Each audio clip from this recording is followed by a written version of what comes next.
All right, ladies and gentlemen, boys and girls, humans and pets alike. How's everybody doing this afternoon? Welcome to the incredible Pokemon Unite Creator Tournament.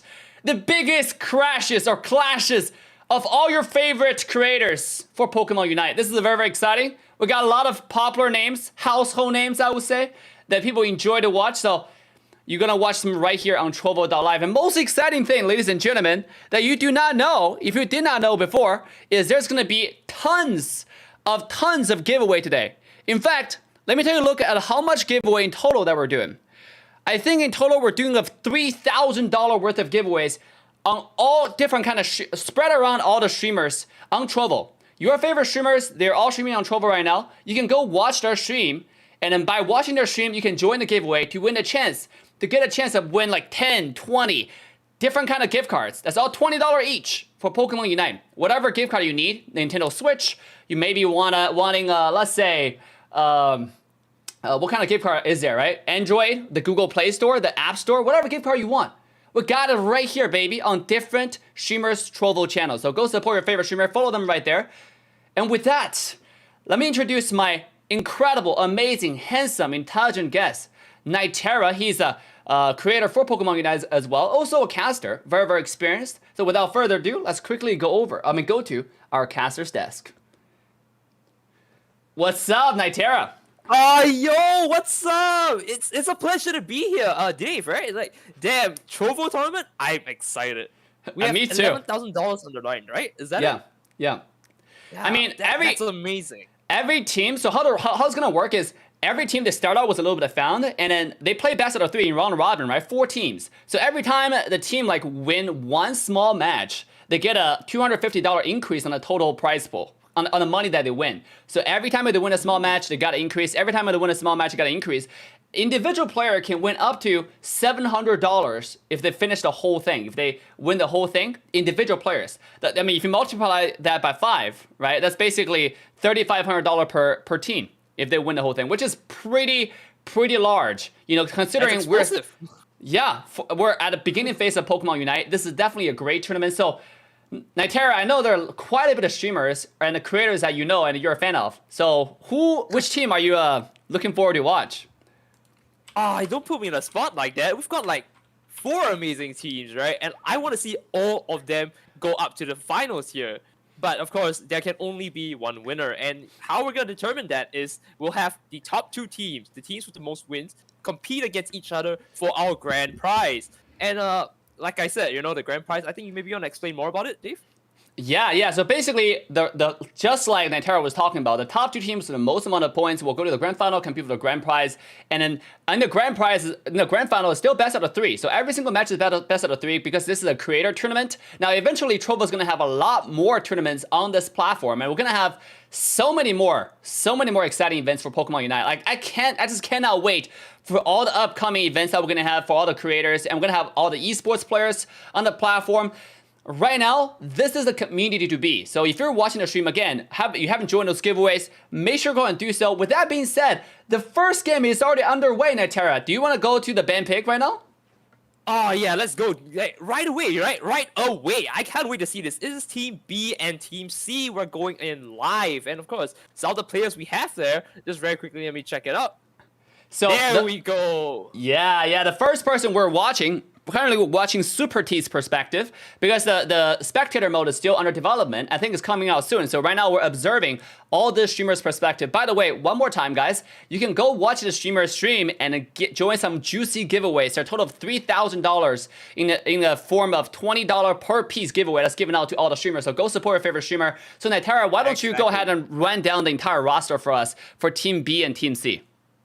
Right, so of course we were talking about how we're looking at the point of view right here, and this point of view will be from Team C. We have Super T's, Sanji, Swing Point, Red Love, and Jono plays on Team C. And of course their opponents are also a very strong team of content creators, right? Is from Team B, Irene, FWII, Lino, Yo Capricho, and Novosito.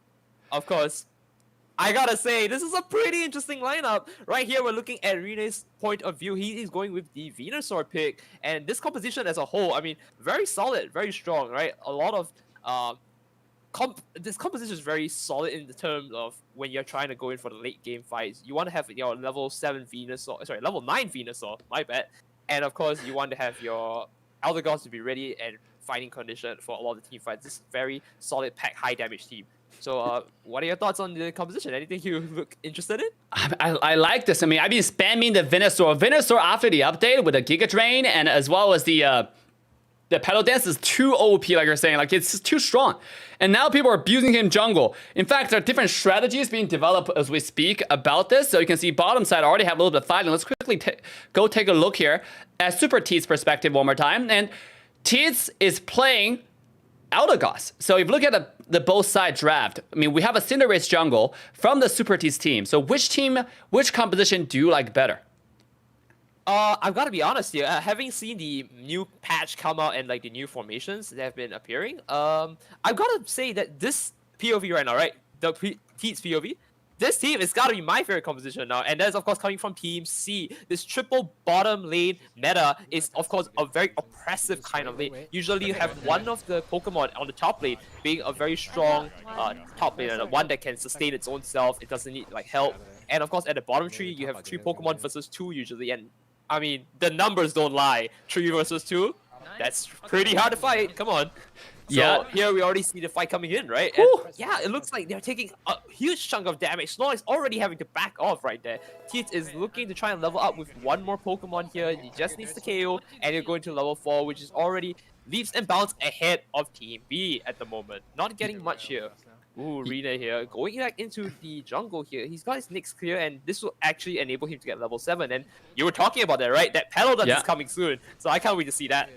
Yeah, in fact, Rina just got like 2 kills. He just got 2 kills on the top side. So this guy's popping off with levels. I think he's way ahead of Cinderace at this point on level. So like if you go into the next team fight, and see the whole point about both teams trying to farm real quick is that who can get to level 9, who can get the first Unite move going to the first Dreadnought fight.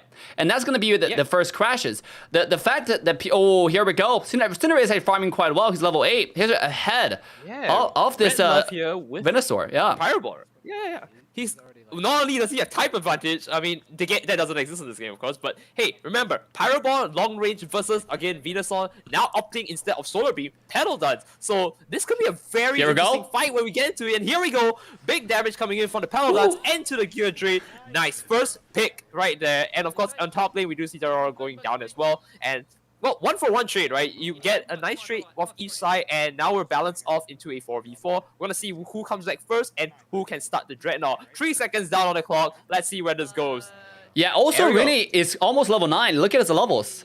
Because of the team fight they just won, now if he take this pick, he's going to be level 9. And he has the Unite move going to the next team fight. There we go. He's the level 9. That's the level 9. Here we go. Take the pick, the burden. See, it comes out, takes the damage, and he goes in for the Elder Gods. Let's see if he can take the Cinderace as well as the Zeraora, both being very under level in this fight. There we go. Triple KO. This looks like the first Dreadnought. This looks like the first Dreadnought. I gotta be honest here. Only Cinderace can steal here with the Pyro Ball, and it doesn't look good. There we go. Yo. He misses a Red Love in a bit of a tight spot here. 5 KO. And there we go. 5 KO. Did you see that? Really taking out first. 5 KO here. Out first. X triple KO. Nicely done. Now, that's the kind of thing I'm looking for when I come for this. Trovo's content creator Tommy. Can't miss it. You can't miss it. This is crazy. 5 KO right off the bat. I mean, at this point, let's go ahead and take a look at swing points perspective. Like, what do you think swing points for Team T's and swing points? What do you think they need to do? Do they still have a chance to come back? They got to Rotom. I mean, this got to be their chance. Yeah, at least they're getting objectives here. I've always talked about this in almost every stream. In this game, it is about how you take EXP. How are you giving EXP, right? And look at that. So if you're going to take Rotom, they're going to take you, right? If you take Dreadnought, you want to take some other EXP source, you need to keep rotating the EXP around. And there we go. We're getting so much things. And Super T here, almost very low, taking the berry, trying to help her team out here. And not looking good here. A level 8 to your level 12. This is scary, man. If I was in that perspective, I would just back out. That's not what a fight I want to pick. That's not a fight. Absolutely. So I mean, it does seem like Super T's team is just struggling a little bit. We're having a little bit of lag on the stream, so let's quickly refresh this and get a fresh perspective. Now you get me. See, Sanji is playing the Zeraora. What do you think about this Pokemon in the current meta? I mean, we know that Zeraora got a huge buff recently, so it's definitely one of the high tier. But when I look at Zeraora, I always thought this Pokemon is more of a jungle, more of a center position Pokemon. But they're playing Zeraora on the side lane. What do you think about that? And then, you know, that's the interesting thing, right? Like, when it first came out, which was when Unite released, of course, we saw him playing in the jungle because, you know, he's so strong and he needs to get levels fast. And where else to get fast levels but the jungle? And now that we're seeing in the side lanes, it looks very oppressive. Not only does he have the ability to heal on his third boosted auto attack, he also gets a lot of benefits from Volt Switch, Agility, Spark, which gives him increased attack speed, and of course, at level 8 Discharge, which is a mass AoE of electric power here, which of course gives him a shield and a massive amount of damage. But here we go. Don't let me talk about that. Let me show you instead. Sanji going in with a Plasma Gale here, giving big damage, unfortunately getting KO, not using any of his abilities, which is very interesting. Now, Sanji usually would just pop everything off at this point, right? Like, you're getting a 5v5, you want to just throw everything in to the fight and goes in. And of course, unfortunately for him, there we go. TWII also does the same. Pops it off, tries to go for Red Love, and is very close. There we go. Just needed a little bit of a push there to get the Red Love off the game here. And now, of course, pushing in for the road of Sanji here, making the play to go for it. And from Havoc's perspective here, I'm pretty sure he understands that, hey, TWII, you're in the bush, I'm going to clear you out. But no.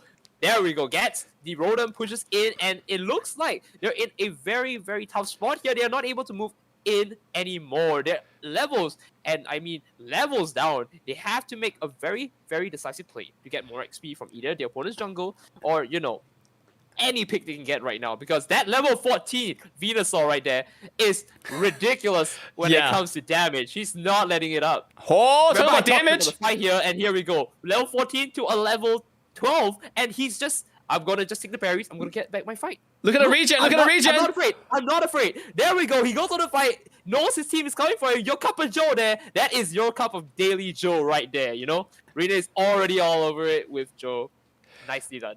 Oh my goodness, this game is back and forth. Now, see, the thing that I love about Unite the most is that even though you can see that, you know, Team Rini at this point, they're winning by a lot, but the game is definitely not over because everything can be turned around as Zapdos fight. You know, everything.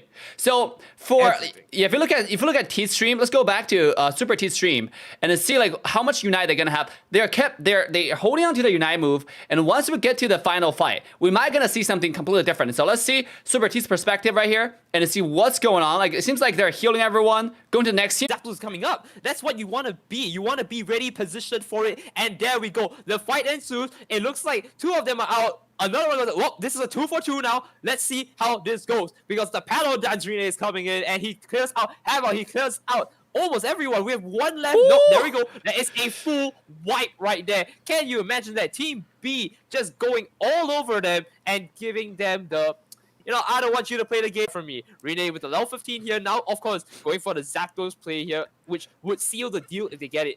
Only one play exists here. Oh, and it's Zapdos, they got it. And it looks like they lost it. They lost Zapdos. Rene stole it from under them right there. They were almost there. But unfortunately, I think this is where the game concludes. They're already 5 bases up. Their bases are all going down one at a time. It looks like the game has been set. But hold on. We got a minute 30. Let's take a look what he can do here. Yeah. Well, T is still holding on to the 40 points. They're looking to score on the bottom, on the top side. I mean, right now they're behind for 3 score zones right now, you know, and then it's not gonna go down easy for them. Ultimate coming down from Super Teeth. There we go. This could be the play. They need to push in for a massive amount of points here. Snorlax holding on there. And, of course, going down. Yo Cup of Joe not looking too hot right there after that one. But, of course, there we go. They're champion. They're level 15. Venusaur coming in with the pedal dance, pushing them back off the base. He's looking for a way out. Obviously, did not get it. But, hey, nice attempt. And there we go. We do see Havoc also trying to do his best here. Venusaur v Venusaur. Imano, right? The fight of the century. And, of course, no, it is not going well for Rene, surprisingly, because they have a full team coordinated there to hold them back. But Red Love now out of position, moving in, and of course, Jess makes it out barely, but Paladins with the movement speed coming in, and Red Love is going to go down right here. There we go. Yeah, but at the same time, we do get 0 from Senji over there, scoring 100 on the bottom side. I don't know how much is going to help them overall. I mean, we only got 10 seconds, 15 seconds on the clock right here. It seems like there's still 2 score zones behind. So this game is pretty much in the bag for the side of Team Rini and Lino and Free. So they got a stacked out team, by the way. They got a stacked out game in this particular match. It does seem like they're, yeah, look at his points. 600 to 300, Yeah. double the points in game one. Double, yeah. But Dave, I think we're forgetting something. This is a best of 3 match, so don't forget, you're gonna get to see more games. They're gonna be coming back in strong. Maybe this is just the analytical match, right? You know, like, players walk in and like, all right, I know what you're doing. I see your pattern. I'm not gonna let you do it a second time. And they'll go back in stronger than ever before. New strategies coming in, new Pokemon coming in. So, I don't know, man. Like, this could be their turning point here. Let's see how they're gonna react to this. Yeah, I mean, I want to see what Super T's team is going to do at Swing Point. I mean, Swing Point definitely be the strategist for their team right here. Like you can see, his stream actually got quite a bit of delay there. So let's go see T's stream, because Super T's stream is pretty on point without a delay here, but we don't really see much going on. Let's quickly come back to the caster's desk. So in that match, we already saw the power of Venusaur. You know, literally, it's really going to the jungle, getting all the farm, and coming out was a level 12. Like, he's always 3 levels lead compared to the enemy jungle, compared to the enemy center position. Which is crazy. And on the Venusaur with the Giga Drain and then the Pedal Dances we talked about. So, I cannot believe we're not having that on Super T's team. Maybe this game we're going to see a little bit more mirrored matchup. We're going to have, like, let's say instead of Cinderace jungle, we're going to have maybe like a Venusaur jungle as well. And they're going to be matching each other. What do you think, Nitera? Well, I mean, you know, like how they say, right? If you can't beat them, join them. A Venusaur for a Venusaur, maybe that is the play they are looking to make here to try and stabilize the game. Because in the end, if everything's the same, then it all comes down to their skills. And maybe that's why they want to play around. Who knows, man? Yeah, at the same point, guys, we gotta remind you, it's very, very important for you to go ahead and join all the streamers' channel and start joining those juicy giveaways, because you can also see their perspective on what's going on in the games. You know, see how they communicate, what their team are talking about while they're playing the games. Every single one of these players are streamers, are content creators, your favorite streamers, your favorite content creators for Pokemon Unite. And you can also follow their social medias and make sure to follow their Trovo channel, because they will be streaming actively locally right here. The most exciting, the hyper growth platform for Pokemon Unite, the center of actions for all things Pokemon Unite. So make sure to go follow them, join the giveaways, $3,000 giveaway on the line. Nitara, if I'm not casting this tournament, I'm having 10 tabs open. I'm joining every single one of those giveaways. Of course you are. I mean, who doesn't like free money? But, you know, in any case, if you still don't want to join, we'll be here casting the games. We'll be here hosting you. Right, Dave? Yeah, absolutely. And with that, guys, we're going to go ahead and take a short 1-minute break to set up for the next game. Do not go anywhere. It's time to share the stream with your friends. Get them over here. Get them to come here, watch your support, your favorite team, your favorite streamer. And we'll see you guys just in 1 minute.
All right, ladies and gentlemen, boys and girls, humans and pets, welcome back to the official Creator Tournament, the Creator Showdown on Trovo.live. It's very, very exciting. This is a tournament. You're going to see all your favorite creators clash, whatever you want to call it, fight toe-to-toe, head-to-head against each other. The biggest, the most fun, most exciting tournaments of 2021. Now, maybe we're going to have a more exciting one in the future, and I'm pretty sure we're definitely going to have those tournaments, because right now, we're having the biggest, the baddest, the greatest. So if you haven't liked, subscribe, and turn the bell on to all notification bells, if you haven't followed all the creators, make sure to go and do so, because I'm about to invite a very talented, very handsome, very, very intelligent, my great guest of the day, Mr. Nitera, to talk to us about the second game.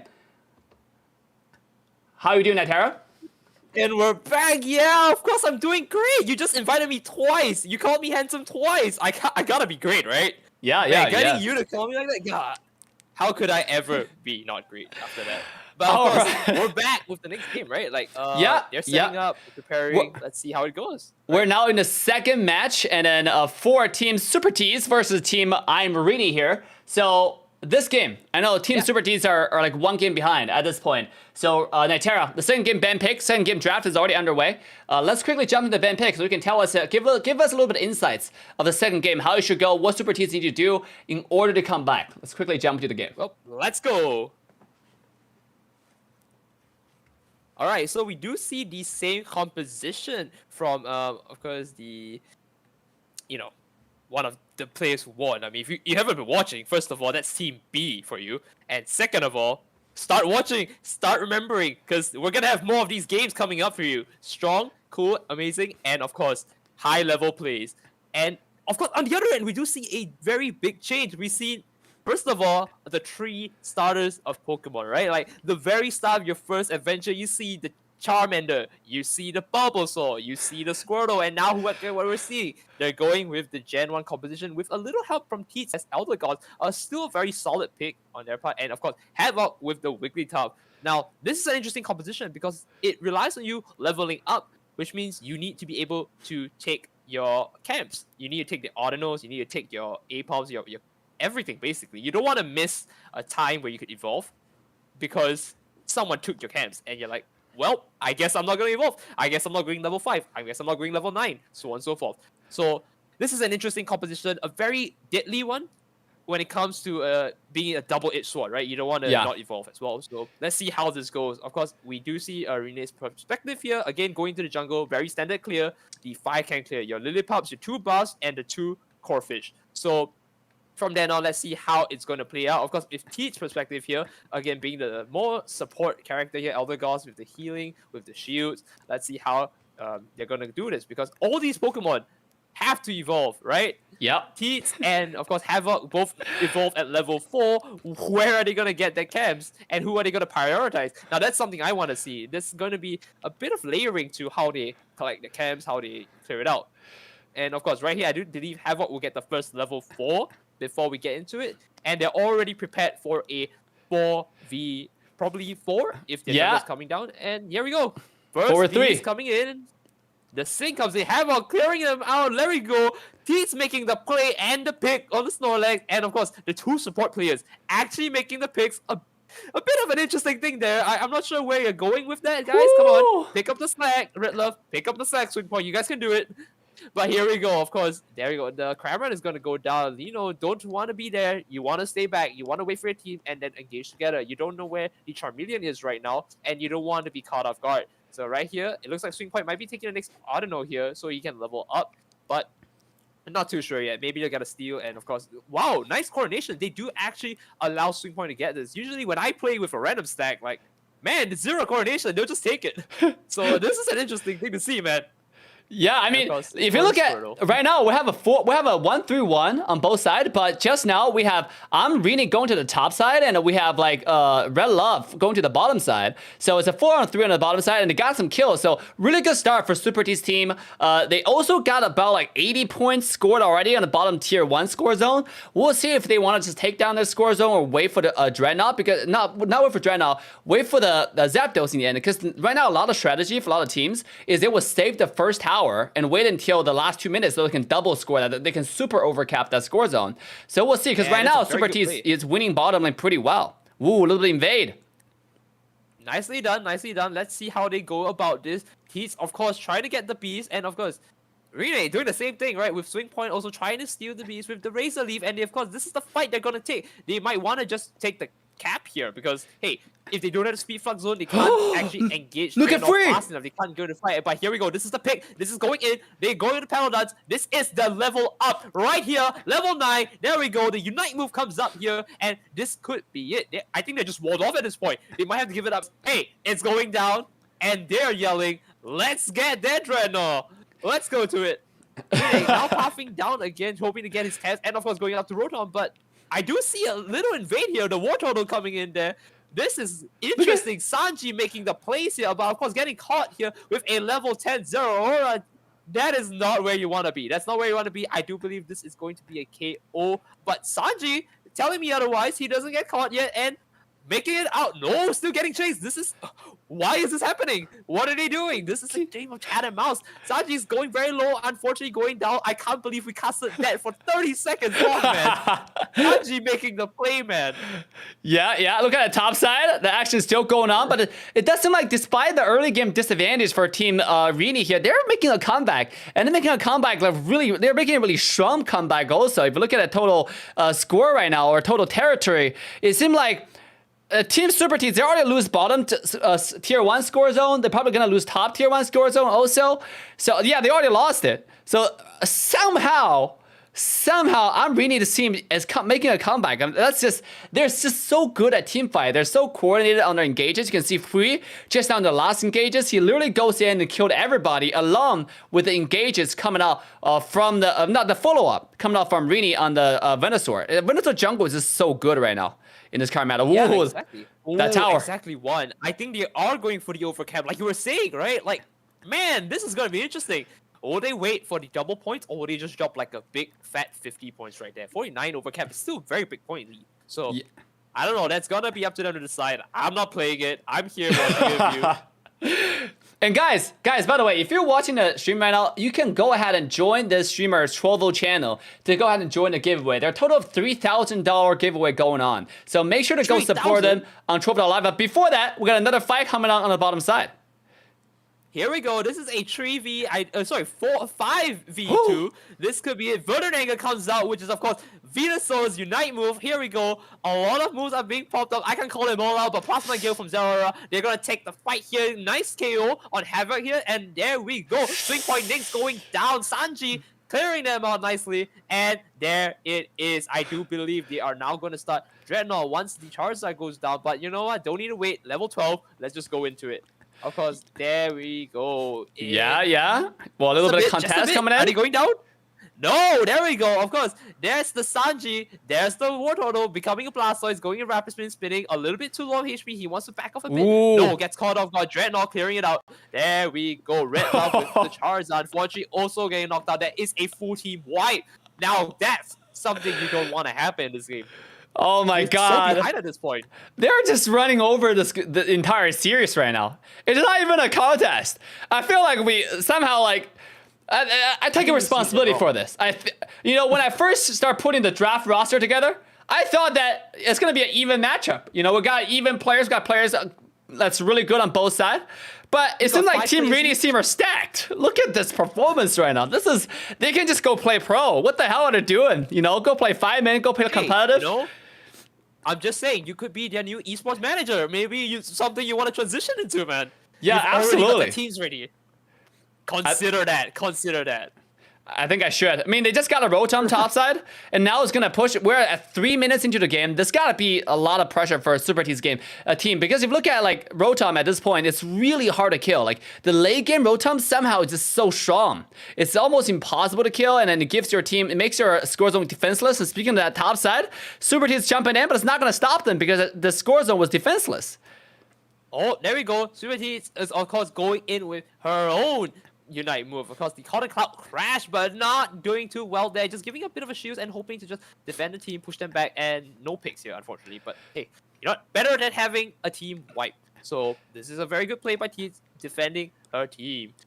But yeah, for a support player, right? they're really behind though. Like if you look at the levels, T's at level 9 right now. And then also they use quite a bit of Unite moves. So we still have 3 Unite moves going to the Zapdos fight. It's coming up in like 12 seconds. Let's take a look at Rini's team. Literally every single person has Unite move except for Aldagas, right? Aldagas is the only person on their team that doesn't have Unite move. Everyone else has it. So they have the Unite advantage going to the next team fight. And speaking of it, here it comes. Here it comes, of course. Here it is. Hydro Typhoon coming in. Sanji is going to try and make the play, but he moves out of the way. And of course, Rene, the ever-loving Venusaur player, goes in with the Paladin, starts, of course, Zapdos. Because now you have 2 down. You're in a very good position to take Zapdos. It's a 5v3, essentially. And what are you going to do? They're going to have to fight against this level 14 monster here with the Paladins. And now they just collapse on them. They don't even need to do Zapdos. They just need to continue capping points, tear them out, capping points, tear them out. And what can they do, right? They're not high enough level to fight back. They're not high enough level to go into Zapdos, and this is going to be the play they can make here. Level 15 already. This is it. This might be it. I don't think they can come back from this. This is really hard. How are they going to get more XP from this, right? Swing Point trying to make the play here to try and fight with Tees, but of course, again, the Venusaur just completely stomping over them. Rene making the play with, of course, Noxito and Capajo. So there we go. That's the cap. Havoc trying to defend, but no, of course not. Havoc is in a tough spot again. Look at the size of that thing. It is massive, and I don't want to be in it. Pedal dance? I think that's more like a pedal blender, right? Yeah, I know. It's blending everybody in. Look at that. The sustain on this Pokemon at this point is too buggy. It's not even bugged. It's just how it is. It's superly overpowered. You know, the fact that you don't like hyper farm this Pokemon, let him get everything like Team Rini was doing. It's just a waste. Look, 30 seconds on the clock. It seems like a Blastoise want to go try to steal that or try to do some team fighting here, but Sanji's not enough. He's doing his best. Blastoise is not gonna be. It's no match for this. What do you call Venusaur at this point? Yeah. Yeah, but like grass type is stronger than water, so of course Blastoise backs out, right? He doesn't want to take the ×2 damage from the grass moves, and of course there we go. Sanji's now out of the fight, and this is it. 9 seconds now. 8, 7, 6. What else can they do here but fight it out? You know what? If you can't do anything, just do your best here. Push them back. Take the picks if you can. Unfortunately, nothing goes off of it. Redlock goes down and points counting. Let's go. Yeah. And 595. 8. That is a landslide compared to the last one. Their last composition was a lot more stable, and unfortunately, that looks like it's it. That is it. Well, and it does seem like we are gonna have our first winners. I mean, for the first match, and it goes to I'm Rini. Very strong team, very strong performance coming to the tournament. They're ready to win this whole thing, to be honest. Team B has a solid composition. Okay, look, in most of the fights, I didn't get a chance to see Lino, but I can tell you that when I was looking at the map, panning over forth, right, I saw Lino at every point in the game at the bases defending like a true champ. Maybe he's not the champion they need, but he's the defender they deserve. And of course, everyone in their team, of course, did their part to do the fight. But in any case, congratulations to Team B, GG's Team C. They all did their best. And you know what? There's still more fights to come. They can still make a comeback. It's round robin for all of them. Best of 3. Maybe they can make some money out of it still. And let's listen to Super T's stream for a little bit. See what she says about the match. 1v2. Oh, they do have a. Like, can mine really handle a 1v2? They do have Australians. People go like Thank you for the follow. Yeah, because at level 4, thank you. They can't. All right. Right? I mean, it does seem like their team is still pretty happy, pretty excited. Last game, remember this is round robin, so losing one series is not the biggest deal. I mean, so Natara, looking at this match right now, I mean, I gotta say, it does seem like Rini's team have the upper hand going to the tournament. Like they have a decked out roster, but the next match we're gonna have Team A versus Team D right here, and let's quickly take a look at their roster. Like they have some pretty decked out players as well. Like, can you go over tell the viewers a little bit about these two teams that's coming up playing the next match? Now, this is interesting because, like, firstly, let's talk about in the Unite scene, right? We know that one of the best teams in Unite is, of course, Lovedies or TTV, and I see a few of their players not together. That's right. We have, of course, Indie Bear on Team A, and on Team D, we have Goof GG. Now, this is gonna be interesting. Teammates turn enemies. That's the story I want to cover. But, of course, there are also other players we have in Team A, of course, Shurko, Spurgos, Crashy, of course. If you don't know Crashy, take a look. Right? And Rakil, right? So this is a very strong composition. I'm actually very interested to see their picks here. I haven't seen most of their picks, of course, because first time looking at these content creators coming together. And on Team D, right, we have Pika Pika, we have Phil, right, or Yomus for some of you, Goof GG as I mentioned, Battle Sky, and Zero. Now, I don't know what to say. This is gonna. Well, I can tell you a little bit about Team D right here. Beatles guy, or I call him Bitowski because this guy, I know this guy for quite a long time now. He's one of the biggest Mobile Legend content creator. Now he's getting into the Pokemon Unite scene. He has like about 1.24 million subscribers on YouTube, and he's looking into joining the Pokemon Unite scene as well. Now this guy's really intelligent. He at one time their team won a North America #1 in the tournament that I hosted, a community tournament for the Mobile Legend game. So right now coming to Pokemon Unite, I'm actually looking forward to find out because he's playing with some pro players from the same game, AK Zero, AK Pika Pika. And if you don't know, Pika Pika is actually top global 50. He's one of the best tanks in. Yeah, for Pokemon Unite. Pika Pika is currently top global 50 in Pokemon Unite, and he's one of the best tank players in the entire North America. When I say tank, I mean defender, I mean support. In the entire North America region. So I really look forward to this synergy, what Pika Pika can do to help the team to really, really shine in this tournament. And by the way, guys, make sure to join those streamers' channels so you can join those giveaways. We're doing $3,000 worth of giveaways across the entire platform, among every single streamer's channel. So make sure to go follow them, go watch them. And there are certain requirements, really easy to do, and very easy for you to join those giveaways. With that, we're gonna go ahead and take a short break, and we'll come back for the next clash of the hour. It's gonna be very, very exciting because I got a lot of friends in there, like Goof GG, like you're talking about. They're the global #1 teams in Pokemon Unite. A lot of really, really star players. So I cannot wait for the next match, guys. So with that, we're gonna take a short break. Don't go anywhere. Get your popcorn, get your soda. We'll see you guys in a little bit.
Yeah, it seems like they're actually.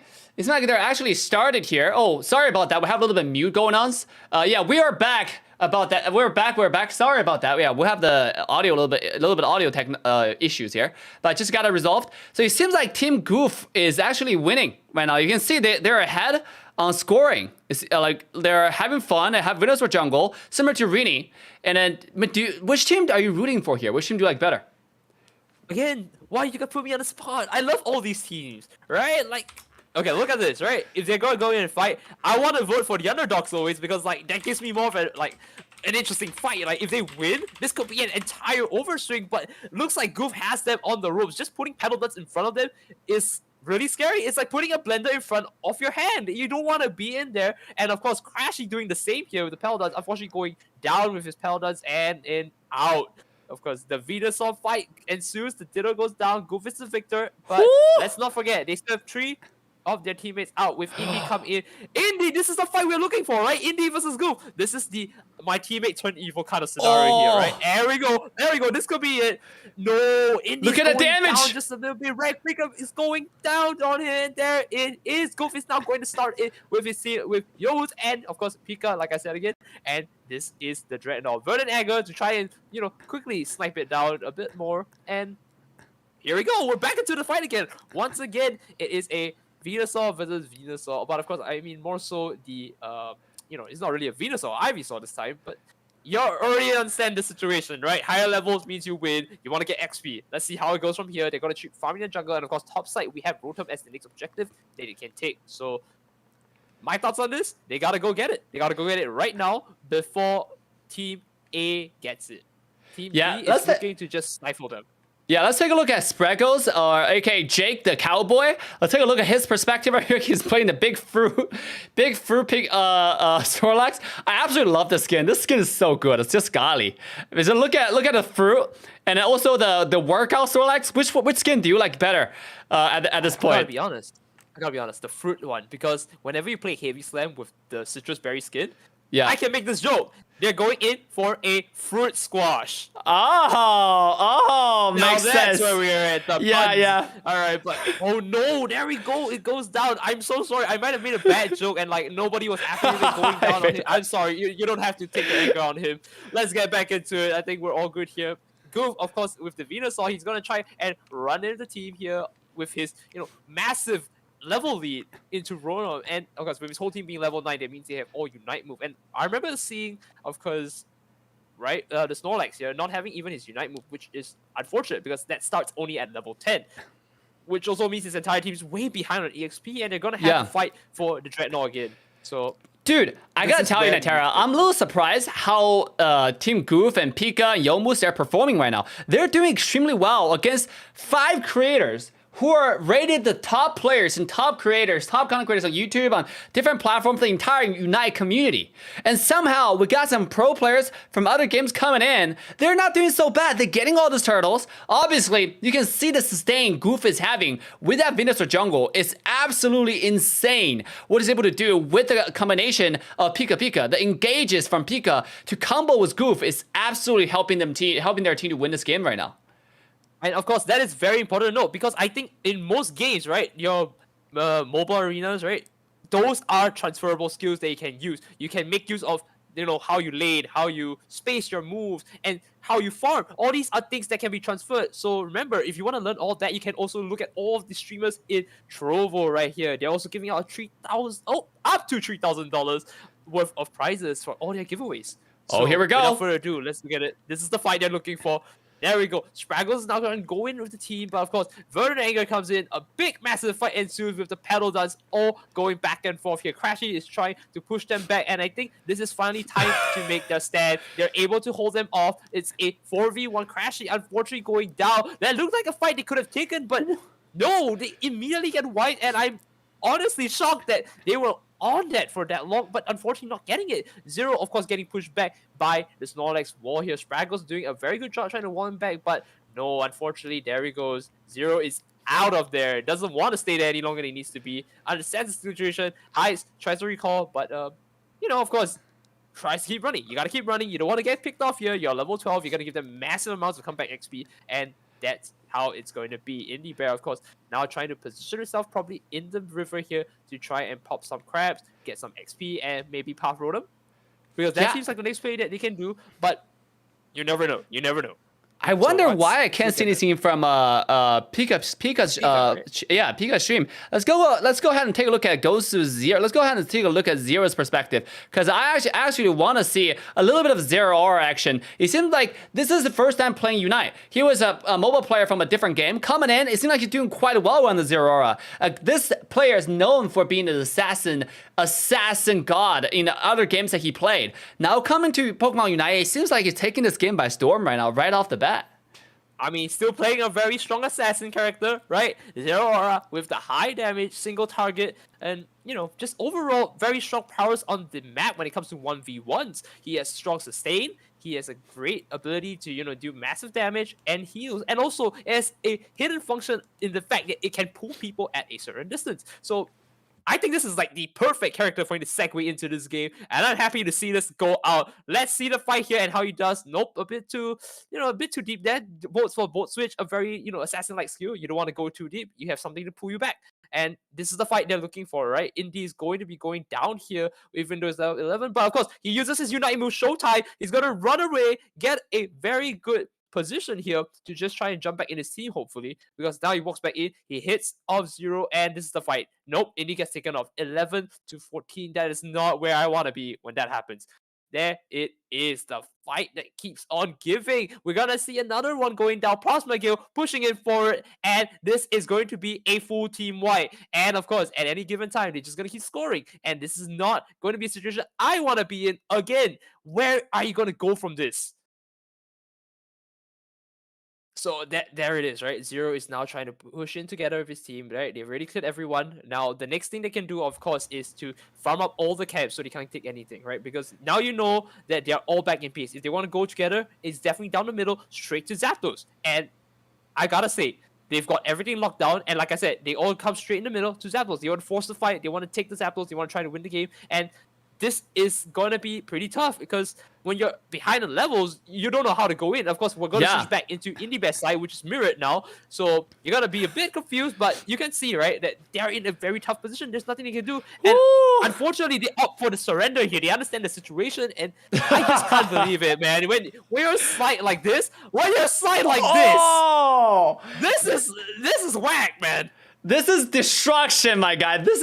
I mean, I was surprised to see Zero's performance coming to the tournament. He's doing so well. You see the way how he flanked in that team fight, right? He got a kill onto Indy on the side, and he go behind and just wiped out the entire team from the side. This player, I gotta tell you, like I said, even though they're new to the game, they're popping off. Like, they are doing so well with the flank. Their knowledge on basic MOBAs. This is literally a traditional MOBA player coming to the Unite overall, like this genre, this game, and really showing us what kind of knowledge they're bringing to the Unite scene, which is really, really cool stuff. Exactly.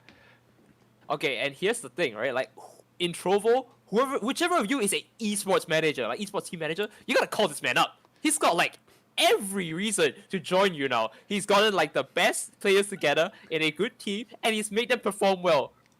Come on, Dave, you deserve it, right? Yeah, we absolutely gotta talk. We absolutely gotta talk to this player. I mean, there's some shining stars, guys. And by the way, the giveaways are happening all over the place across the entire platform. So make sure you go ahead and join all the streamers' channel so you can sign yourself up for those giveaways. We're joining $3,000 worth of giveaways across every single streamer, every single player you're seeing playing the game. If you want to see some tank perspective, if you want to see some top, bottom, see some center position perspective, all of this favorite streamers or creators of yours are streaming right now on Trovo. So make sure to go watch them, join their giveaways. With that, we're going to go ahead and take a short break so you can get yourself ready for those juicy giveaways. We'll be right back for second game between Team Goof and Team Indie Bear. This is going to be really exciting. The top global crash right here on Trovo. See you guys in a minute.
All right, ladies and gentlemen, boys and girls, humans and pets alike, welcome back to the Trovo, to the tournament, the Creator Showdown, the biggest, the baddest, the greatest event for the Pokemon Unite community. I cannot believe everybody put this together. Every single one of your favorite creators here.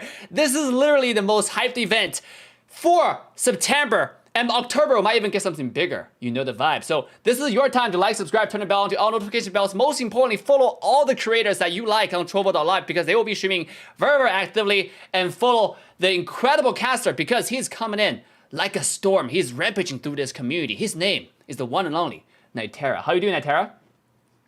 We are doing amazing, and of course, the games as well, right? Like, if you gotta compare me and the games, I mean, amazing is not a word that we can use, man. Let's get into it, right? Like, those are some sick games. We saw, of course, the two top players from the same team, by the way, fought against each other. Unfortunately, we had one of them coming out on top, and it's called Team D's Goof GG. And of course, with that team, they have, again, Pika, Zero, Betoski, and of course, Yomus. So, I don't know, Team D is looking kind of hot here, because let's not discount the fact that Team A has a pretty good range as well as Spraggles, Shuriko, Rakil, Crashy, and Indie Bear. So, in any case, Team A got the girl power. They got the four literally pro players. You know, they're a high level players. So this is why I said like this tournament cannot be more exciting because it has shown me so much surprises that I just did not expect to happen. You know, like, I gotta be completely honest with you. Like, I just didn't see this happening. I didn't think that these players are gonna be so ready coming to this tournament. Obviously, we're looking at Goof's perspective again. He's playing the notorious, probably the most popular character we're gonna see throughout this entire tournament. That one and only Venusaur. Oh, you know, in my terms now, it'll be called Blendersaur when he gets Pedal Dance. True. Copy my term, but you know, copyright trademarked. But of course, we're gonna go in and hopefully, maybe this time we can see a bit of a change. Maybe Indie Bear might come in, take him off with Spraggles here, and of course, we are seeing that almost happens, but very close there, very close there. You're walking away with that little bit of HP, and I can't believe I'm saying this, but good on you for making it out because, man, if they took in that KO right there, they would have been landsliding that again. Once again, bot is going to be invaded or ganked by a Goof here, and there we go. There's two Ivysaurs. I'm going to see, and I'm going to predict here. The fight. Ooh, the beasts are coming up. Beast comes in. Yep, that's the first beast. Crashy versus Goof GG again. This is a ditto with the other side going out with pretty much most of it. So looking really good here on the side of Team D. Again, once again, popping up all the beasts, trying to get a lot of XP. Goof is again slightly in terms of XP, they're just getting it up.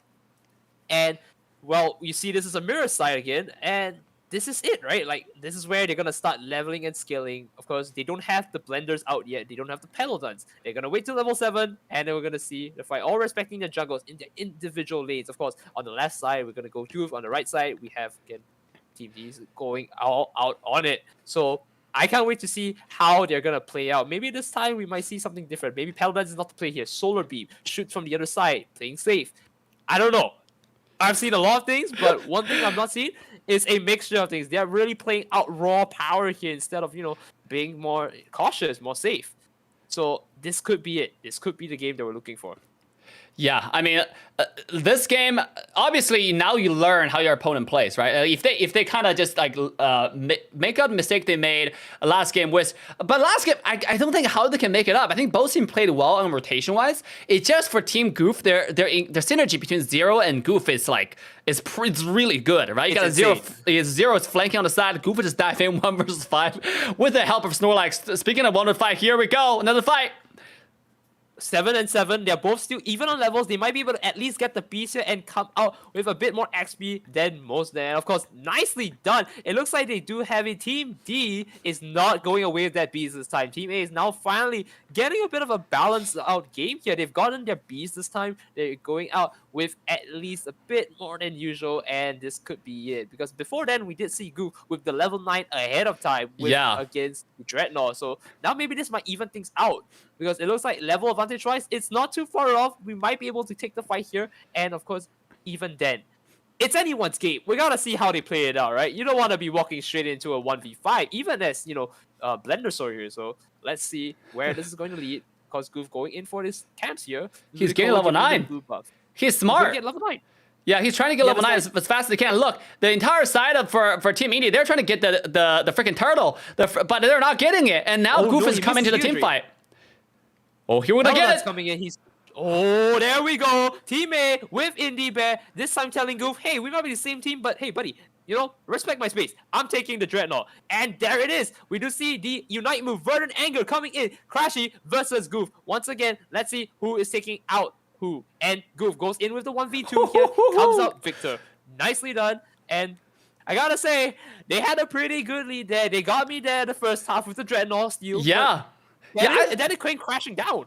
See, the thing is, I think everybody's level on Team India side were too low to begin with. Like they were not close to level 9. So even though they got the Dreadnought, look at the damage from Indy. Even though they got the Dreadnought, but nobody turned level 9, which didn't change the fact of the team fight, you know? Because if they were level 7 to begin with, Dreadnought is only gonna help them to get level 8. It's not gonna help them to get that Unite move that they so desperately needed to win that team fight. And then you have some bugged players like from Team Goof, like Zero, like Goof, like Pika Pika, like Vitoski. They're literally on steroids right now. Like not putting a good way, but they're literally doing so well in synergy wise. I'm super surprised how they're playing right now. And now we're seeing on the top side, Pika actually switched the skin right now. He had a swim trunk Snorlax. Oh, here we go.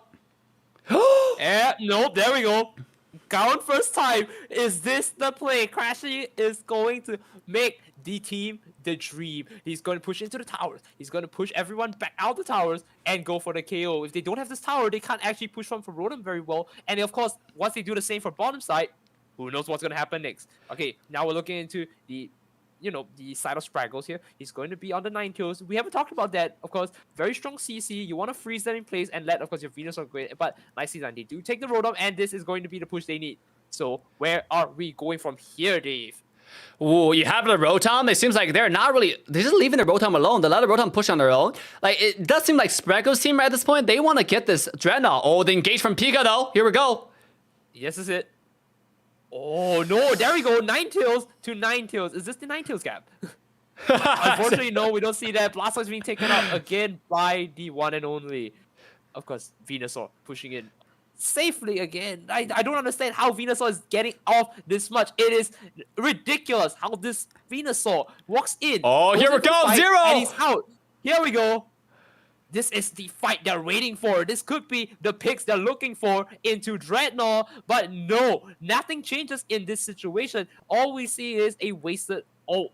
Right? Pass my kill. Vitoski. But Vitoski here. There we go. Knock out right there. Then this could be the pick they're looking for. They do go in. Who got a Dreadnought? Here. Who got the Dreadnought? Well, hey. I think Goof. First time we've seen it, right? We've seen it being Indie Bear. Now we see it being Goof. The two top players in their team, right? Number 1 in the world. They show you why they're number 1. They know how look to at steal. Zero. They know how to make sure going out. Spraggle's working out just in time. The Zero now, of course, having the advantage. He's going to score that 40 points. Wow, I can't believe he scored 40 right under everybody's nose. This is incredible. They were fighting right there, and Zero would just be like, I'm gonna show some disrespect. I'm gonna go over here and just score 40 casually under your nose, and now I'm gonna come back and kill everybody. Like, he is almost about to kill Indy, who is, again, one of the Global 1 players. And who is a Global 1, by the way, guys? Indy, and then I think Goof, they have all been Global 1s, right? Like, there's literally the clashes of the giants in the Unite community. Like, they literally, right now, represent the peak of Pokemon Unite in North America region. So we have some of the best players in the world crashing against each other. This is quite exciting. I actually want to see Shirko's perspective. I mean, so far, which one do you think actually have a lead in this game? Which one? It's really tough to say because, like, I mean, like, we can use the obvious metric of, like, oh, who has gotten the most Dreadnought, who has gotten the most XP, right? But, like, I've got to say, the one that I'm thinking of right now is actually Spraggles. Spraggles has been very, very well maintained, well positioned a lot of the time, and letting him into good team fights. But again, with EXP being an issue, right? Level difference, it just can't make it work, even if you freeze them in the right time, because they don't have enough damage to push through. And of course, like I said, this is why I think Spraggles might be, of course, in the lead in terms of, like, if we look at a different metric. So let's see how this is going to play out, because we're gonna look at Shirko here going in with the serve, trying to get in that damage here, but of course, you know, you don't want to surf into the blender. That's not the way you want to go. Goof being walled off by Indy there, almost saving Circle, but I think, oh, nope, that's the surf. Oh, they just made it out. That is amazing. Missing just by inches. Of course, now they fight between the two top players. Nope, nothing goes down. The barrier walls them off, and it looks like it is time for the Zapdos. How are they going to play this out? Because it looks like they're pretty even in terms of points. Indy's gonna just try and make sure he gets a bit more points here to, you know, seal the deal that they have to get the Zapdos. Yeah, of course. Here we go. Okay. Let's do some audio also. See. I'm walking. Yeah, Oh, let's hear look. There, Circle is coming in with the engage with the surf.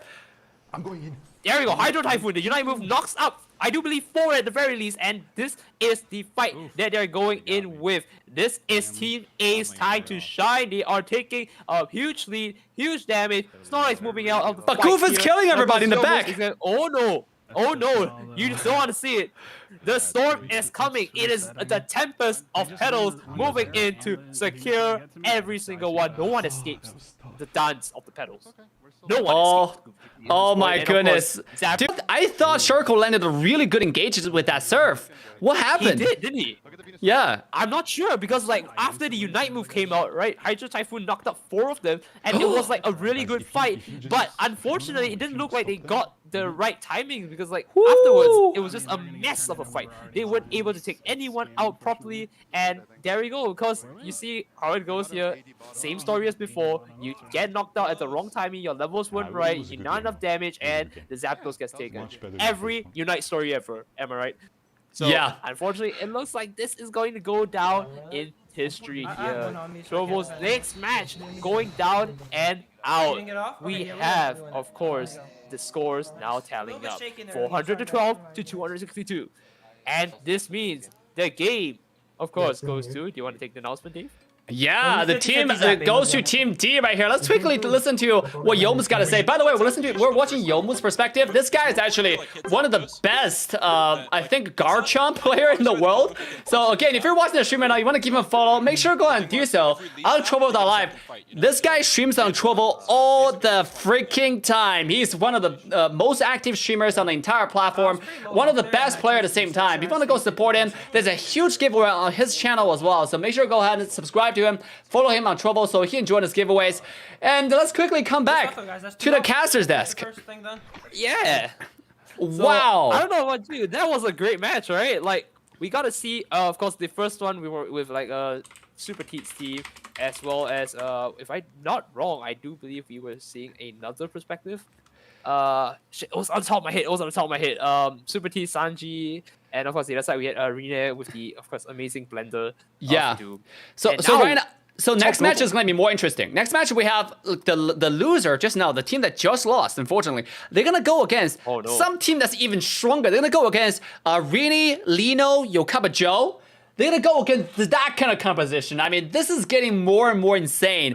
It got to be like really training on your mental like energy at this point to go against people who are so powerful back to back to back. Like what do you see? Like what do you see about this tournament, Nitera? When I see this, like if I was in their position, it is not about winning now. It's about the bragging rights when I win. You know, when you come in for like, you know, the loser side, you should always be like, you know, understanding like, hey, I can do better. But I think the better mindset is to say, I got this. You know, if we win this, we get to brag about everyone. Hey, I got this team. You know what? If I lost in the first round against IndieBear and if I Goof GG, if I beat Goof GG, I'm still top number 1 global. I beat top number 1 global. What are you gonna say about that? This is the mindset I want to see going in. You know, content creators. First thing I think about, big ego. You gotta have that ego. You need to sell yourself for, right? And of course, that's what I want to see, right? That is where we're at. That is where we're at with the Trovo $11,000 content creator challenge. Yes, sir. Guys, $11,000 are on the line. The tournament is happening on Trovo.live. The hype is happening on Trovo.live. Most importantly for you guys, we have another $3,000 giveaway that's ongoing on Trovo. A lot of people are wondering, where's the hype? Where's everybody chatting? Yes, the hype is happening on Trovo through every single one of your favorite creators. All your favorite YouTubers and Twitch streamers are here. The pro players are all here in this tournament, and they're live on Trovo.live. So this is your chance to use the link in the chat. Use the link in the description. Head to Trovo.live, join the tournament, join the giveaway there. We're going to take a short break. Coming back, we have some incredible matches. Like I said, Team Rini versus Team IndieBear. Once again, the best of the best in the entire Unite community crash against each other. This is the match we're waiting for. We're going to be right back after a short break. Do not go anywhere. Share the stream with your friends. We'll see you guys in a little bit.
All right, ladies and gentlemen, boys and girls, humans and pets, welcome back to the incredible Pokemon Unite Creator Showdown right here on Trovo.live. We're getting into Game 3 right now, which is the most exciting, one of the most exciting games right now. We have some really exciting players, really top players in the entire Unite community coming together and playing this match. If you haven't, go to their channels and subscribe to them, follow them, join their giveaways. There's a $3,000 giveaway that you can claim through all the channels. So make sure to go follow your favorite creators in their respective channel. At the same time, guys, the next match is coming up. Let me invite back my incredible guest, the very intelligent Nitera. And zoop, here we go. I'll come back! Dave, thanks for welcoming back. I mean, what can I say? This match is going to be amazing. We're going to see, of course, one of the best teams that we have seen right today. Yep. And, of course, one of the teams that we lost. This is going to be, like, the underdog kind of match, right? We want to see, like, the underdog succeed and, you know, get their bragging rights, get their money. That's where we're looking at. And, of course, right here, again, not too much difference between the composition we saw before. We have the Venusaur, which is a very common pick from both players. Of course, using the same skin as well. You know, when you got skins, you don't really need to say much. And the composition looks very different now. We have like Raquel here with the Blissey, which is very interesting. We haven't really seen much Blissey action, and of course, this is a very good joy to see. So, what are your thoughts on Blissey? Honestly, I mean, being one of the most new characters to have been released. I don't know. I like Blissey. I gotta say, Blissey is very underrated in a lot of ways because Blissey can synergize with different characters so well. And then look at Crash's clearing path. He got a small monkey and he went for the shrimp right away, and he came back to the buff. It seems like this is why Crash is able to go to lane so fast, because the clearing path is quite creative. Like, I actually haven't seen this type of creating style. Even look at Rini's clear. Like, he still go for the buff first. He still go for the rhino, go for the tree before he goes for the shrimp. But Crash does a little bit different, and he's able to get level 5. Look, he's super close to level 5 already. And of course, he doesn't finish off the Crash. He gives it to his bottom lane here for a bit more XP because he knows, okay, if I go top lane here, they're not going to finish the camps. They're not going to be in time for this. Let me just take it for you, right? Let me get down level 5 from this, and I can help you with the bees and assist you. And of course, very good coordination here. Wow. Crashy, of course, team player. You know, what can I say? You have teams like this, massive egos clashing. Sometimes you gotta be the one to just give it up. You know, I'm gonna help my team. I'm gonna tell you, hey, you want a spotlight? I'll give you a spotlight a shot. Well, this is my time to shine now. I'm gonna take it. There we go. Nicely done. All the teams clash down top side, of course. FWI Zero now on his own trying to fight here. He's not in a good position, and of course, trying to sustain from just the tower alone, it doesn't look very good. You know, you don't want to be there anymore. And slap that boosted auto with the Vine Whip, giving him just a little bit of a pushback to base. So I don't know about you, but it looks like Crashy has got the mindset to win, got the understanding to play the game. He's going to push in, and of course, once again, he will be going bot, and let's see how this goes. Of course, now we're going to switch perspectives here to Raquel. Let's see where this is going to go. Ooh, Raquel Lee, also one of the really, really good creators for the Unite community. If you want to support her stream, she's streaming on Trovo.live right now. Make sure to go ahead and follow her, watch her stream right there, and join her giveaway. There are quite a bit of giveaway going all around the table right here, among everyone, spread around everybody's stream.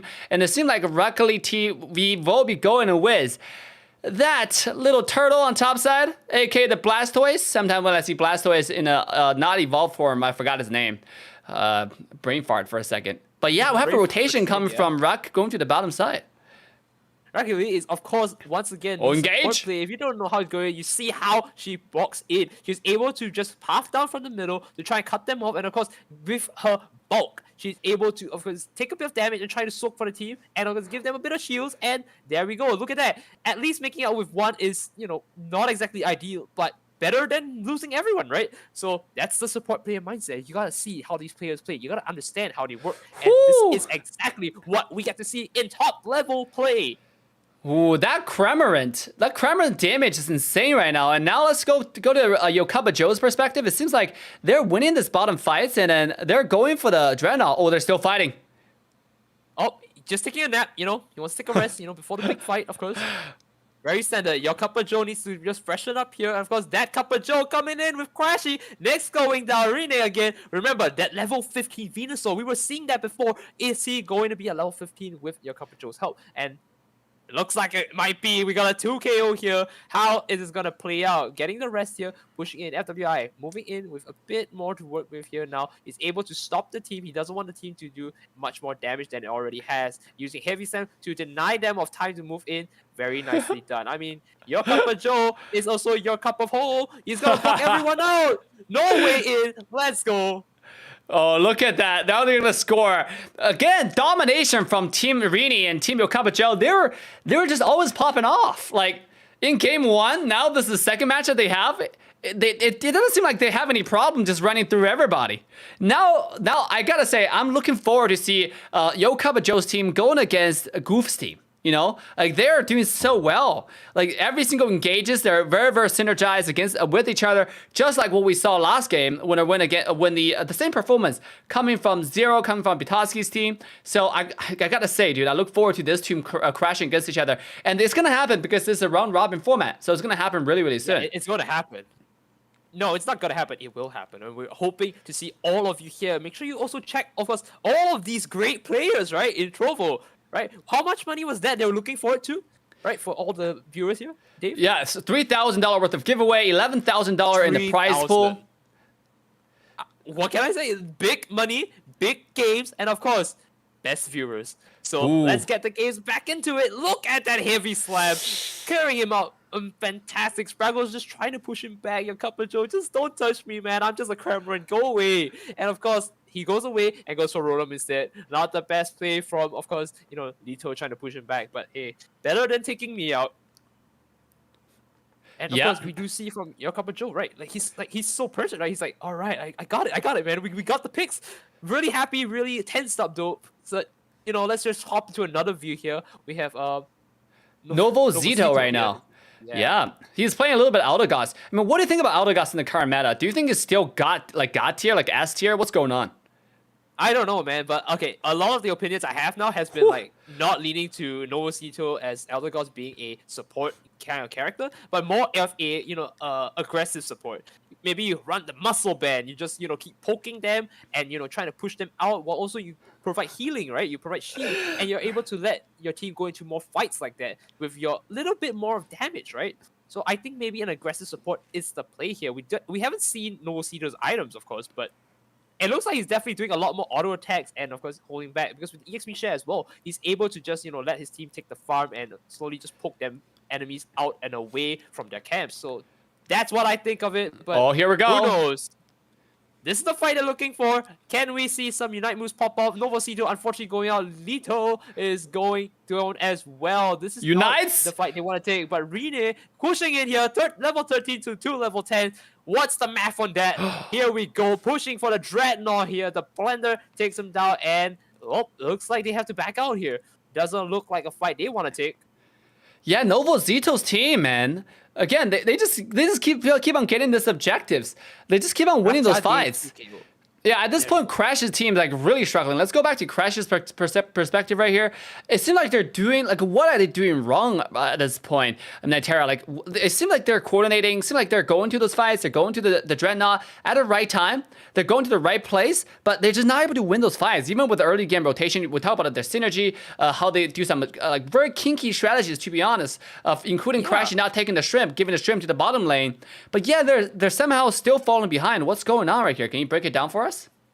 Yeah, I can break it down to some extent, but of course, I think the most important thing you must remember is that these are top players, right? They're going to be running more or less the same strategies. They're going to try to make the most perfect plays. But even with perfect plays, right, one slip up can always cost you the game. And of course, they're always going to capitalize on that. I think their biggest problem now is, of course, that one slip up. It's not something you can avoid. It's something you have to try your best to, work around rather than avoid. You need to make the better play. If they're going down at 8 minutes, you go down at 7:59. Right? 7 minutes, 59 seconds left. You don't want to be there. You want to be there 8 minutes. And you got to keep, contesting like that, right? You need to always be one step ahead. I think that's the play they have to make now. Instead of going for the, the most common picks, right? If it's Rotom, don't go Rotom. Maybe it's time to just go to the jungle, take the stuff. Don't let them expect what you're going to do. Make them, try to guess what you're going to do. And you try to capitalize off from there. Maybe that's the right play. But of course, it doesn't matter what the right play is if you pick them all off. Crashy coming in like that. And Novosito with your Cup of Joe trying to get Crashy off. But Crashy? I think Crashy can take the fight though, but what is he doing? He's going to back off again. Lito is of course going to use the Cameron ult and push them out. Gatling got missiles to push everyone back, and it looks like that fight is of course going back into the favor of, well, not Lito of course, but his entire team with him. Yeah, So it seems like there it Yokaba is. Joe, once again, their team just won that team fight. You're absolutely right. I agree. I think Crashy could have kept on going with the live stream, with the Giga Drain, with all the lifesteal, but he decided to take a step back. I mean, at this point, I gotta say the players are under stress. Obviously, this is a career tournament. You know, people here to build relationship, to have a lot of fun. But still, I mean, every single one of these players are really competitive. They want to win. So when games are not going their way, you gotta feel the pressure. You gotta feel the stress that's going in everybody's mind right now. Look at this engagement right here from Yokaba Joe. It kind of hurts your pride, right? Like you Yeah. don't want to be in that position where you're like, I'm the top player. I'm a good content creator, and I go down because look at that. That is gonna hurt my pride if I was in there. Crashy pushing in like that. They got the Zapdos. They got a team wipe. They can come back in this. This is the time to shine. Are we finally seeing a new champion rising? This is going to be it. Crashy now with the level 15. He's able to just support his team, right? He's going to go around, take picks, get a bit more points, score a bit here and there, and of course, be the monster blender that he's always meant to be. Crashy, unfortunately, 10 seconds. I don't think this is possible. What he can do is, of course, defend the point. This is where it's going This is going to be close. Because this is going to be close. Play, right? Yeah, like this. All right. Let's see. Hold Let's on see. now. Which team? Oh, wait a second! No! 379, 379. I can't believe they lost. They were No way! not get the 379 points, and unfortunately, that of course makes them in the loser side. I cannot believe it. Yo, what's going on with that, dude? That's time. an even point, but yet the win still went to Yokaba Joe's team because they got this 379 first. What a game this was! You gotta be super tilted after this game. I don't believe this is the first time we've seen a draw live. In fact, this is the first Trovo, content creator tournament as well, which means we are the first recorded time to have done this in a tournament. Can you believe that? Oh my god, Keep that number 379. 379 to the favor of Yokaba Joe's team. I gotta say, that's one of the least expected stuff. I did not see that happen. What is going on? Team B is looking kinda like on the ropes there, even if they got 379. Remember, even if you're winning like that, you don't want to ever win like that, or you want to be on the ropes and win because you want to secure victory. You don't want to coin flip that. You don't want to be on the side of I have to decide on a 50-50 if I win or lose. And of course, Team B is of course very lucky to have this win. But I do believe they're going to try and strive for better. And of course, back to them, right? Team A. Yeah. They already caught up to their ideas. They already know, all right, this is how it's going to go down. We're going to make the plays here. You're not going to get it this time. So maybe we can see something different. Can you imagine, bro? You just need 1 point. 1 point. 1 point. Right. 1 point. Not 2. Not 3. Just 1. You would win this game. But it's 379 versus 379. And how the system works is whoever gets to that 379 first will win the game. So, And of course, what can you say? oh my goodness, guys, make sure you go to team A right now, and then go ahead and go support them because I think everybody's doing so well, right? Including Spracko, including Crashy, including Indie Bear, Rack, everybody on the team. They almost turned it. Yeah, they're doing their best. They're trying to win this game. Make sure to go follow them and go give them some cheer upwards.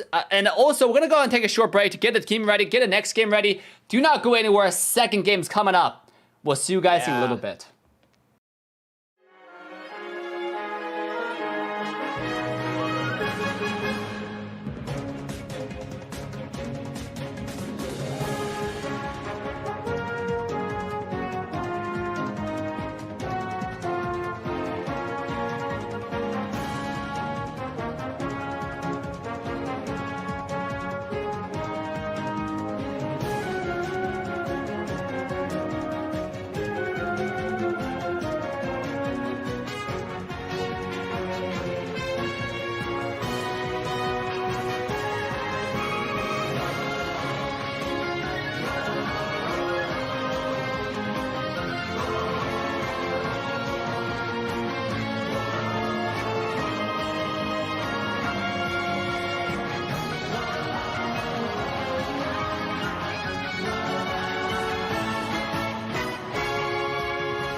All right, ladies and gentlemen, boys and girls, humans and pets alike, welcome back to the Unite Creator Showdown on Trovo.live, brought to you by Assassin Dave and your wonderful, the incredible, the amazing Nitera. Nitera, how are you doing, buddy? Here we go. Of course, once again, the word we have here is amazing, and we compared it to the matches. Of course, what's more amazing than me? Matches. Good games, good content creators, best top tier level tournaments. Let's get to it, right? Like, let's not waste any more time. You don't want to see this. You want to see the games. How are we doing on the game side of things here? Yeah. They're already picking their characters here. What do you got? We got this. Now we're looking at Freeze perspective. On the same side, Lino, a team Rambrani. You can look at their composition. Same thing. They got the Venusaur, the Zeraora. They got Autogos. They got Cramorant, and as well as the Snorlax, one of the best tanks to pick up. Dude, I cannot wait for Mamoswine. That Pokemon, Mamoswine. yeah, that Pokemon looks like he's ready to stomp onto the battlefield and just crash into everybody. Like, oh, by the way, now we're looking at Lino's perspective. If you're in the stream and you're looking for some Spanish content, Lino is probably one of the fastest growing creator on Trovo right now. And there are giveaway on Lino's stream as well. So make sure to go check out Lino's stream. Join his giveaway. Support our Spanish friends. He is playing the Cramorant. I gotta say, last game, his skill shots, his serve, his tornado was landing on point. This player is one of the best in the entire Unite community. He's actually top 100 players in the world as well. So make sure to go follow him if you have not on Trovo.live. Hey, if there's one thing he's also giving out other than money, it's giving out damage. As you see all that skill shot coming right at you now, especially for his POV, right?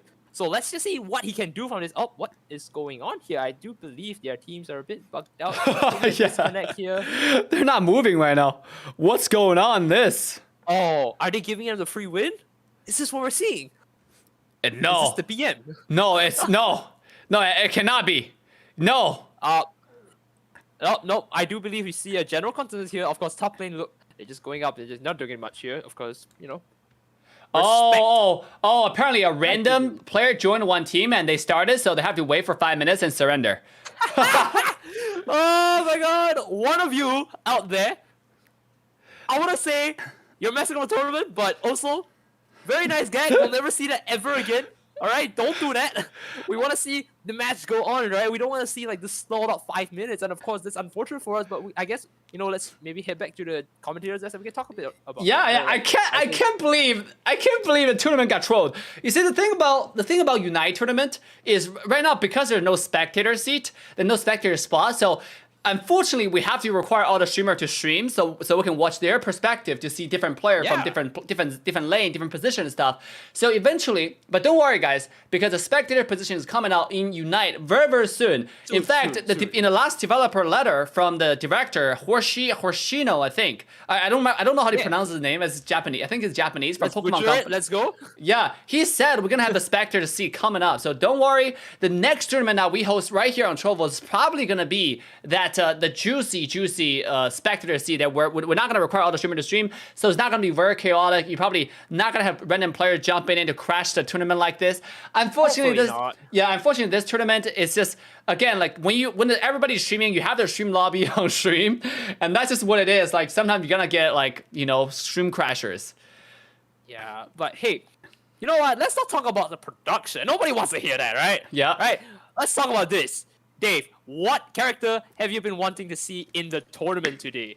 I think that's the one thing we want to look at, right? Like, it's the Pokemon. That's the main selling point. Pokemon Unite. Pokemon. I gotta tell you, we have seen quite a bit of the Venusaur. Venusaur is a monster. It has to be picked up by every team. But you know what I really like to see? I want to see Talonflame. Talonflame just got buffed, character. And the amount of damage that he does right now with the fly combo and the flame shot, that's one combo people go with. And the flame charge, another one that I like to go with is the Angry Bird. You know, the Angry Bird, and then the one that we're...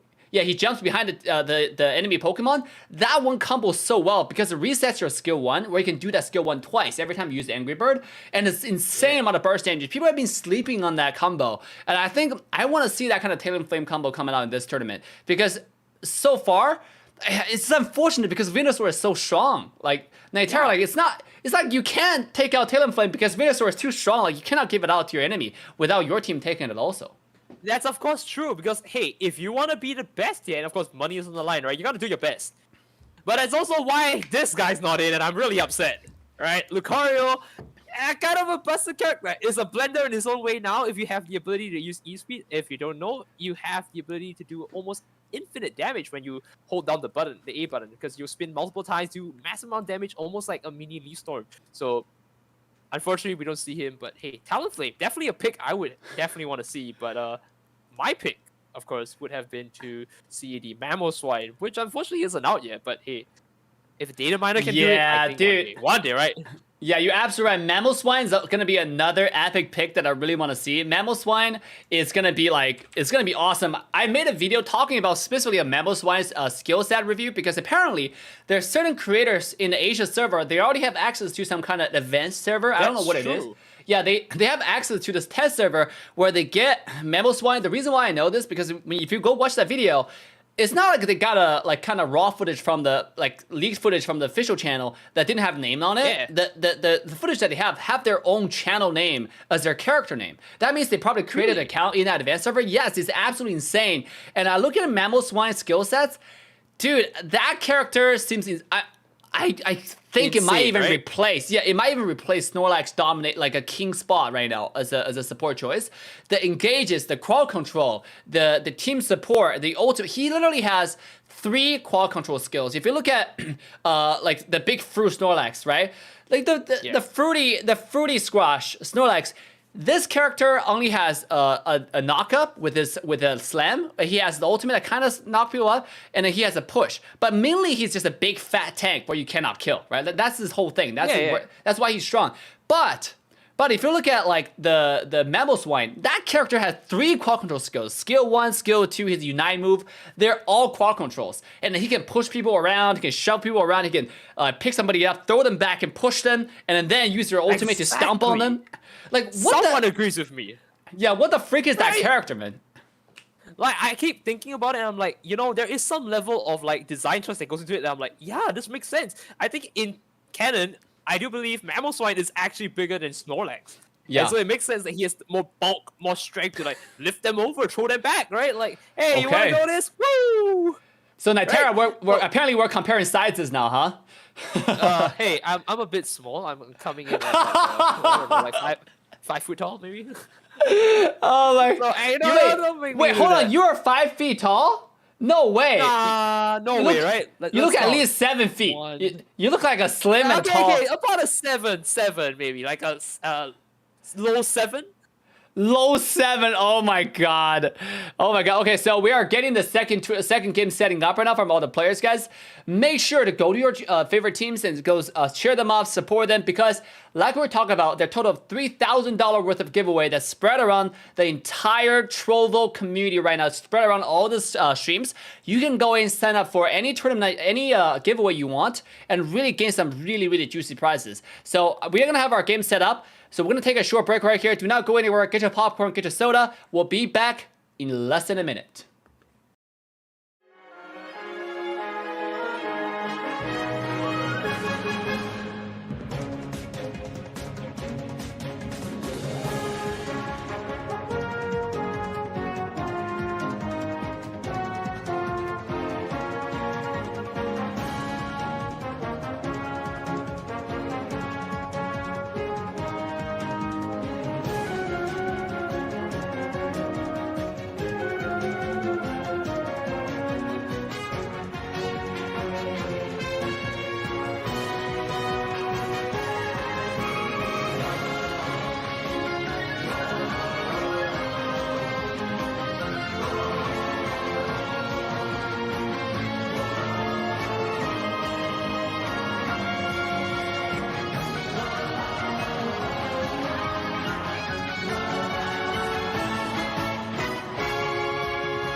All right, ladies and gentlemen, boys and girls, welcome back to the Creator Showdown on Trovo right again. Once again, now we're finally in the game 2 without any stream crashers. Safely on both sides. So I'm going to quickly invite back my caster, Nitera, to talk about the second game. Remember, this is still the match point for Lino and Free's team. So Shuriko's team really have to step it up this game to go to game 3. Remember, every game you win, that's increase of $250 US dollars on the prize money. It's a lot of increase every time you win a small match. So they really got to put a foot on the gas right here. So with that, let me invite back my caster. And adieu to you, right? All right, this gag is over. All right, welcome back, man. Oh man, this is amazing. I can't believe we not only have the first official, I do believe, tie of the recorded tie in the tournament. Yeah, we also have the tie. first recorded. Yeah, we also have the first recorded crash in the tournament. Someone just randomly coming in. Hey man, we're making first here, first in Trovo. So of course, man, want to talk about the $3,000 I can win? Yeah, absolutely, guys. If you're watching the stream right now, make sure to go follow all our streamers. We have said this repeatedly. I'm going to repeat this entire stream. Make sure to go follow our beautiful creators. All those creators are going to be the best of the entire community. They're making contents every day. Follow their channels, follow their Trovo, follow their live streams, because when you watch all those creators on Trovo, Trovo is also supporting them. Every time you watch their stream, they will get paid by Trovo. So make sure to go follow them. Show them your love on the platform. If you enjoy the stream on Trovo so far, give us a shout out on your social media. Show us how much you love the platform. And we're going to jump to the second game. Now we're looking at Shuriko's perspective. He's going to be playing the Blastoise. All right, of course, like we were talking about, right? FWII, now, of course, in the top lane, same thing, nothing has changed, nothing different. But let's see how they can, make this little minute detail changes into their plays that will allow them to, make me take an edge off the opponents. Because now look at that dunk there, disrespecting FWII. He's just like, hey, you here? Nah, I'm just gonna dunk.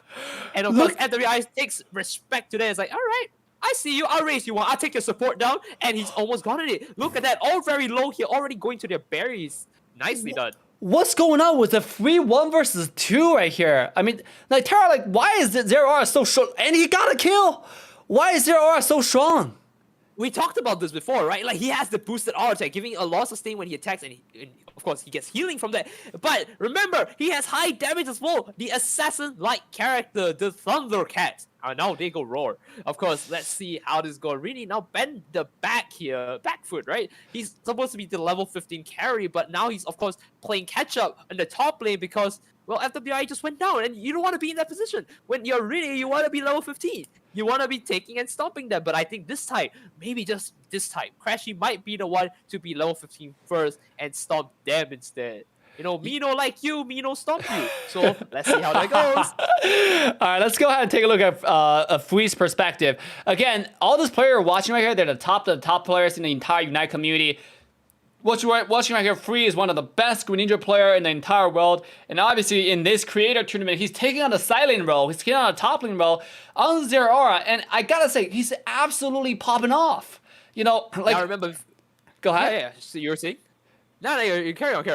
Okay, I was just saying that, hey, just don't forget you're also looking at a mirrored position now, of course, with FWI's perspective and his team. So just don't forget that as you're carrying on. Yeah, absolutely. I mean, you're looking at a mirror perspective, so sorry it might get a little bit confusing because when you switch from one team to the other, from when we look at the player perspective, you're always going to look from left to right. That's just how the game is set up. Oh, look at Zero trying to steal some farms right here. Nice. We do see the goal getter on the Zero Aura this time. I wasn't paying attention before, but this might be the first time I'm seeing it. And remember, goal getter increases your speed of how much points you can throw in, right? Like, if you have more points, you throw in faster now. So you don't get a chance to get, denied all that points. You have 50 points, now you can score it faster. You're not going to get denied. What are you going to do? You're going to lose 50 points just like that. So very nice idea here coming in from, of course, FWI. And of course, the team of Indy here with... your cover Joe's kind of low. Okay, and of course, Frago now pushing in for the fight here. Let's see who is going to come out on top. Indy going in for big damage. Unfortunately, not taking out anyone here, and this might be it. The Crashy here with the Blender trying to push them back, and of course, they take 2 out. 2-for-1 deal. Only Raquel is going down, and of course, now they're able to go here for is Free. but there we go. Dude, This look. is it. If you look at Free's experience, he coming in at level 8, full HP, full everything, full status. He's ready. Look at him. He's close to level 9 right now. He's more farm than the jungler, than the center position from other side. Indy trying to carry his team. Look at him jumping in. Oh no, Indy missing the shot there. This is very crucial because he wanted to at least take the pick off here. Maybe Oh, he can take many damage! off here. Oh, this is it. This is it. Level 7 to level 8. Nicely done. He is, of course, up in there. But of course, there we go. Everyone just collapsing down. Free here, Capucho and Lino moving them back into their base there. Walling them off. Now they've got the first base down, right? Dude, I gotta say, I take responsibility. I feel bad. I think this is my fault. You know, if you look at the entire team of Lino, you know, they're stacked, right? Like, look at their team right now. I mean, obviously, let's refresh the stream right here. They are stacked. Look at this Cramorant control, right? Not only is he able to get a double kill, he also used a beautiful control to secure a Dreadnought, secure the turtle for their team, and make everybody turn level 9. Now they have Unite move going to the next team fight. You know, the Cramorant have Unite is absolutely a game changer right here, and if he use it, he's gonna wipe everybody off. And of course, like you were saying, right? Like, yeah, if it takes everyone off, like, what can they do? They're all pushed back. They have to, like, stop gathering together into that giant blender. Rene was actually on the back foot, but now he's just going in and devastating everyone. Let's look at that gulping, Gatling gulping missile there from, of course, the Cramorant. Now, of course, with that being said, they are able to push in for some massive damage into the Rotom here. Very nice rotation, and of course leading their KOs into objectives. So I think that's every MOBA, right? Like, when you have your kills, your KOs, you want to lead it to the next objective, right? Which usually would be towers, but in this case, of course, Pokemon Unite, we're not looking at towers, we're looking at a giant turtle and a floating electric head. Well, yeah, I mean, they're kind of towers. The towers are pretty peaceful. They're not really attacking anything. They're just sitting. They're just close there, yeah. Yeah. I mean, look at this beautiful control from Lino. They're putting 2 streams together and make sure one stone hits 2 birds. This is why this player is the top notch. Like I said, I think this team is stacked, man. Like, they have some of the best players. Every single one of the players on their team know exactly what they're doing. They're going to this tournament, have a huge lead on overall understanding, on control, and team synergy. Before that, look at this team fight. Like, what can you say, right? Like, Indy is now going in with his Unite move Showtime. He's almost able to take off the Snorlax here. Nicely done, taking it off. Oh, nice and surf! This is the fight they're looking for. Shoko pushing with the surf back. This could be their time. Level 12 to level 9s and 10s. I can't believe it. They actually almost got it off. They almost pulled it off. Spectacular framework, but unfortunately, levels don't lie to you here. Numbers, man. The bigger your numbers, the harder you hit. Oh, almost. You were there, Indy Bear. I see you. We give respect to that. Yeah, Indy come in with one skill, thrown to the wall, and then, thrown to the Dreadnought. He almost got it. But you're absolutely right. Levels doesn't lie. They come in, like, they have so much gold advantage, so much experience advantage. And in Pokemon Unite, the only game changer right now is experience. A lot of people, if you play the game for a while, you probably understand there's going to be excessive amount of Pokeball or Eos energy on the map where not everybody going to be full on Eos energy and they don't need it. Why do you still kill the wild Pokemon? It's for the experience. Because in Pokemon Unite, getting the wild Pokemon will give you the experience and give you the levels. And every time you level up, your stats level up, your skill becomes stronger. And that's why that level lead is the only game changer in the game. So all those players right here, look, Rock just got kind of picked out right here. Yeah, he's gonna die. So the level doesn't lie. Not. Yeah, and that's, of course, the unfortunate truth of the game. You don't want to be behind a level. Oh, here of we course, go. there is another strategy they can opt to do, but it's a bit too late, especially when 2 minutes on the clock. You gotta make the play now, of course, to just farm levels and fight back. There's no other choice here. You don't want to be stumped by them. Look at Lino, of course, backing out the fight here. Might be a cowardly move, you might say, but of course, knowing the situation, look at that. That is not a cowardly move by Lino. He understands where he needs to be at where he is. So if you're able to count your team, cut them off, this is what you're gonna do. Top level play and understanding by Lino. Lino, man, what a Chad. What a prediction over there. He's not his team, right? Yeah, what the freak was that? Did you just see the control, the maneuver, the eject, and then the beautiful prediction, and then eject to stop the recall from India? Oh my god, this player, man, I can't get enough of him. He's playing so well. This is the top global for you. Of course. I mean, like, Where else are you going to find such an amazing player like that? Not only on Trovo right now, of course. Yeah. Don't forget. So, of course, now we're going into the Zapdos fight. And, of course, money, money, money. Here comes the money. If you take Zapdos, you can able to dunk all your points in for some massive double pointers, right? So let's see how the fight goes down. Lino going up very low here. Kramer versus Kramer. And Snorlax picks him off here. Circles is now looking to just finish it. Crashy, what are you doing? Come on, make the play here. Free is going down. Free is going down. No, Free is not going down. Circle is the only one left. He has to hold him on his own. His team has to regroup and come back in. And I don't think they have enough time. But luckily, Zapdos resets here. But unfortunately, it doesn't look like it's a very good position for them. They've got to make it work. Yeah, I mean, now nobody has Unite move. Like, if Crash's team want to win this game, it all comes down to the Zapdos fight. 100%, like, all come down to it. Let's go ahead and refresh Circle's stream right here and see his perspective. He's still getting chased by Rainy. He's not recalling. Like, look at this. Yeah. Like, Team A, you got to make the play now. You don't have time. You have to make the play. If not, this is all over. And of course, they just walled off, like quite literally. Look at the barrier coming from Indie Bear, holding them back. And of course, really just running it down to level 15. I do believe this might be the surrender board they're looking for. And yep, there it is. There it is. You didn't want to see it, but hey, what can you do? When it's just walled off like that. Yeah. I understand the surrender because it's just a matter of time. We're going to have 10 seconds left. They're not going to get a Zapdos. Look at the tower differences, right? Look at the score zone defense differences. The map advantage to the side of Team Lino, to the side of Team I'm reading is too obvious. Like, it's just, it's irreversible at this point. So what a game. Once again, the domination performance by Team Fui, by Team Lino. They're just running over this entire tournament right now. Natera. You think we can get a bit of like what it's saying on there? Because I let me try to turn on the chat here. Yeah. I do think they might have some very good perspectives here. Yeah, we're listening in. Perspective here. Let's see what he got. It's pretty quiet. They're not saying anything. We got like I think they're just like calming down, right? Like, I mean, it was a very intense fight. Oh, here, I gotta say, he's saying something. A lot of their mind. Okay, well, they're just really quiet. Oh my god. All right.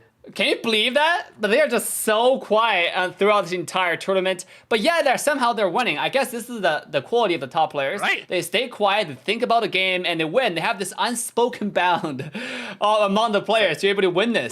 So, Nitara, I mean, like, we already kind of watched every single team play in this tournament so far. We're gonna have 4 teams, A, B, C, D. If you look at a roster, which team are your favorites right now? I'm looking in favor of course, right now, if we're not taking any bias, of course, I really like how Team B is playing. I'm very surprised that Rini has been coming out on top in terms of levels all the time. We have not seen a single game where Rini was not level 15 at the end. Yeah. Right? And I think that is amazing. There is something that we can learn from that, even from me, even from top players. I think maybe this is something they want to adapt. Rini might be the charge with the level 15 here. He has something going on that I want to learn. And you can learn too if you just watch the stream. Yeah, absolutely, guys. So one more time, make sure to go support your favorite streamers. And if you're watching the stream right now on the main channel, make sure to follow my incredible friend Nitera, because this guy is amazing. Follow his Twitter account because this guy is also an active streamer. He's going to be streaming and making content for Pokemon Unite. He's also going to be casting a lot more tournaments in the future for this community. So if you're looking to get yourself noticed, always informed about the upcoming events, upcoming tournaments that he's going to involve himself in, make sure to go follow him on Twitter with the link you saw right here. He has all his social media connected to his Twitter, so you can follow him there, get connected. And we're going to go ahead and take a short break. When we come back, we got some really, really exciting match. We got Team C, which is Super Teens versus the Goofs team. Now, Team C didn't have a good run in the first game, in the first match. Is this the time that they take the pride back against the Bitoski team, against the team that's maybe not so experienced in Pokemon Unite? Because when we come to the tournament, I actually got quite a bit of messages from some of the players who are saying that look, like Bitoski, one of the players in Team D, they're solo level. They're level 1. They don't even have a single spell, right? They don't even know how to upgrade their item, but yet they were able to win the last match. So is this the time for Team C to take 1 or 2 games, in this series? We shall find out right after this break. So don't go anywhere. Go support the streamers. Go support Nitera on his social media. And we'll see you guys in a minute.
All right, ladies and gentlemen, boys and girls, humans and pads alike, welcome back to the Pokemon Unite Creator Showdown on Trovo.live, brought to you by Assassin Dave. I have a special guest, Nitera, my incredible co-caster. How are you doing, Nitera? Yeah, we're doing great, and of course, amazing co-caster as well on the other end.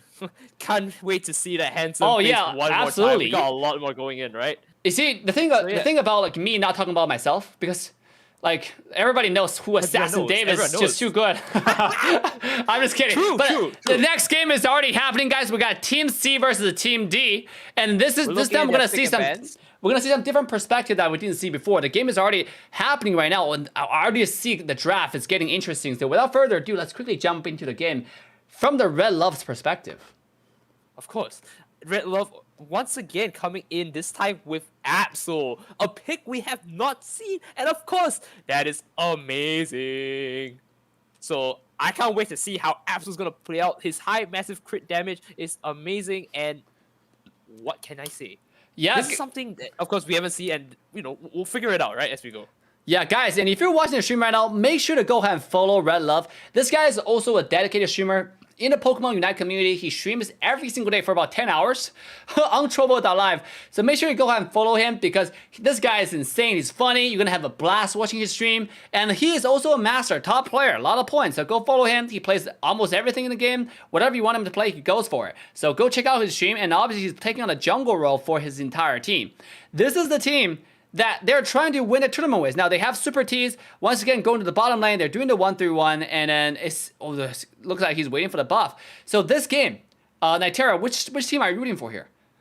I don't know. I like to see that Absol, right? So, like, that's got to be my pick, right? I didn't get to see Absol before. I didn't get to see Absol whenever. Now I get to see Absol, like, hey, this is something new, fresh for me to cast. That's my pick, right there. The one that's new. The one that's fresh, the one that's breezy, the one that does crit damage all over the place. So let's see how he's going to pass this time. He's going to wait for the level 5, hopefully, and just go in on it. Look at that quick clear speed. Just a few hits, in and out, and he's already in the top lane, ready to help out. Yeah. Now let's take a look at the Bitowski perspective.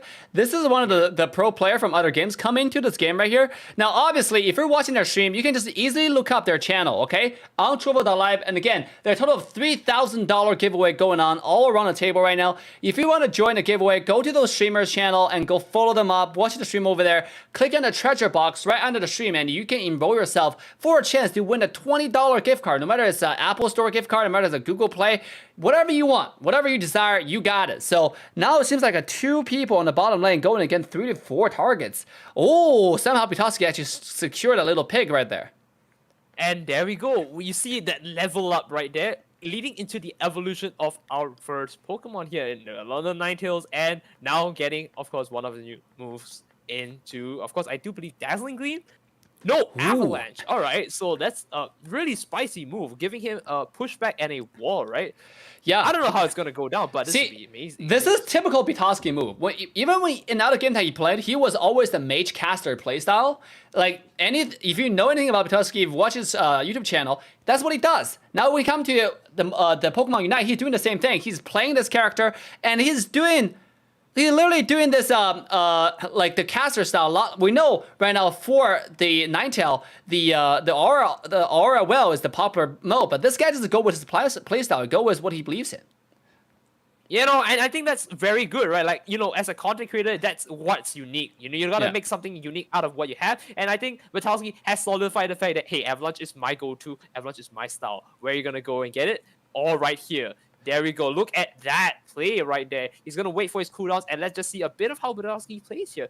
Avalanche holding it back here, pulling in Red Love here, level 8, going into fight. But of course, now they're all in the base. They don't want to hold it down. There you go. Blizzard and Avalanche, a very, very strong combo, regardless of the fact that, maybe Auroville might be a more stable pick. It takes a good amount of skill to know how to use these kind of things. And we see right here, Bitowski, no stranger to that, knows how to play around all these complicated tools. So let's see how it goes. Here we go. We do see Zero. There we go. Zero holding down the point. Can we see him take down like a 1v5 here? Or is this going to be a little bit of a washed up experience here? Oh no, look at that. Oh no. Havoc taking off that with the help, of course, Swing Point City. So Swing point That's on the damage with that incredible Mr. Mime. This is why you cannot sleep on this character. Mr. Mime's early game damage is too strong. His late game damage is too strong. If he lands that wall and push combo, you're kind of dead. It's literally like, you saw the Zero Aura was sitting at 70, I think 80% HP, and he's landed one skill, Zero went down to like 1 HP. So, top side? Basically.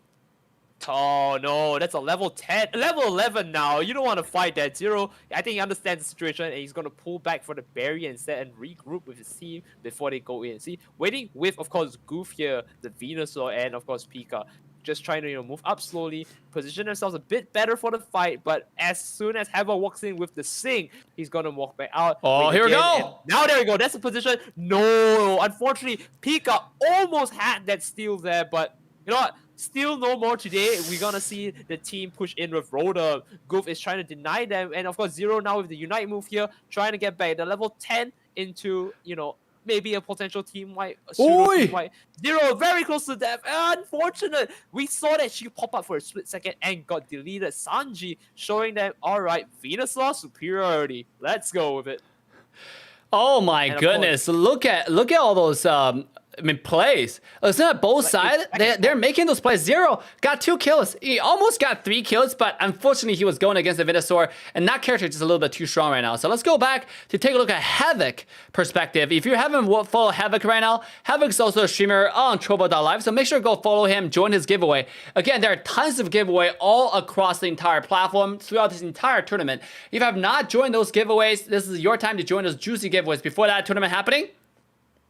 Yeah, I can't believe it, right? Like, all these things are coming together nicely. You got, people winning money all over the place. Content creators playing out for money. You have people watching for money. And we have us. Of course, the greatest money we have is watching the best games come out live and bring it back to you. So let's have it now. We are going to see the push of the century, maybe, with the Dreadnought here. We're going to see all these low health Pokemon going in for a Dreadnought. And, of course, anyone hit Pika! Then KO. There we go. There we go. That's the steal. They are able to heal back quite a bit of HP. They were almost out there. Nicely done. Can you imagine the situation like that? You were on the brink of a KO, and of course, Dreadnought saves you.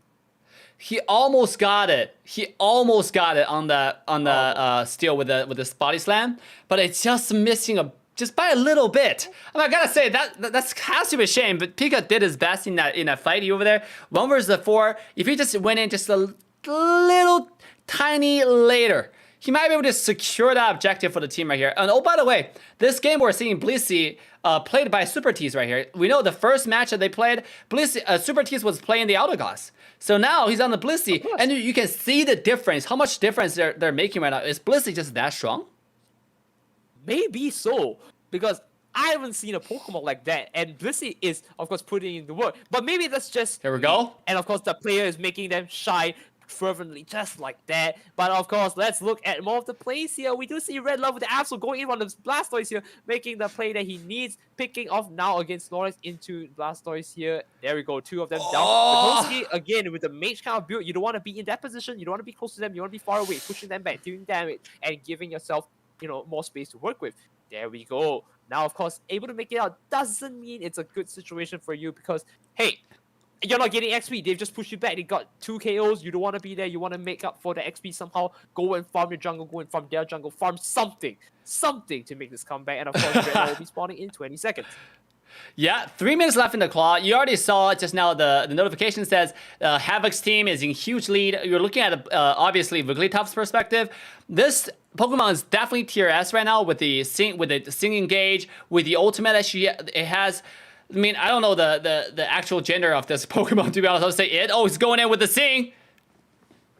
Here we go. Here we go. Havoc pushing in. This is going to make an amazing play. Starlight Recital coming up for Wigglytuff. Havoc is now pushing in with the Sing. Or maybe he's going to sing it. Can he sing the Venusaur? No. Goof makes it out with 1 last note down. And of course, this means their strongest carry in the game currently in this match is alive and well. Now they're going to be able to push in for another fight here. And I don't know about you, but I don't want a Venusaur to live in any circumstance when it's Zapdos time. Ooh, Look at bottom that. side. And the bot lane, he's holding down just like that, even with half HP. But no, Havoc is now pushed into a situation where he's got to fight the mage of their team. But Tarowski holding with the alone Ninetales with Youmuu's at the bot there in the bush. Now it's a 5-man fight here against the 2 support star. Of course, there we go. Mime's coming in, trying to help out. But where are they going to go from here? Goof is now with the Paladins pushing in for Zapdos. He's not at the level 13 yet, but hey, Here we very go. soon. Now this fight ensues. This is going to be the game they're gonna make. Can you tell me The about Zapdos! this? What is going Holy! on, Dave? What is going on? They have gotten it right there. Oh, Senchi's running towards the base. He's running towards the freedom. Look at him. Oh my god, this is amazing play. I don't know what else to say. This is just back and forth going in, and they're going to make such an amazing push just like that. With even 1 minute to spare, they're going to be able to just defend, sit nicely, sit tight, and give a bit of a point out. Oh my goodness. This game, this might be the first win for Super T's team, to be honest. Like, look, they're doing so well. I mean, bottom lane, almost. Oh, actually, he stole it. He got like 84 points in there, but I don't think it's going to be enough. Even though Zero got a little scoring, but oh, look at this charge in the base. He got it. That's 68 points. Oh, so I don't know close. about you, but yeah, I don't know about you, but like I think Team D, especially like Goof as well, like, you know, being the top number 1 team, you don't want to be like in this back foot here, and of course they're gonna take this a bit, you know, personally, right? Like, hey, you just took my team out, like the team that beat like almost everyone else's. You took Zero out, you took Basowski out, you took Youmuu's out, you took Pika out. All right, it's personal now. They're gonna go in after this next few seconds countdown. So of course, let's see the points here and let's see how they react to this. Right now, time's up. What are the scores? Lay it on me. All right, let's see. Oh my God, they barely won. God. That's on the wound right Let's there. listen to them. That's on the wound. Let's go. In this game, that's enough. I don't want to hear it no more. Oh my god. Let's go, baby. When it dropped 30, I was like, let me Must score some stink. It points must real really quick. stink. You know, when you're in that situation, you're like, Dude, you hear the excitement from their team though. They were excited. Yeah, Tees, yeah, of Red course. Love, oh my goodness. They were stoked to win this and how game can right you here. not be? I mean, yeah, You that's just their, beat the best team in the day. Look at that. All right, this man. he is excited. Make sure to Look go at him. follow Red Love. Make sure to follow Havoc, Ghost Zero Pitoski. So with that, guys, well, let's come back to the caster's desk. I mean, I gotta Of say, this is just the beginning of many. But if you look at for the opposite, obviously for the side of Red Love's team, but Goof's team, Goes to Zero, Pitoski, they played well. I mean, what went wrong there in the last game, Amazing. Natera? I can tell you one thing for sure. That I might not know everything about that game, but the one thing they did was wall them off completely. They were on objectives. They were taking fights that, of course, you might think they couldn't take, but they were strategized. They know how to path in. Remember when I talked about Rotom at top lane and how like Goof was with Zero, they were just pushing up together? They might have gotten Rotom, but look at what he did after that, right? We saw how Team A, they ran around, sorry, not Team A, we saw how Team C, they were running around the map collecting objectives and farming out. And of course, when the Zapdos fight came, look at where they were. 5 against 2 support. Yep, They were yep. a team, a unit. They moved together, they worked together, and they made it out. And I think maybe that's what Team D needs to do next if they want to counter this. So, take it away, Dave. Yeah, guys. I mean, this is just exciting to get to see a team win. Obviously, when you come from a perspective where you're behind, and then yet you're able to put yourself together and still remain really excited and really calm for the next game. That's something that we're looking from this creator. That's why they're the community builders for the Pokemon Unite.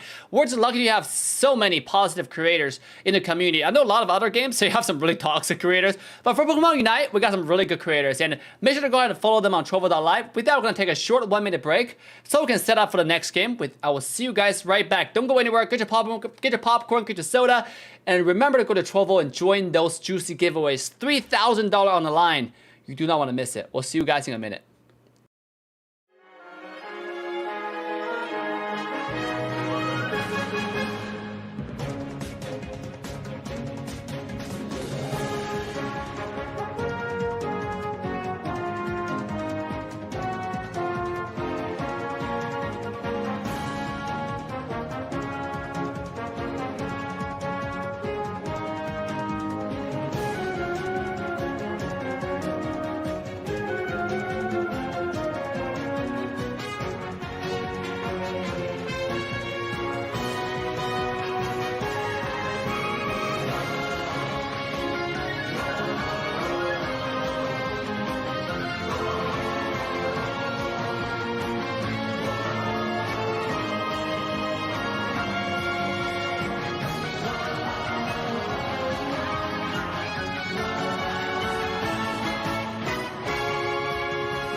All right, ladies and gentlemen, boys and girls, humans and pets alike, welcome back to the Pokemon Unite Creator Showdown right here on Trovo the Live, brought to you by Assassin Dave with my special guest, Nitera. Hope you guys are having a fantastic day so far. Remember, there's a total of $3,000 giveaway going on throughout the entire platform. Make sure to go support your favorite streamers on their platform. Maybe you have multiple tabs open. I don't know what you need to do to join those giveaways, but there are tons of giveaways to go around the entire table. Everybody's getting some. This is literally Oprah Winfrey kind of moment on Trovo.live for every single viewers. This is the community center for Pokemon Unite. You want to come here and support your favorite creators because we're going to have so many more events, so many more tournaments, and all your favorite creators are streaming right here on Trovo. Without further ado, the second game is happening already. Nitera, what do you think about this game? I don't know, tell you, this is the first time we are seeing Team D go down. They were on the ropes every single time and they turned it around, but now we're gonna see someone else on the ropes, right? We're gonna see them holding it back and they're now pushing down for it. Now, of course, we're glad to see Super T's POV once again with the support player. Of course, you know, gotta share some love with the support players, you know, always got your back. And now, again, we are seeing the Absol and the Blissey, which is, I think, the first we've seen in this tournament, or well, now second time since we see the last match. Don't forget that, right? So, I want to see more plays like that. They were able to swing their way, like swing point, of course, into that game and win it. So, let's see how they take advantage of this, you know, momentum here. And Yes, now, sir. of course, Let's take a look. It's once again 1-3-1 strategy from the Super T's team. They're doing this every single game. Obviously, match one didn't work out for them, but now they seem like they find their role. They find their rhythm, and then they're rolling with it. Let's see this. Yeah, so of course, this is the one thing that they need to do, right? Secure it. Secure it well. Secure it and make sure that they keep getting farm level up fast. Because again, remember, we're talking about this. They need to evolve. They don't want to be denied of creeps. So, bit by bit, step by step, right? There we go. First evolution coming up here. Maybe Sanji is going to get the first evolution this time, or will it be Teets, the support player? Because I've seen Teets move down with her team, right? And she was making amazing plays to defend the team, but I think Havoc might be the one to take it this time. So, you know, nothing out of the ordinary yet. Let's see how it carries on, because now the jungler is at the bottom. Red Love with the Absol. So when first V comes out, I think the first fight is going to come about. Yeah. I mean, it's 50 seconds now. The beat just came up, but it does seem like we have a little bit of mirror reaction right here. Bottom side, they're just giving it up. They don't have 4 people. Top lane, we're looking at a little bit of action from Goof side. Look, he's going to the opposite side. He's going to the other way around and make sure they got a little bit of score on the other side, and they're doing quite well with it. Yeah, and of course, that's where you want to be. You want to be on the winning side, so you got to make sure you get your camps well, you get your fight well, don't go down. I mean, yeah. Venusaur jungle versus Absol jungle. I was surprised Absol was winning, to be honest. I thought Venusaur was going to be this godly Pokemon that just destroys everything. But Red Love showing us something different. He popped off last game. He's one-shotting everybody. I mean, let's put it this way, right? Like, even Goof isn't able to like get level 7 first, and then of course level 9, which is the next power spike. I think that means Goof is in a tough spot, and Absol is access to almost everything he needs already at level 1, and of course the next one would be level 5. So high crit damage. I think that's the way they want to play. They want to snipe, you know, Goof down with his Venusaur ASAP, and I think that might be the right play. But of course, now we get to see the perspective of Team Rex Pika, and let's see how it goes. Now, of course, fighting for the side of the content creators. The ego is big as the belly, as they say. Oh, the so damage! Now let's see how they go down. The ego, again, going down a bit lower this time with the HP. So now they're trying to push in back. So let's get to this. Ooh, Pika, he got his full HP back with enough fur. Oh, everyone's so low! Goof is going in. Can he go in? Goof has the advantage here with more HP, and of course, now waiting for his resets here. With Paladins coming back up again, he might be able to go back into the fight. Oh, Zero actually tried to win in to kill them because he seen him so low, but now he got himself killed. Hey, Pika missed an engage. Yeah, that's not good. That's not good. Here we go. Dreadnought going down. Oh, you got it. I don't know what to tell you. Both of us are just in shock, right? Like, wow, they're actually pushing it back. Botoski moving in with the team as well, giving a strong CC, allowing and enabling the team to just fight off like that. I can't believe we stopped there because, like, wow, that was amazing play, right? Yeah, and Youmu's actually got that with a little surf.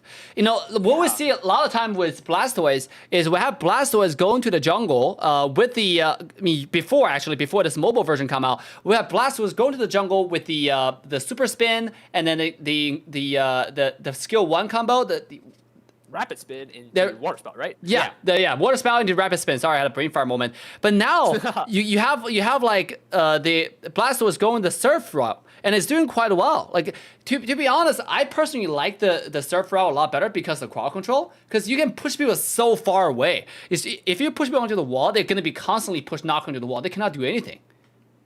Of course, you know, even as we say that, we get to see Pika just preparing to wall off. Wow, nice dodge. What is that reaction? Red Love, you gotta show us some skills right there. Right, and he's gonna push in for that fight. Of course, going very low, but you know, absolute big damage here. Unfortunate. Looks like Matoski takes down Red Love. And hey, what can I say? When you have moves like that, you know, you can't always compensate for everything, right? You have low HP. So unfortunately, it looks like it goes down. And this is going to be the Rotom that us pushing in against them. So where else can you see such high level they got it. But right here. So there we go. The Rotom comes in. They're pushing in with Goof. Nice big score, 28. A bit more levels here. I do think they are now equalizing the playing field here. Before then, it looks like, you know, Team D with Goof's team, Pika, all this, right? They were like going on the back foot. Now I think they're at least a bit more even. Sanji's gonna try to make some plays here, hopefully. Yeah, and, you know, you said it. It's definitely a bit more even right now, and then it seems like they want to take us to game 3. You know, even though Super T say they want a game 1, old Engage comes in though. Yeah, exactly, right? And of course, it's a joy for us casters to be watching a game 3. We gotta say more things, we gotta talk about it more, and of course, watch more amazing games right home. So let's just see if they can bring it back here. Oh, look at the sustain from Goof. Goof, being the blender, walks in. Burns it out. Can he make the play? Sanji, of course, fighting him at level 10, showing no fear, even with his own Petalons going in. It's like, all right, you want to do this? We can do this tango again. Zero and goes in though. Look at that. Oh, he killed everybody. He just got 4 KO. That is a pseudo team wipe. Where is the last team? Maybe he's hiding in the bush. Nope, there we go. Havoc walking in here, but he does not get it. Unfortunate. Of course, there was a very valiant attempt, but no, going down. Havoc. That's not where you want to be. What is going on with Zero Ball? She just pulled up with like a dash and like a freaking electric shock, and everybody died. He got a 4 KO 1 versus 4. You cannot sleep on the Zero Aura. You cannot sleep on someone. And by the way, when I said on the Goof's team, there's one player who has heal, who only has heal. That's Zero. He doesn't have eject. He doesn't have anything else. He only have the potion as his spell, as his battle item. I mean, think about that for a second. That is skill right there. Look, if you're ballsy enough, you run potion, you walk in there with almost zero knowledge, but other mobile games, and you're able to do this kind of work, you have to respect that. Respect it, like I say, because look at that play he made. Now he's just gonna push in with his team. Look at that at bottom lane. He knows that, okay, look, my team is already stabilized. I'm going to farm your jungle. I'm not gonna give you XP. I'm gonna clear all your caps. You're not gonna get anything because I don't want you to get anything. And here we go. Zero Aura in the back line coming in. Zero is gonna clean them out nicely there in the fight, denying them. Look, it's a 1v3. You're not able to see it, but of course, the team play is as important as that. And Zero, wow, still not going down on the fight, but we look at Rotom taking in. This is their 6th team member in some sense. But Zero one-man armies, everyone else with 2 of the KOs, and of course making the rest of them going down to very critical HP. We don't get to see this, of course, but I assure you, the games would have been super exciting as the one we're looking at right now on Goof's side of the screen here. So let's get back into this POV, right? You have 20 seconds down. What are you going to do? Right? You got to prepare for Zapdos. We've always been saying this: positioning, farming, knowing where you need to be, and this is where they are. Pika already positioned in front of them, right? Zero going in for more fight, unfortunately going down. And again, positioning. Where are you in this moment? You don't want to be down. You want to be ready to counter them. The engage. This is the fight. Look at Snorlax health, half HP going down. He's using the Unite move here to try and get some of his team. Holy huge! Barrier, but Heavy Slam tree. This is big. This is big. He's gonna push everyone back. Unfortunately, not getting what he needs. And of course, this is a 5v2. I do think this is going to go down to, of course, Team C here. And yes, there we go. Look at that. Swing point very low. Super T very low. I cannot believe this. like let's look at like Super Tees. Can we look at Oh, Super Zero. Tees? Zero's coming in. Damn. Oh, there we go. Tees might be going down. he We might not won? need to look at any POV, but Zero here. There we go. This is it. 2? Oh my god. Last one there. Can he take him out? This is the fight for the wipe here. And no, it doesn't happen yet. We're not seeing anything changing here. Of course, Zero opting to just go back and reset here. Yeah, I This mean, is Zero exactly getting caught what- out initially wasn't really helping them out, but luckily he just got enough time, right? Luckily their team stalled long enough where Zero was able to come back in time and make sure everybody got pushed away for that Zero aura. I mean, for that Zapdos. And now they're back in the game. And of course, you can be a winner too if you just watch all of these streams, right? Like, man, look at the amount of Oh, here we gameplay go. we're getting. You're not only getting experience from learning, you're also Huge! getting big, like knowledge checks here, knowing when to use your skills, how to use your skills, and of course, your game sense, the map, understanding where you need to be. This is an amazing play by top level content creators, and I can't believe I get to share it with every single one of you and Dave. So let's keep on the train going. That's a pseudo team by 22 seconds on the clock. I do believe this is going into Team C's favor, which is the first team to beat Team D. I don't know what to say. Dude, this is it. Pika's engages. Have you seen every single time? He got like not one knockup, not two knockup. He got 4 or 5 knockups every single engage. This man This is is top monster. You see that top level play? You know when you need to jump on. Like, God, look at that denial. Oh Zapdos? my. Man, you didn't need that. I want to be on team with Team Pika, right? Like, I'm siding with Pika, man. Like, whenever I play a game, I want Pika to be with me. Yo, who doesn't want to be on the same team with Pika right now? This man is popping off. He's destroying everybody in this tournament. I gotta say, dude, Pika is giving the entire Tease team so much trouble right now. Like they are absolutely running over this game. Let's see what they talking about. Let's listen to the voice chat. He has claw. Yeah, you can just keep playing Claw if you want. Let me remove Claw, Buddy Shield, There was just sometimes that game where it would have been good, but that stuff is kind of like more high level stuff. The going back caps and stuff like that and scoring. Okay. It's probably okay. We'll just use Pika as our back capper. Yeah. Just make him. Dude, they were already talking about the next game strategy.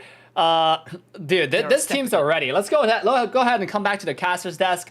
We're going to game 3, guys. The game 1. Yeah. Super Team's team clutched it. They won. But game 2, Goof and Pika. I mean, especially Zero with that 4 KO going in 1 versus 4. We Can got you so imagine? many highlights in that game, dude.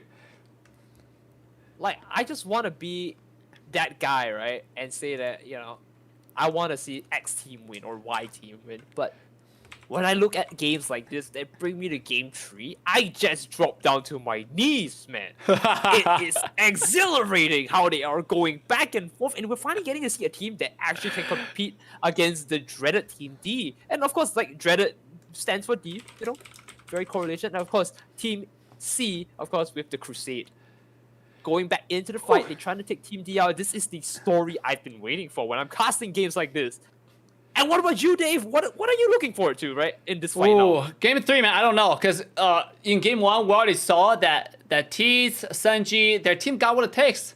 It's not like they are super far behind. This guys are really good. You know, they know what they're doing. They just gotta be more coordinated. You know, I gotta say right now, it's just Pika difference, man. Like he pulled off with those 4 or 5 man engages. It's like, what do you do about that? Like every time you're like, oh, we have 4 people, we gotta stay together, we gotta stay united, and then Pika jumps in, okay, group up. You know, I'm gonna knock everybody up and kill everybody at the same time. So guys, we're gonna take a short break. This is your time to go ahead and follow your favorite creators on different channels. Once again, we're heading to game 3 for this match. Do not go anywhere. Like, subscribe, and turn the bell on. Follow that stream. We'll see you guys right back.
All right, ladies and gentlemen, boys and girls, humans and pets, welcome back to the tournament one more time. The Creator Showdown on Trovo Live, brought to you by Assassin Dave. If you haven't liked, subscribed, turn the bell on, make sure to go ahead and do so.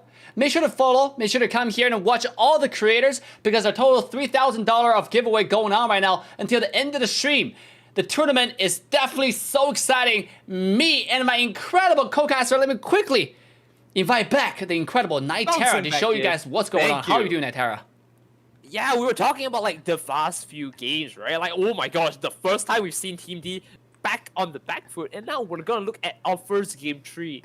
Hey, this is a Cinderella story, right? Yep. We get to see Team D finally getting taken down by one of the teams that was not actually performing that well, and of course now, I think this is an amazing time for all of us. Let's look at the games here. Of course, no change to the composition on Team C's side, but Team D. You know, trying to do a bit more of a copy, maybe? I don't know. Yeah, let's take a look at... You know what? Yeah. Let's take a look at Sanji's perspective. Last game, we actually did not get to see much of Sanji. And this guy is one of the best players in the entire creator space. So let's take a look at Sanji on the Venusaur. Now, different from the other side, Sanji usually play the silent Venusaur. You know, where if we look at Indie, they like to play the jungle Venusaur, right? For Amrini, they like to play jungle Venusaur. So we're seeing a little bit different here. We're seeing like a carry on the bottom side with 2 support, with Tease and Havoc. So they're doing this 1-3-1 strategy, and look, they're invading right away. That's very nice. And of course, let's talk a bit more about like the Venusaur in the side lanes, right? Like, you usually want to be in the jungle because it secures your level 5, it secures your first move, Giga Drain. So of course, you know, that's of course the no-brainer strategy. But Sanji, you know, big 4-hit brain. Of course, he goes into the side lane. He's confident he can get his level 5. He's confident he can level up easily. And of course, I think that is the kind of things we get to see from very high-level content creators. You know what you're gonna do, so you do it. You don't need to be afraid. You can give way to other characters that need it, right? Yeah, and Sanji, no stranger. And I like the strategy they're doing. Because they have 3 people, they're able to clear all those camps really, really fast. And they go all the way to the bottom side wild Pokemon from their opposition, from Pika, from Bitoski. They're not farming their own side of the wild Pokemons. This is a really smart strategy. And look, Red Love is already ready on the bottom side. He's playing the Blastoise attacker jungle, attacker center position. And look how fast they're able to get all those bees in the middle. This is a really nice strategy what they're doing here.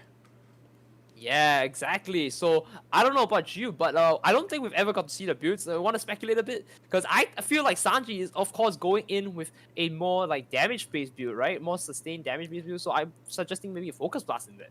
Yeah. So, sorry, Focus Band, right? That's a very common item. Yeah, absolutely. Now we're more onto... Yeah, who do you want to see? Youmuu's. Oh, no, we'll look at Youmuu's, right? Like, we're already on Youmuu's. See, you already got me. Easy, Dave, best co-caster ever. Right? sorry about sometimes where the little confusion, guys. Where 2-man crew right here are doing the cast and production at the same time. But look at the top side. Youmuu's doing quite well. Oh, swing point, no, denied for the berry, gets KO'd here. Zero and Youmuu colliding together, and of course, Gu, you know, doesn't need help. He already knows. My team got this. I don't need a score. And there we go. Nicely done on top lane here. So we're pushing into a very interesting game because now, because bottom lane was pushed in all the way, top lane now pushed in to the side in favor of Team D. So maybe, you know, it could be anyone's game. Yeah, Youmuu's already rotating bottom. He's a little bit under level though. He's only level 5. Like he only have like 1 Hydro Pump right here. He's going for the super quad control like combo, but like he's a little bit under leveled. I mean, if you look at everybody else's level, if you look at pretty much everyone out of size level 5, level 6. So oh, here we go. The scene comes in. Havoc just walks in. And this big damage. Youmuu's might get a KO here. The Focus Band. Sorry, not... Yeah, oh wow, see, like I said, right, Focus Band, very common item. Remember, use it. And of course, what's also very common is, of course, the money that you're going to receive watching all these content creator streams on Trovo.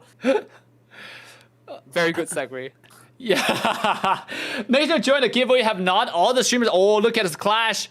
Who getting more bees right there? I think Gloop's team. Oh, look at that damage. Zero coming in. Oh, he's not. He doesn't want to be there. He doesn't want to be there. There we go. The team is now colliding together. They're going to push in back for another fight here because now the whole team is here. The whole gang is here. This is going to be the mosh pit kind of situation, right? You all jump into Dreadnought and all things just pop off, go off. But I do believe we're missing one player on the side of Team C. I'm not sure where he is. I see Mime, I see Batowski with the yellow Ninetales, I see the Blissey with Teats, and of course I see Sanji. Where is our last player?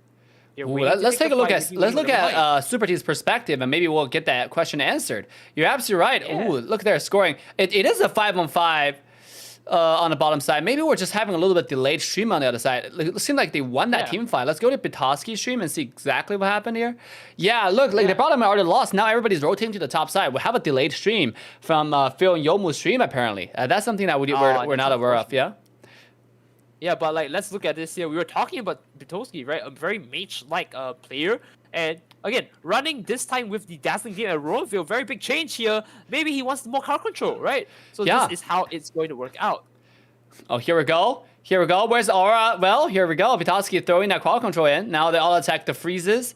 Can it defend this Rotom? It seems like he's doing his best, but he's soloing against 4 people. This might be dangerous.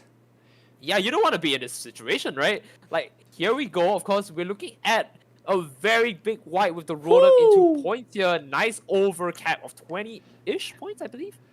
Yeah, Right, if you look if you look at top left corner right now for the Petoski team, they're behind for 1 score zone. You know, like they only have 3 score zone left, and on the other side we have 4 left, including obviously the base score zone. So definitely really ahead right now for the Super T's team. They, again, like we talked about, even though they lost last game, it doesn't matter because this game, this creators, they're ready, they're excited, they get themselves, they put themselves together, they come up with a new strategy, and last game they execute that perfectly. Let's quickly go back to Super T's perspective here, and then see what they're doing because they're doing a 1-3-1. They're rotating like a team, they're fighting like a team, and T's just staying in the back, staying alive, and give everybody heal. Oh, it's a bit of a zoom-in perspective, but that's okay, man. We all need to see these teams. I've got to be honest with you. I think Super T's got to be one of my new favorite support players. I'm going to have to watch like her streams a bit more. He's playing Blissey like to a level where I wouldn't have expected here we go. to play even, and I can learn from. So let's see how she pulls this off because she has the Unite move, she uses it, pops it off, and she's able to hold the team back. But unfortunately, losing the Dreadnought. Pika stole it. Yeah, they got stolen. Pika stole it, right? Yeah. Pick a diff! Pick a diff! No, he died. Unfortunately. He died in the end. He did get it. He got the Dreadnought. That's what matters, right? His team is a hit. For like 1 kill, I think this is fine. Look, that is the Pika diff. That is not where you want to be, man. Dude, imagine jump in with a body slam and stealing Dreadnought like that. Like this guy's golly, man. Can you imagine you are a hit and they take the Dreadnought and you're like, but we were all there. We were all there. Yeah, we're out there.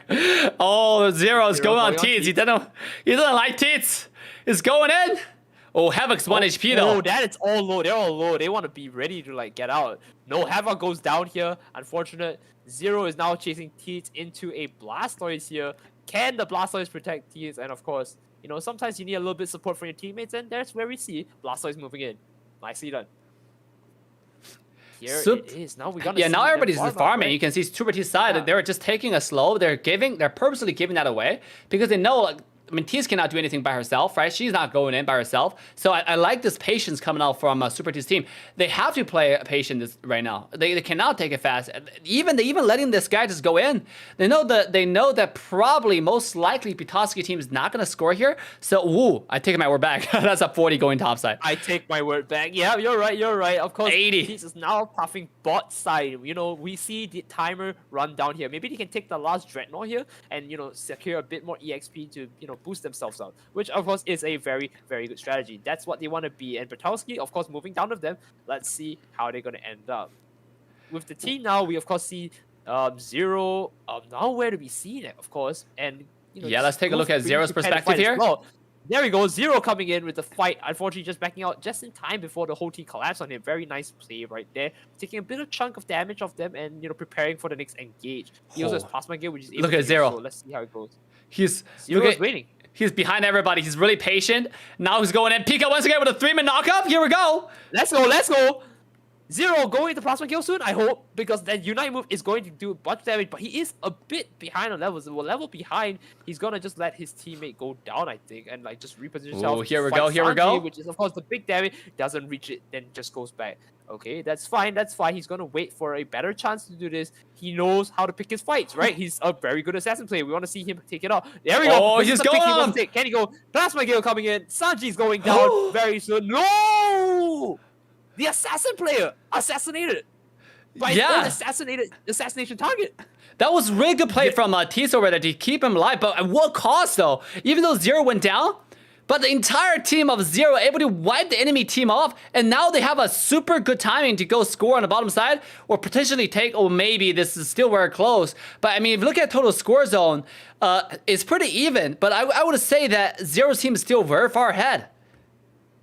I mean, it's anyone's guess who can win, right? Because like they might be one base down, but like one base is actually not a lot of points, especially when you have double score. That's very easy to break if you just throw in a few like little tidbits of score here and there, right? So I don't know. Oh, how this here we is gonna go. play out. With 30 seconds, this is not going to be a Zapdos game, very likely. Oh, Maybe it'll take Zapdos damage! for 30 points, but look at that, Zero coming in with this shot, coming in for big damage here, and this could be the game of the lifetime. Looks like Zero is coming out with a clean point score of only 2. He's scoring gonna get 100. that 50 in. Can he get it in? I'm not sure, but it definitely looks like it. I don't think there's enough time to come out and stop him. Oh! There's the 100. No, you don't want to be in that position. You don't want to be in that position. That's This is gotta it. hurt. Zero, No, man. the 50 shot. Sanji can't get the score. Unfortunately, no. That's it. Zero, the MVP of the day, holding out that one extra 100 points, and there it is. Gone, but not forgotten. Easy dub from Zero, going in with 100 points in the end. Like, dude, again, I gotta emphasize, this is the first time he played this game, and he's already popping off, right? Like, look at those flanks, look at the timing. Not a lot of players know at this point that you should go score, and they're doing it. Zero's doing it. He's scoring. He's stealing those 100 points. Let's listen to what they're saying. That was perfect. And Hey of yo, course, that's another the silence. That's another Uber Eats, guys. Let's go. Facts. Good shit, boys. Looks like this is caring about Uber Eats. They said that's another win. That's another Uber Eats. So, I mean, go get all the food you want because you won the game. Every time, remember guys, every time a team won a small match, that's $250 for the entire team. Every small match they win. Still, Super T's team, they're able to take one game from this series. So going back to this game, I mean, Natera, Super T's team did pretty well. What went wrong in the end? What went wrong? I gotta be honest with you, I don't know. Because it felt like they were all back and forth, and like I think the biggest factor was Zapdos, right? They Yeah. weren't sure if they needed to take Zapdos because they were like, okay, down to just a bit point. Maybe I could go score, right? If it's just like 100 points, you know, a few more points into the opponent's side could have cleared it off, and maybe it's just the indecisiveness of the team of whether they want to take Zapdos or go for scores that cost them the game. Yeah, absolutely, I don't know guys. about you, but maybe just wrapping it up. Yeah, if you're watching the stream right now, ladies and gentlemen, make sure to drop the like, subscribe, and turn the bell on. Make sure to follow the stream because we got a lot more exciting events right here on Trovo coming up for Pokemon Unite. If you're a fan for events, if you're a fan for tournaments, if you're a fan for more incredible creator collaborations right here. If you're a fan for, if you want to see all your favorite creators streaming on this platform, go tell them on their stream. Go tell them how much you like their channel, how much you like their stream so far on the platform, and go support them by watching their stream over there on their channel. Join their giveaway. Total of $3,000. $3,000? Yeah, worth of giveaway being drawn across the entire platform right now on everybody who's participating in this Pokemon Unite event on Trovo. So with that, guys, we're going to go ahead and take a short break. Before we come back to the next match, we're going to have Team B versus Team D right here, which is Amrini versus Pika. Finally! The match that everybody was here to watch, the two top performer. Who is going to take this win? We shall find out right after the break. Don't go anywhere. See you guys in a minute. Keep it coming.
All right, ladies and gentlemen, boys and girls, humans and pets, welcome back to the Pokemon Unite Creator Showdown on Trovo Live, brought to you by Assassin Dave. If you haven't liked, subscribe, turn the bell on to all notification bells, make sure to go ahead and do so because our next match is right around the corner. Right now, we have some interesting standing. I'm gonna go ahead and introduce our incredible co-caster, Nightera, to talk to us about what's going on. Nightera, tell us about what's going on right now. Talk to you about what's going on. I don't know, man. I don't think I need to say it for myself. I think viewers at home can see that we have been some amazing matches. So, of course, our next game, we are going to have, I do believe, Team D versus Team B, which means we're looking at Team D's Goof GG's team with Pika, who has been top MVP, mind you. We have Yomus, Batowski, and of course Zero. Again, another assassin player we've seen quite a lot in making an impact and waves in the Unite scene. And now we have Team B, a very formidable team that has been squashing people, being at level 15. Rene, Fui, Lino with the Cramorant as usual, Yo Kappa Joe, and of course Novosito, the support player. And you know, that's the lineup. We've seen them coming in back and forth already. Let's see what they're gonna do against a competition like this. Yeah, let's take a look at Goof GG's team right now. Again, he's playing the Venusaur. These two teams play very similar heroes, right? Like you can see the hero, the Pokemons that are playing right now. We got Venusaur jungle, and bottom lane have a little bit of difference, you know. But top side, Free as well as Zero, they both play the same Zeraora. And then let's see who is going to come off on top, right? Who is the better Zeraora here? Free is one of the best assassin players in the entire Pokemon Unite scene. You know, obviously he's been playing a lot. He was known for, you know, one of the best Greninja play. And now he switched to the top side, as I talked about. And then obviously on the other side, we got Zero, who just joined the scene, but absolutely proved himself in today's tournament. So which one's going to come off on top? You know, we have a 1-3-1 strategy from Rene's team. You can see right now they have 3 people bottom. And then we'll have the regular the 2-1-2 on the other side on Goof's team. Yeah, and of course, this is exactly what we want to see, right? The team coordination at this level, a high-level play, and of course, this is where you want to be. Watching the most exciting games with the most big brain, big ego content creators you can find, man. This is the place I want to be. This is where I want to see the high-level plays. And of course, like, as I'm saying that, unfortunately, we're kind of watching Fui now, like, just, you know, running around. But of course, where all the action is bot lane. But Fui, understanding the situation, you know, I can't be down there yet. I've got to farm up just a bit. But I see a little turtle that I can take down. You're almost a bit caught off here. Let's see if we can take the pick. Unfortunately, no. Now it's a 2v2. Let's hold him back. Yeah, Free is actually farming really well. I'm surprised at how well he's farming right now. Like he's getting quite a bit on top side. He's level 5, and like it's not like 2 versus 1. You know, from Zero side is getting any ahead. Let's take a look at Zero's perspective. He's not getting he's not getting too much ahead at all. Like he's kind of about half level ahead, but that will make a difference. So let's go ahead and go to Goof's perspective. He's level 7 already. He's clearing the entire jungle, and we got about 20 seconds for the next set of bees to come off on both side lanes, and we got about another 20 seconds when the Dreadnought is just right around the corner. Yeah, of course. So I don't know how this is gonna play out, right? Now that Dreadnought is spawned and, you know, all the shit. Sorry, not Dreadnought spawned, but like it's about to spawn, right? Remember, the 7-minute mark is where you want to be at Dreadnought. Oh, here we go. I gotta be honest with you, this is a very important fight for them to clear out. And like I said, important fight. Goof, huge from a mile away, takes the fight down, clears them out just like that. This is gonna be a wipe. Oh my god, this is a triple. This is a triple, right? You're calling it. Goof putting it down. Lino going down next. That's a triple. And now, of course, Novisito, right? Like he's going to try and back off. Right? He's the one. He doesn't want to kill himself, right? He doesn't want to get KO. He wants to pull back. But with Dreadnought coming in, it might be his time to just try and get the steal here, right? If he chose his pollen path at the right time, he may get the steal. But unfortunately, no. We see that happen, and Pika is on the side of winning. It's not Kappa Joe. It's Pika. He's holding back. This is what being in a team is, right? And trying to pick him off your Kappa Joe, just moving back with the team. He's unfortunately unable to just defend this. They might lose it with a 29 with Pika. But I think they're opting to, you know, just break it so that they got it. More map control. So there we go. The map control coming in. Oh, look at the sustain. Look at the sustain. Can Goof survive? Can Goof survive? I don't think it's a matter of can Goof survive. It's can they get more XP over Goof? Because every time Goof goes down, his timer resets, right? He doesn't like stay dead long. He just resets the timer, goes back in the fight, and this is it, right? This is where he's gonna just farm up. It's like he's gonna go back to the jungle right here, right? I'm calling it. He's not gonna go back down. He's missed his chance. He's gonna go to. Yomos, Yomos! No, he's lying to me. Goof, what are you doing? Oh my god, Yomos comes in with the surf. He got an instant double kill. I mean, I thought they're gonna lose the bottom tier 1 score zone like a trade, but Yomos saved the day. Now, he died in the end, but it's a 2-1 trade, so he definitely came off on top on that one. Can you imagine, right? Like, just all these strong players just, like, colliding with each other. And, of course, you can only see one of them come on top. And there we go. Butowski now showing his presence onto the battlefield as a mage caster-like champion with a low Ninetales going and pushing for damage. And, of course, Butowski, sorry, not Butowski, but, of course, you know, Blastoise coming with the serve to just assist him just a little bit more. Very shocking. Yeah. Oh, Butowski on the bottom side is getting a little chase down right here. Ooh. It looks like we have a little bit lane swap. You can see zero going to the bottom side was Butowski. Oh, actually, in the entire, everybody's coming to the bottom lane now. It was 22nd on the Dreadnought. And then Zero is now, he just got his Unite move. This is going to be a game changer because he's ahead of Fui. Already started. Yeah, here we go. Can he get it? This is the fight. Is it coming? No, he just backs off. What is he waiting for? I thought that was his time to shine, right? Like, he just goes in for the damage and gets it. But, of course, taking the pick here, Novosito is now going down, and they lost 2 players. They've lost, of course, their Venusaur. They've lost their support. One more. And there you go. Plasma Gale. There we go. The big damage coming in. This is the time to get Dreadnought, and there it is. Now, of course, they understand that, hey, I've got 4 people at the bot. I'm just going to go top 0, understanding the mind games, right? Like, okay, I'm going to just go and farm your stuff. I'm going to break your top tower so you can't get to Rotom fast enough, and then I'm going to take your Rotom. Because what are you going to do? I'm ahead of levels. I'm ahead of you. I'm going to take everything to deny you of that EXP. But, of course, teaming up together, one united formation here. They're gonna try and do this kind of death ball scenario, right? Look at Rini's regen. There we go. Oh my god! Pushing everyone back. This is the catch of a lifetime. They are now moving back in with a nice chunk of XP, going in for a quad KO. And Yomos is popping off this game. What's going on with those serves, man? Did you see those engages? Yeah, we're not watching him. That's why.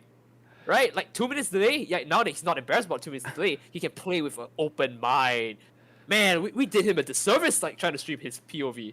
Let's go ahead and stream Yomos at this point. This guy is absolutely popping off. Obviously, like his stream is quite delayed, so that's why we didn't see it. But if you go back to a little bit engaged right here, let's just quickly go back a little bit and see what happened. You can see Yomos is coming in this team fight, and I think he got a really good pushback. Oh, had a little bit like a very strong stuff.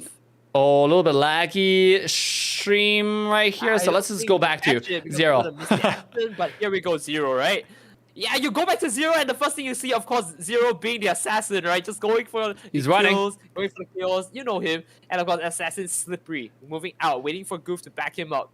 Nicely done. Baiting his entire enemies into Goof is probably the #1 thing you don't want to do, right? You don't want to be in a situation where you're like, oh, I see the Venusaur. My god. Might be a bit too late there, and of course, there we go. Rene is trying to make it up here. Level 12 to level 13. Nice catch here. It looks like they might be able to balance out EXP-wise from this point of view. Yo, they were all chasing the entire side. Let's take a look at Free's perspective. Everyone was chasing that 0. And 0 has been getting, just like you said, everyone baited deeper and deeper until they issued the ultimatum. And now, once again, Yomos secured the Dreadnought on the bottom side. Another fight is breaking loose. And this is it. 0 might be taken now. The assassin player going down to, of course, his arch rival, right? Like the Ditto match, and of course, Free showing that the push. Unite logic, right? I know how to play Unite better than you. You don't just bring out your mobile logic and come all over me. And of course, there we go, coming in, nicely done. Hey, he stopped it. Oh, he stopped. He backed off. He knows. Okay, I think this is time to catch it and just there back we go. Out. He doesn't want to be in this situation. He might have to give up Rene, but of course, Rene showing his dominance here. He knows that I can take the fight. I can fight it. Comes in with the fight here against Yomos. Oh my god! What is that? What is that? You see that? The Unite plus Eject combo. He's about to get an instant kill onto Free right there. I don't think Free expected that. Now we're coming to the Zapdos fight. Yomos popping off just like that, and he's able to take 2 of them down into a better position. Now they might be able to take the team fight here because they are, straggling teammates, and maybe a Zapdos push, which is what they needed from the start here to clinch the game. Goof is not in a good position as well when you look at all of this, right? And when you look at that from the start, Now suddenly he's ahead of levels. He is ahead of a Zapdos as well, and like, wow, could you imagine? He was getting caught off, and now he's the one catching them off. Oh my Here we God! go. They're winning. They got the whole thing. They got this. They got the They got a Zapdos, and now they're gonna score everything. I think this game is already set in stone. I think Goof's team just won this game with that Zapdos play. Yeah, but don't forget, we still have a game 3. So, I mean, regardless, even if we look at this game as a lost game, right? Yeah. What can they do to turn around? We're going to hope to see what Team B can do to turn back. Because I love to see Rini. He was just going, like, all over the place. It was fantastic, phenomenal. He was doing massive amounts of damage, giving him, like, an advantage over everyone else, being level 15 ahead. Look, now he's 14 against Goof's level 15, which is very interesting. A very role-swap situation. So I hope to see more from Rini as well as his entire team, right? Yomos was popping off so well there. Rex Speaker also doing his job, right? All at the right time, right places. So let's see the points here and let's tally up all of their scores. Yo, Rina's team meeting their rival today, losing their first game. I think they have so far they had a pretty much 40-0 journey, right, to this point. This is their first loss of the day. This is incredible. No, Team Goof and again. Goof is leading a team that, well, they got top global players. Goof is number 1. He was number 1. Pika's global top 50. They got some 2 top global players, but on the other side, the rest of the team are mobile players from other games. They're coming in, and they're doing so well. I mean, what's going on, Itera? Do you think a lot of the mobile knowledge has carried over to the Unite game? Yeah, exactly, right? Like, I think when you have... I was talking about this before, like, if you have other game knowledge from different aspects of MOBAs, it carries over. But with Unite being a slightly different system, you don't get towers, right? You get bases. And this game is all about comeback.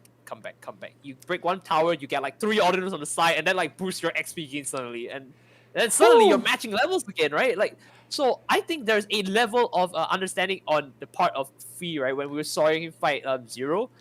We saw him able to take down Zero, not too easily, but still understanding how to play around that. And of course, what I'm saying is, mobile logic and Unite logic has to come together for this to work out in a splendid fashion. So, I don't know about you, but I'm excited to see how they adapt more of this gameplay style into the mix here. Absolutely, dude. Remember, this is only game 1. So even though we're at match point right now to the favor of Goof's team, but Rina's team is definitely not out. They still have another game here. They have a chance to come back. So don't go anywhere. It's time to share the stream with your friends. Remember to go support your favorite streamer at their channel to join the giveaway. Total of $3,000 worth of giveaway going around the entire table right here across the platform. So go watch their stream. Join the $20 giveaway. You win $20, man. I can't believe I'm not in this giveaway. I'm actually in some of the 2 giveaways. But go make sure that you join those giveaways so you can get yourself some juicy $20 gift cards. With that, we're going to go ahead and take a short break. We'll be right back. Do not go anywhere. Get your girlfriend, get your boyfriend, get your dog, get your pets, and we'll see you guys in a minute.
All right, ladies and gentlemen, welcome back to the Creator Showdown. Once again, we're now at a game 2 between Team B and Team D, one of the most exciting matches we're watching right now. If you haven't followed, haven't liked, haven't subscribed, make sure to go ahead and do so. And let me introduce to my incredible co-caster, Nitera. Make sure to follow his social media with the displayed on screen right now. Follow his Twitter so you can follow his future tournaments.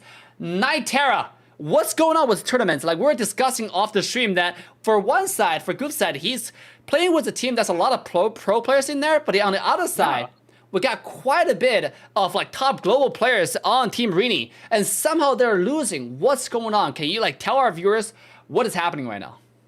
Man, I don't know what to tell you because like it's baffling to me, right? Like if you play the game, usually that kind of means you are the better player because you understand the game more, you understand in-depth mechanics. But it seems to me that top players in Unite don't transfer back skills into most mobile games. And of course, when you come from another mobile experience, we keep talking about this, they just transfer their skills over. And when you start to learn the mechanics of like Unite as well, like that just blends into this nice, like, you know, how do I put it? Like a coffee blend, right? Like you slowly mix together all the ingredients, a little bit of milk, you know, the coffee beans, like grind, and suddenly you have this nice concoction of A little bit of milk. Right?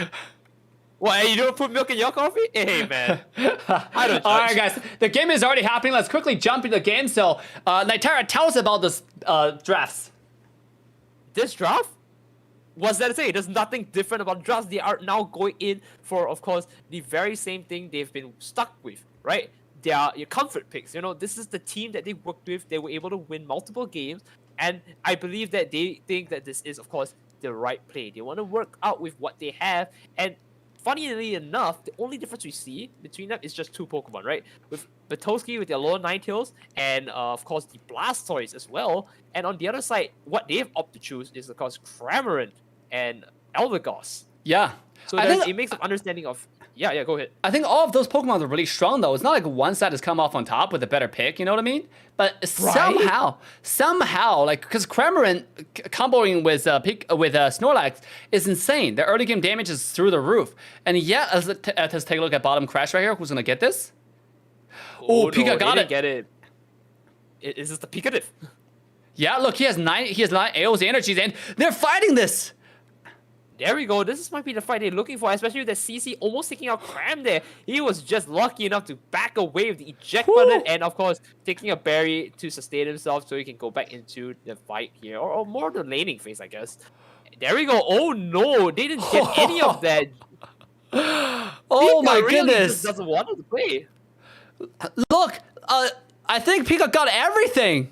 They got almost everything on the bottom side. One, yeah. They are ahead of levels. Yeah, they're sitting at 14 AO's energy right now. Let's quickly look at Zero's perspective on the top side. I think they're also winning on this side as well. Ooh. Of course, let's see how this plays out. Zero is, of course... Well, we've talked about him a bit too much. If you don't remember, you don't remember. But just know this. He's making plays here, but unfortunately, he's not making this play here. He's given top up to the enemy team here, and of course, that's going to cost him greatly. Yeah, Rini with the incredible skill too there. Able to secure 2 kills in one line. That's literally what we call 1 stone, 2 birds.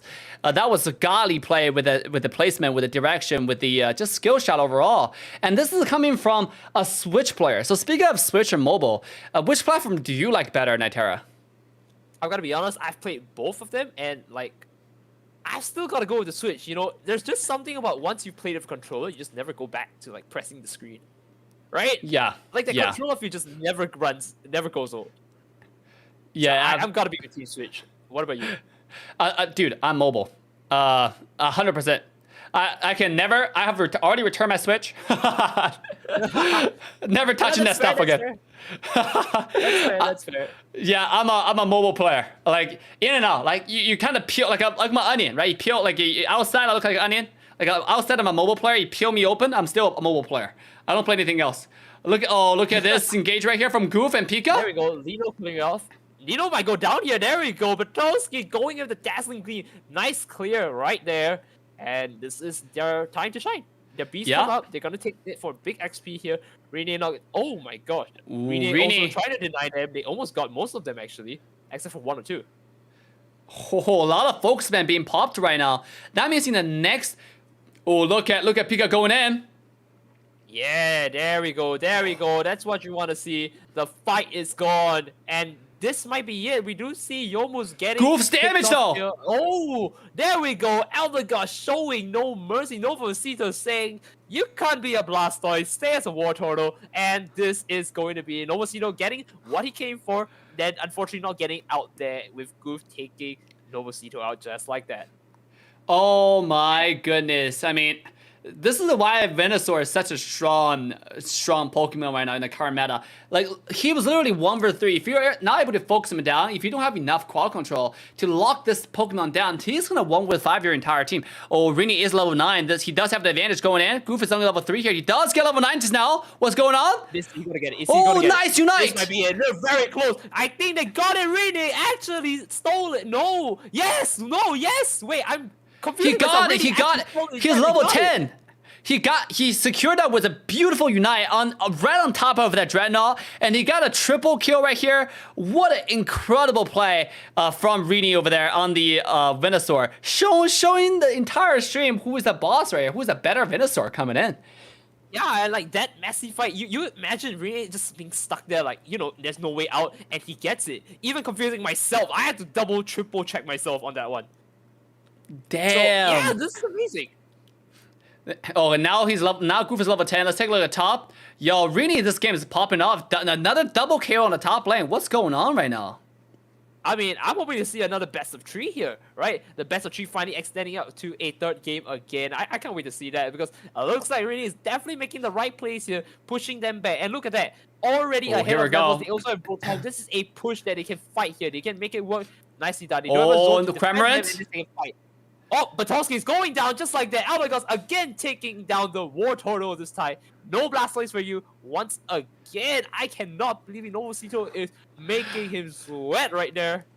Dude, this game is interesting because we're seeing like a one-sided match. You know, like last game it was the Goof side dominating. This game was the other way around. You know, now here it is, 0. Is this the 0? Is this the 0 coming in? No, 0 just opting to just pop a bit of damage and goes back out. And of course, Yokapacho just decides, I'm just gonna bounce back. You know, I can't take this fight. And there we go. 0 now once again back into the jungle and in the shadows. We don't get to see him. Let's see where they're gonna go off next. Because now Dreadnought is gonna spawn in 10 seconds. Let's see where they're gonna take the next fight. With their entire team being basically ready, except for Novosito just coming back. I think they're good to just start the fight here and see if they can take any picks.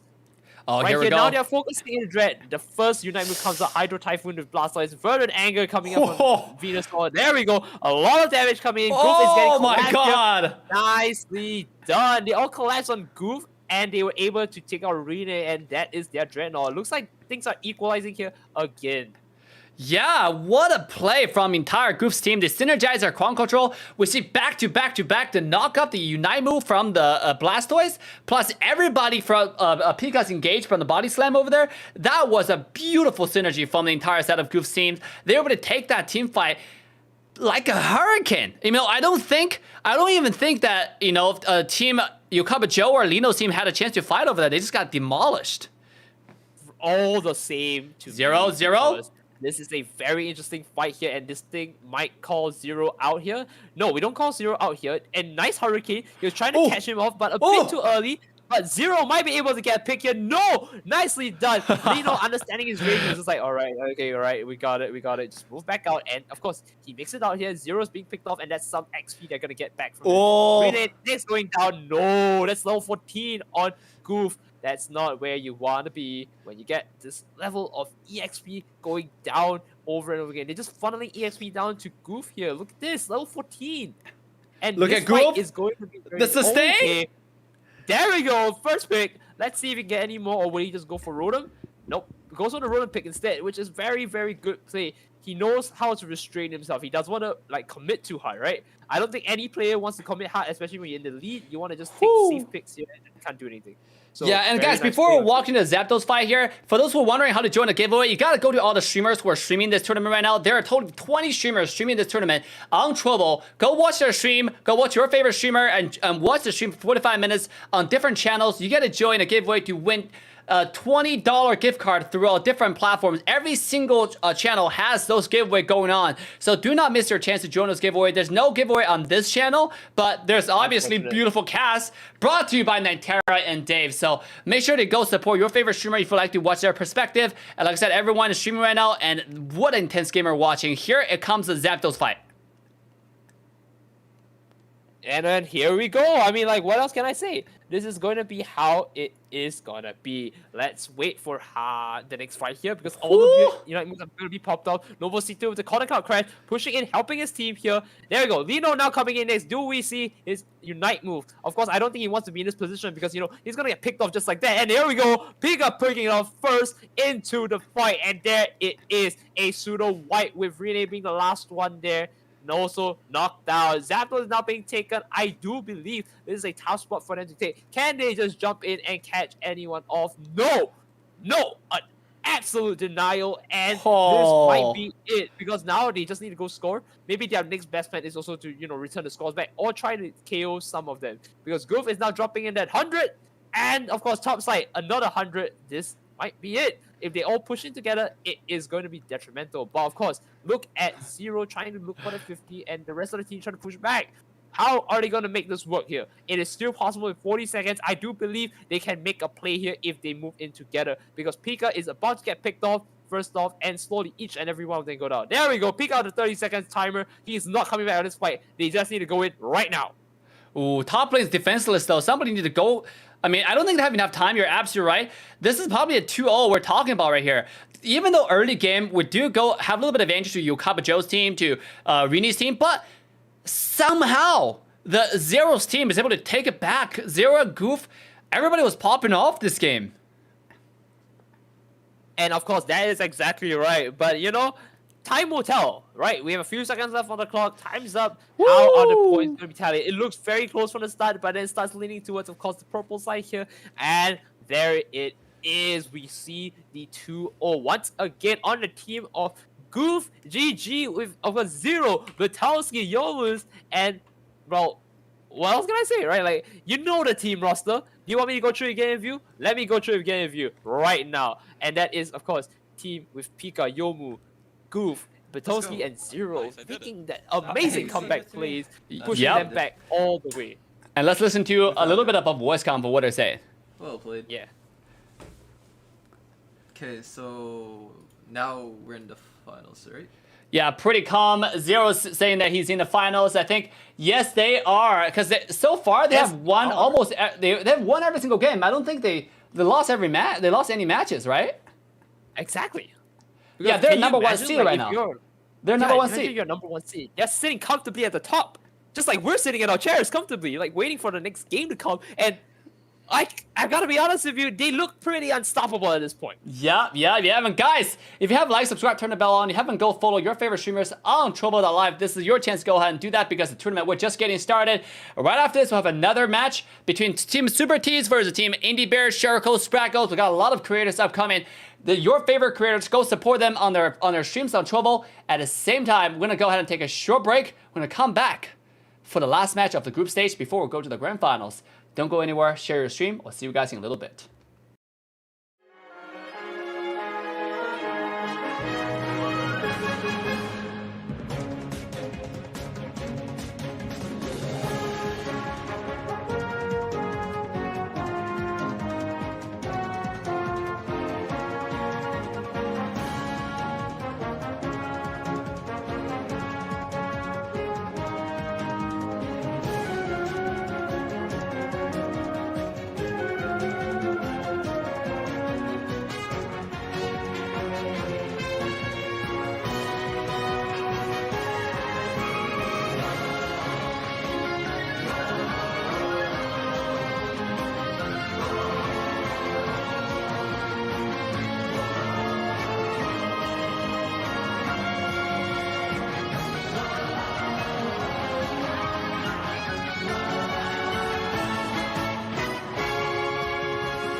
All right, ladies and gentlemen, boys and girls, humans and pets alike, welcome back to the Creator Showdown for Pokemon Unite right here on Trovo. I'm your host, Assassin Dave. With me, the incredible co-caster, Nightera. If you're watching the stream right now, make sure to drop likes, subscribe, and turn the bell on with all notification bells, and make sure to follow all your favorite creators right here on Trovo. They're the biggest creators for Pokemon Unite, and they will be streaming right here on Trovo. So make sure to go and follow them, encourage them, continue to stream to build content right here on Trovo. At the same time, let me quickly invite back my beautiful co-caster, Nightera. How are you doing, Nightera? What do you think about this game? Beautiful as ever. We gotta see some amazing plays. I've been saying that word way too much. Let's change the words, right? We've got amazing, we've got beautiful, we have like cool, gays, all back-to-back stack, and now we're at like one of the best matches of our lifetime. We've got to see like these teams like randomly form together, and of course, this is it.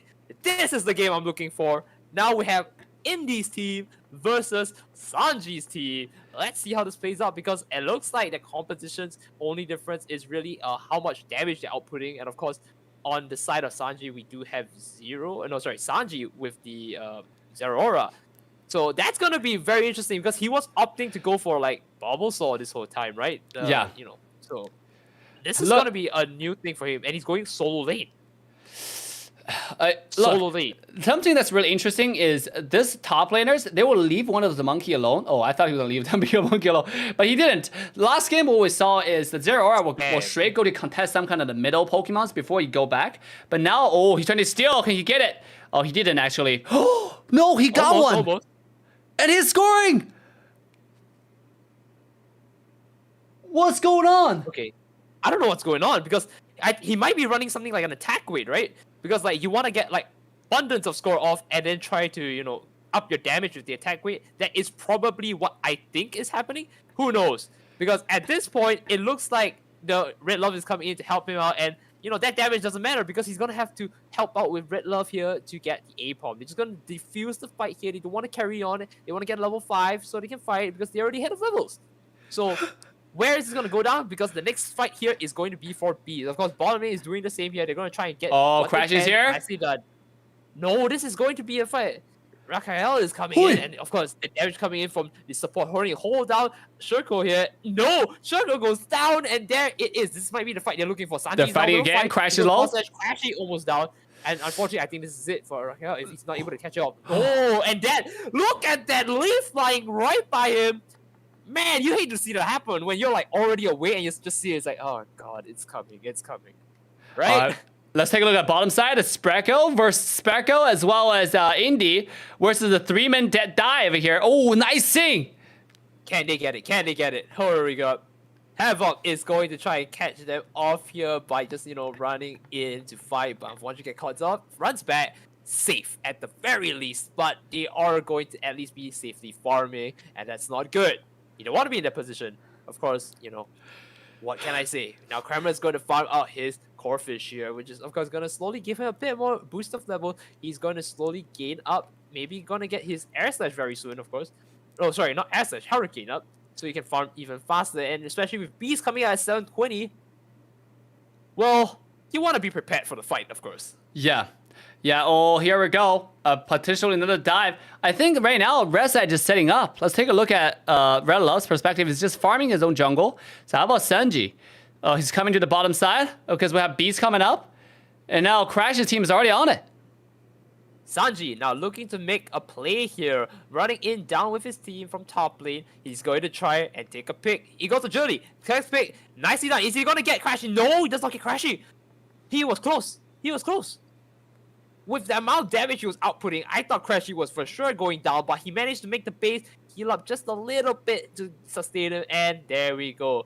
And of course, let's not forgetting, we have a lot of strong players understanding their games, it's not just one-sided. This time, the match looks a lot more even, and, it's anyone's guess who might take Dreadnought in this fight. Yeah, absolutely. Okay, so, Dreadnought is up. It seems like we already had people on it. Dreadnought just got taken by Zeraora, though. Sanji got it. Nicely done. Sanji making the play like I was saying, right? Running from top to bot, and of course, not leaving without his big little turtle. Ooh, that's a huge score. That's a huge overcap. You got the Yeah, Venusaur just went in and scored a huge 40 when the HP only have 30 left. Look at, he definitely have score shield right here. Senji's able to steal stuff while he's getting attacked, and he's getting a lot of HP back because of those scoring. What a beautiful play right now. And now their team is running over top lane, they're getting this Rotom, and Senji is constantly steal bottom side. So, dude, they're running away with this game. Okay, look, I'm just saying, again, like, he's probably running the attack way, right? And he's probably got max stacks on it. He's doing a abundance of damage with every hit now, and you don't want to be, against him when he's higher level than you at this point. It is going to be very tough for them to make any plays from here on out against Sanji alone, so they have to be careful. They need to collide together. And you see, look, Sanji is going down for Cramoran here. He's trying to see whether he can get the pick. Cramoran is chasing, and, if he gets one wrong move, Sanji's going to jump on him with that massive amount of damage, and that might be it for, of course, our very dear old Cramoran. But, of course, Shirko not going to let that happen. He's going to try and level up, and he's just trying to go and, keep this playing field even. He doesn't want the Zeraora to be higher level than him. He wants to be the Zeraora that's higher level. And, unfortunately, not getting a crab. Woo! Oh, no. Did he miss the Volt Switch? That's so crucial. You can see his face right there. He just... No, you don't want to be like that. He didn't want to dash there. Ooh, unfortunate for Shirko over there. So let's take a look at Sprackos on the bottom side. Jake the cowboy. He's trying to defend the bottom lane as much as he could. Let's see how this is going to go. He's going to move in. He's going to 18 seconds. Hopefully. 18 seconds on the Dreadnought here. Can they do it? Can they do it? They're slowly moving in. Senji coming in. That's not good. That's not good.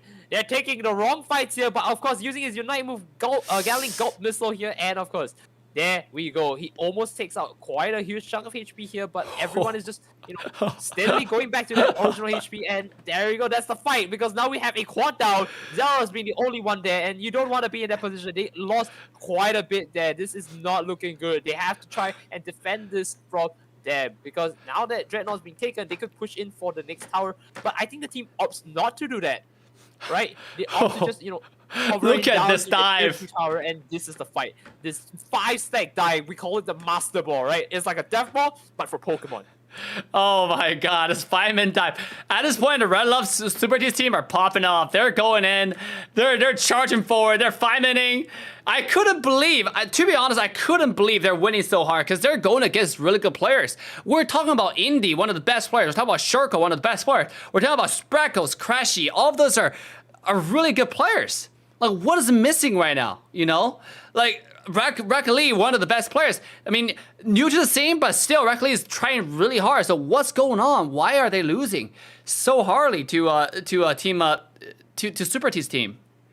I think we've already talked about that one too many times, and of course that is team coordination, which is the very last thing that you can't exactly control, right? In the heat of the moment, sometimes you're gonna mess up, and that is exactly it. They are capitalizing on every single mistake, making sure they are hard punished, not letting up them so they can recover. So this is it, right? They're just gonna move in. Red Love pushing in with the Venusaur at level 14. Look at that display of skill. They just go in on them. It's not even at this point. It's just a dog pile, right? They walk in, they do the damage, they walk out.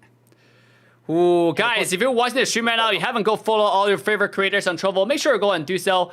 The giveaway is still happening, so come to the stream and support your creators, because this is getting more intense. I mean, they're fighting right now. They're not fighting to go to the grand finals, but they're really fighting for the money. You win one game, that's $250, man. Have some mercy. What's going on? Man, I know you guys want the money, but this is domination. Come on, put on the show. This is domination. Yeah, there we go. Sanji here trying to make the Dreadnought play. At least they're able to just, prepare to go back for Zapdos here. If Sanji doesn't get picked off, he might be able to make something work here with Steve. What are you doing, Sanji? Why are you making this play? He believes in it, but he gets caught off just like that. That was a very, very big misplay right there. He knew that was a 1v5. He attempted the 1v5, but unfortunately, no clips for you today, Clit. Oh, they lost it. They lost it. There we go. This is the epic comeback we want to see. Oh no, they didn't want that. They didn't want that. They could have gotten in with that. And of course, now that Zapdos is going to be taken, I don't know, it doesn't look good. Doesn't look good. They have to defend this. But, wait, hold on. Zapdos not being taken. It could be reset. And Crash 1 HP. Senji coming in. Oh, this is not good. That's not good. There we go. 2 picks. Sanji coming in. The 1v5 was maybe the right play to just, let them come in a bit more. Don't Because sleep right now, on the it looks like Zera they're on aura, top. my guy. This guy is popping off. Jesus damn it. Who's gonna get it? It's Oh, they got it. Oh my god, let's go! Sanji getting it off, pushing in with the Zapdos here, and this is gotta be the nicest thing I've seen from Sanji. I mean, like, you thought the 1v5 was bad? You thought the 1v5 was bad? No! He took that loss. He took it just so he can beat everyone to take the Zapdos and lose the fight. He My man. fed. I could say Senji fed on purpose, right? He went in, he died first, but he come in, pick everybody off. When the freaking thing was low, when the Zapdos was low, he come back in, get a Zapdos' ultimate, get people killed, and secure the victory for their team. Now, the entire team for Sanji, all they need to do is defend. You know, because, they do have 3 dead, though. Can they defend 2 zone? Indies make sure he doesn't recall where everybody else goes score. Can they make it happen? Let's quickly take a look of what is happening here on the other side. We do have a little bit of scoring coming in. 4 people charging forward to the base. You got to split it out. You got to kind of spread out right now. Can they get a little bit of scoring here? This is the last charge towards a victory at this point. They have to do it together because, you know, all of their points are like so, they're not like 50 points, they're like scattering it all together. Now this is going to be the play they're going to make. Crash is coming in with Shaquille, and let's see how this goes. We do see Kurgo with the Plasma Gale coming in. Can they push in for that few more points? Just a bit more points. Come Nice. on, 3 seconds. Are they going to hold it off? Sanji's on the scoring points. What can they do about it? Let's see the score total. This is a close fight, but Oh. look, it is a comeback. It was close to a comeback, but Sanji's just after you got the Zapdos, you just secure the win, man. That Zapdos is just that good. You cannot let it go. Like Zapdos, 100 open up all your score zones, everything's defenseless, and you just go in and score everything. So what a good play from Sanji in the end, securing that Zapdos and winning the game for the team. But what a great job.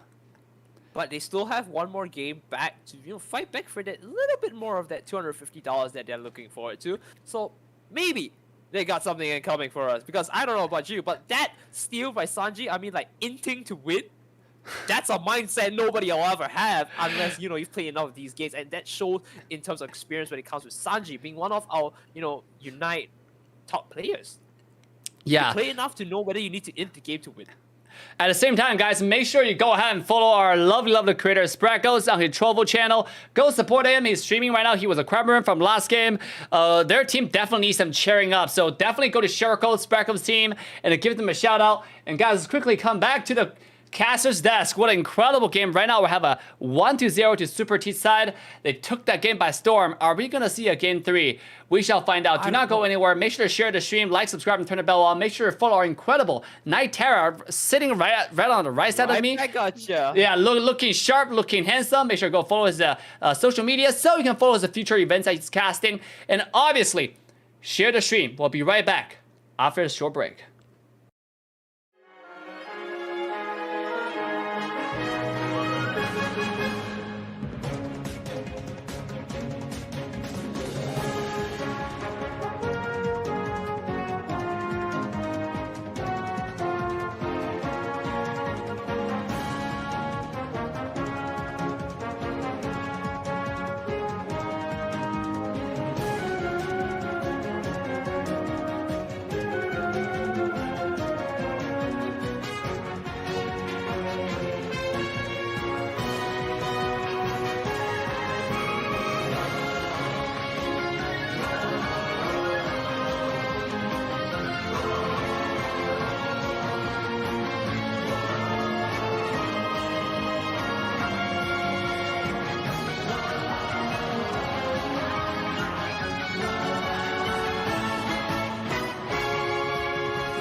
All right, ladies and gentlemen, boys and girls, humans and pets alike, welcome back to the game point. Right now for Super T's team against Crashy, Indy, some really good players. Who is gonna win? Are we gonna see a game 3? We shall find out in this match. Now, let me first welcome back my incredible co-caster, And Nitara. What's up, Nitara? Thank you for returning me back. Yes, of course. If I gotta say one thing just before we start the stream, is that these teams are amazing, good against all, but of course there'll only be one champion, so let's get right into it, right? Yeah. So, Without further what do ado, we let's got? jump into this game. You can see Indy taking out one of his favorite Pokemon, that Mr. Mime right here. Hey, has that dandy suit as well to suit the personality. And of course, Yeah. here we go. This is the composition we're gonna work with. We're gonna look at a bit from T's perspective here. Ooh, nothing showing up. How about Oh, no. Havoc? Havoc, give us a POV. And there we go. Of course, Havoc being one of the best support players in the game on Team Midnight. If you know your global scene in Unite World, then you'll know who Midnight is. But of course, there we go with Elvegos here. So this is going to be interesting to play around. Yeah, I mean, So- this is really the game that Indy's team have to step it up. Because right now, they haven't won a single match. In order to up your prize pool, you got to win a single game. You know, that's $250, remember, per game. If they win, if they Right, have just a one. 2-0, if they have a 2-0 comeback, it's going to be like $500. If they just win one game, it's extra $50 for everyone. So this is the time. If you want to win, this is the time. Yeah, exactly. And of course, they're showing, of course, the same patterns that they've shown before, like where to take my stuff, how to steal, and you know, this is exactly what they've been doing for the past, like, how many games? And they got into the Oh. motion of it, right? They're hoping to get some big damage off here, of course, and just push them back so they can level up faster. But Cramoran, of course, not getting the big whirlpool damage that he was hoping Ooh, for. here we go. At the very least, looking out here. Here we go. Mr. Mime with Clap? Indy coming in. Is this a bit? Oh, not a lot of damage, but hey, that was actually not bad. Yeah, Indy got it. What a god over here for getting that, for using that Mr. Mime to secure the little wall Pokemon. You know, even though they have 3 people on the bottom side, it doesn't seem like they're slacking. Top side though, Crashy does kill the opposing Zeraora, and now they're gonna try to score. Oh, nice steal on the Oh, fruit. Nice steal.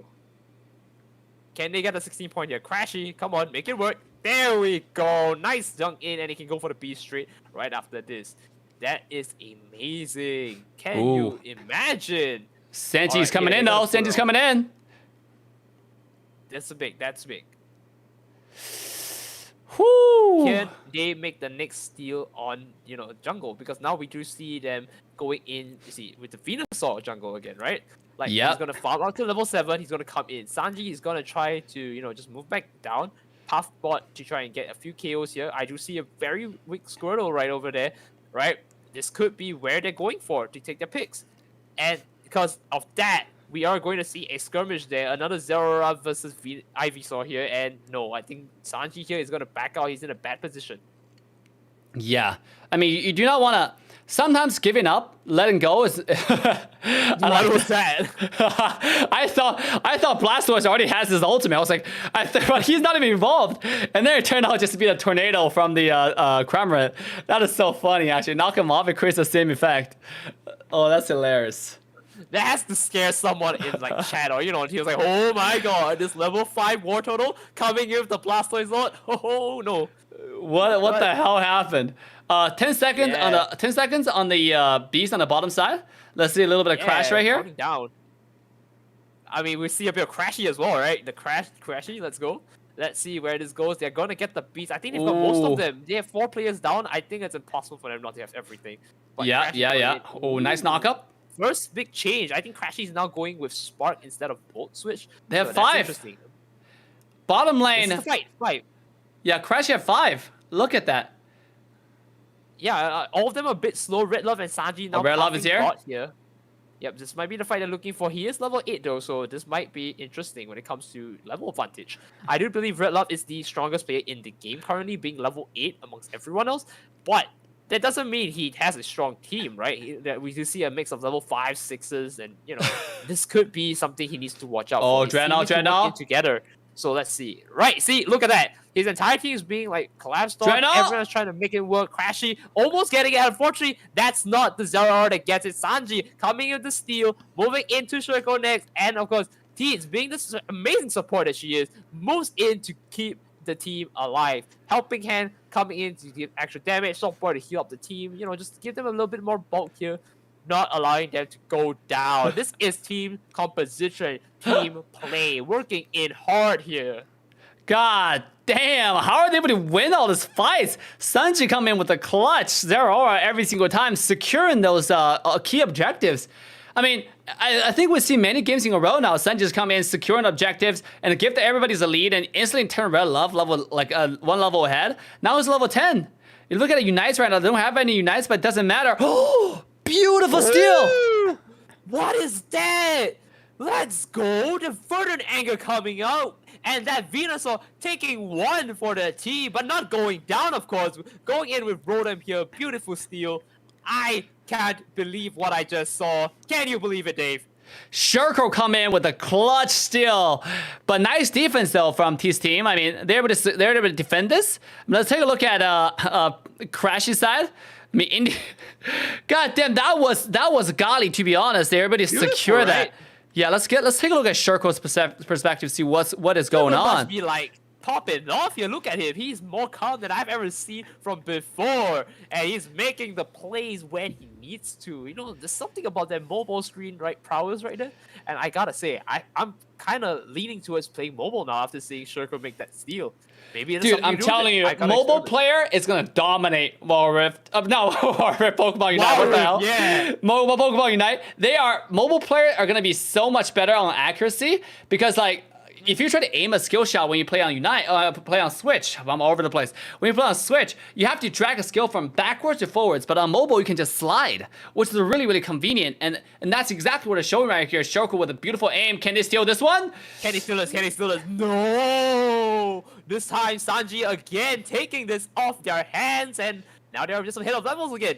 Shurko trying to make the play against Sanji here with He's trying to heal up? most powerful petals. That's Giga Drain. Not getting it. No. 3v1. He can't do that. Ooh, he tried. Shurko was like, oh, I tried. Look at his expression there. Just didn't get Definitely it. made a play. He's not feeling too upset, and I think it definitely shows because he did make a very good play, almost not getting it. But hey, he knows he did a good job. He's gonna try and make it work. Of course, we see the side of Crashy here. He's got a top side. He's gonna try to prepare for Rotom, and let's see where this goes because the whole team is collapsing on him. He doesn't want to be there. Yeah, now This is a Crashy. GG. Look at the defenders. 4 people. Crabman was the ultimate. Oh, the Cosmic Hill coming in. Who's gonna get it? Oh, they got it! Oh, let's go! Crashy now showing Sanji who is boss. You know, I take my Dreadnought twice. I'm not giving you my Rotom. Double kill! That's my Rotom now. Let's go. Can he make the play here? Can he make the play? That's the third one. Let's see if Zero Aura is going. No, Crashy goes down. Sanji's making him regret his decision. Can Indies he in. make any more picks here? Let's do it. This is great. Take a look at They all go, Shurko's though. perspective. You need to check out. Ooh, they can't push. Because right now it's under 5 minutes. Like, for Team Super T's team, they have the jump. They have the jump pad ready. They're able to defend this pretty well, because they come back full HP. They can just go, recall, come back again with a jump, to interrupt, to knock up, and then it's just too much under the base with the shield, with the regen, So, I gotta say, a little bit of steal on the top side, though. Look at that. 40, I see 80, potential 80 scoring in. That's a 90, actually. Oh my god, what a steal on the top side.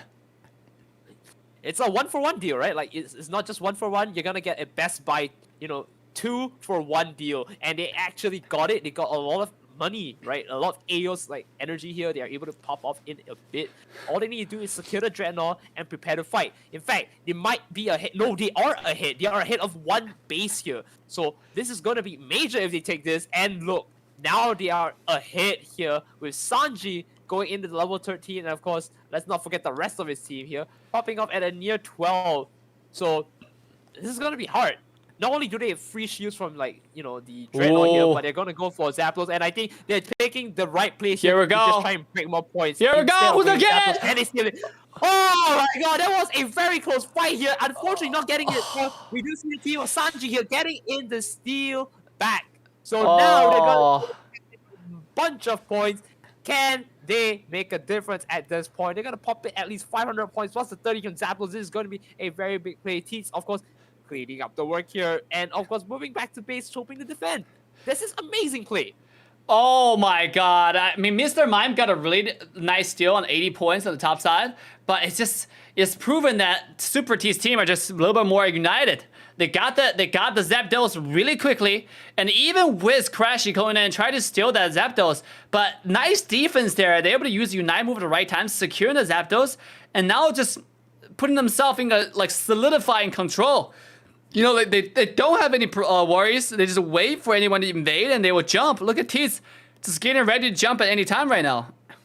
Yeah, all we need to see is from T's gameplay, we can see almost half the map here, and of course, what can you say about this position? Here we go. It's very obvious they can't make any plays here other than to try and force it down. And T's trying to defend them. Unfortunately, they got the points off. It's a 3v2 here against 2 supports. Where are they going to make the plays right now? Of course, T's pushing them back with the help of Red Love here. Again, the Venusaur moving in for the massive pedal dance here and hoping to push Circle off. Let's see it. Circle, no. T's with a double kill. Yeah, exactly. Now that's a triple down right here. Triple KO. Can they push for more points, or are they just going to hold back? Because at this point, I think the game is sealed at here. 10 seconds on the clock.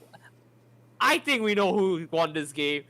So, without further ado, right? Time is up here. Let's get to the scores in just a little bit. Oh my goodness. Super T's team just destroyed double the score. Double the score. Woo! Let's listen to the voice call right here. Like that. Yeah. Give me that cash money, bro. That's what man. You're sleeping on me. Good job, squad. Let's go, dude. Yo, Indie who? Indie Bear who? Oh my god. Did y'all hear that voice call? Indie Bear They were watching us who? as well? What did you say? Were they watching us as well? Yeah, I heard an echo from the stream. you got an echo from the street. That was intense. I'm listening to Super T's. I think Havoc was too happy they got that win. Oh my goodness. Woo! Woo! Let's go back to the caster's desk. So intense. So, with that, we actually got our grand finalists, you know? And it's gonna be Team B and Team D. Can you give us a quick rundown of those rosters? Nitera? I don't really think we need a rundown, especially after we've seen all these players, right? Like, I think we know very well who Team D has, right? We have Pika with that Snorlax doing amazing work. Yomus with that Blast Light. We saw that eject into the Unite move. We have Goof GG, one of the most prominent players in the Unite scene, top #1 global player essentially, with Goof GG's Cramorant. We have Butoski, the mage-like character. We see Alone Nitels on the field, and of course Zero from a lot of other strong mobile players here, right? Other MOBA players, and the Assassin here. And of course, in Team B, don't forget it, we have Rinne, right? We saw is Venusaur stomping the grounds here. Free, another Assassin-like player in Zeraora. Lino, of course, matching 1-for-1 with Goof GG with the Cramorant. Your Kapajo is also matching Pika for his Snorlax. And Novosito, the Elder Gods. Right, he was holding the team up together as well, and we're gonna see a lot more of that in a bit with our grand finalists. So I can't wait to see these two teams fight it out. Can you wait for it, Dave? Yeah, absolutely. I cannot wait, guys. Now, big shout out to all the creators who are in this tournament. Big shout out to Team A and Team C. That Team C performance in the last few matches, I gotta say, are top notch. You know, I gotta say the first match for Team C, including Super T's, including Red Love, are probably warm-up matches, and then they just start to go on the roll, man. Those performances are just beautiful. So big shout out to all the teams, all the creators who joined today's tournament. Feel free to stay to watch the grand final, guys. The grand final is coming up.